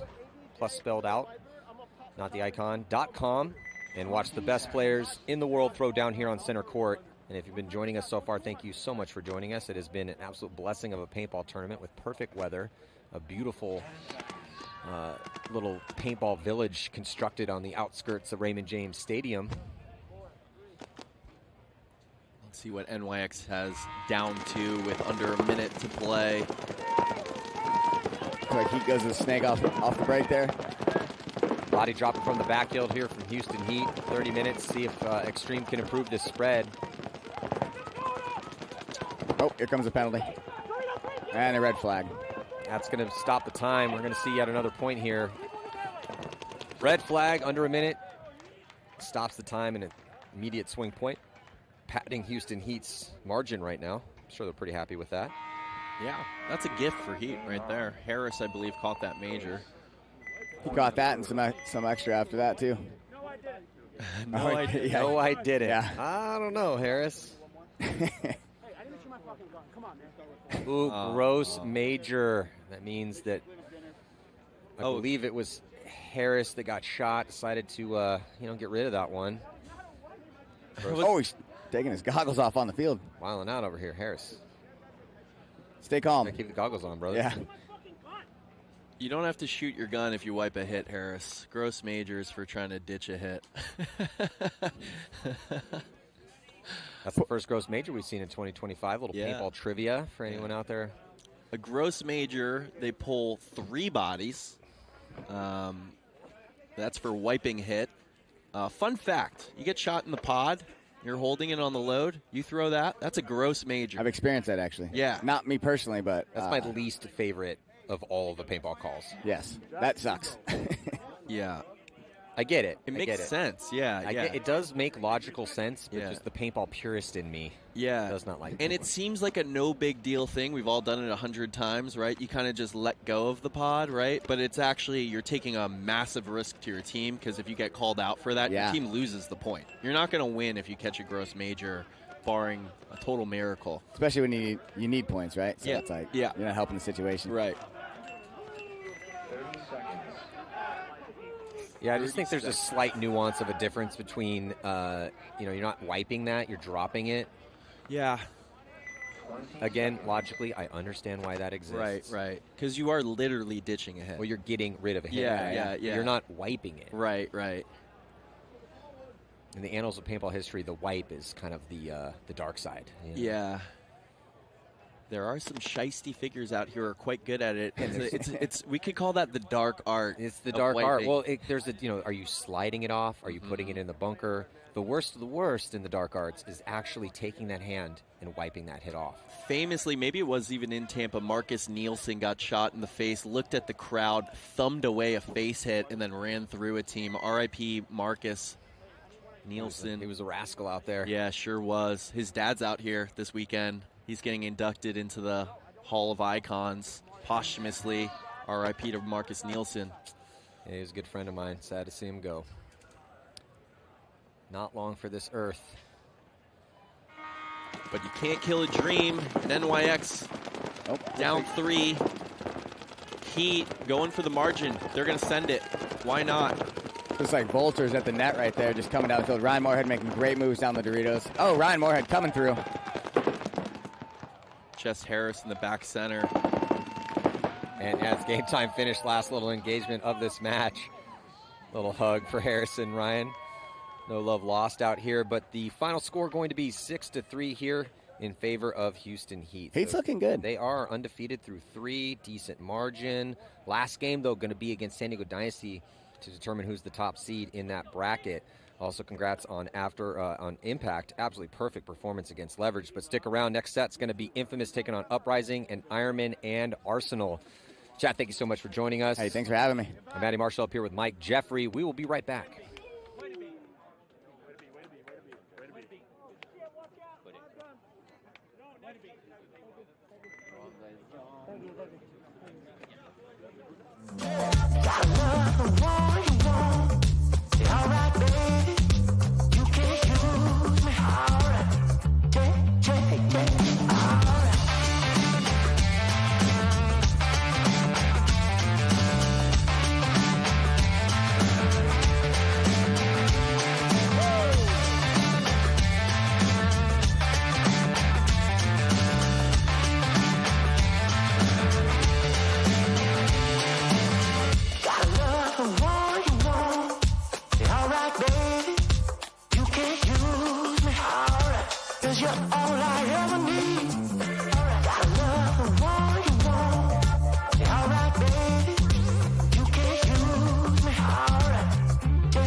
time. Tell 'em all. Big dreams, I got big dreams since like baby. I've been joining forces with the likes of an A-team. Jumping off of buildings used to be so stimulating. Now I'm reaching new heights. I'ma need the off-white. Play with the fire, you get burned. All of my struggles became lessons well learned. I got desires that keep me grounded, that's for sure. Cause one day we gon' make it out this earth. Where's your worth? I'm sick of your talking, you got the wrong one. I'm taking your king and I leave him broken. If I am in second, it's after no one. Just give me a second to let them know. I'm the headline, the deadline. I'm ahead time, the rare kind. I'm a living legend, lethal weapon, master. The king is back like prodigal. I gave him time, it's been too long. Was silent calm, but now the storm. I'm not the one you can't ignore. I deadline, the deadline. I'm ahead time, the rare kind. I'm a living legend, lethal weapon, master. Big time. Now look at this.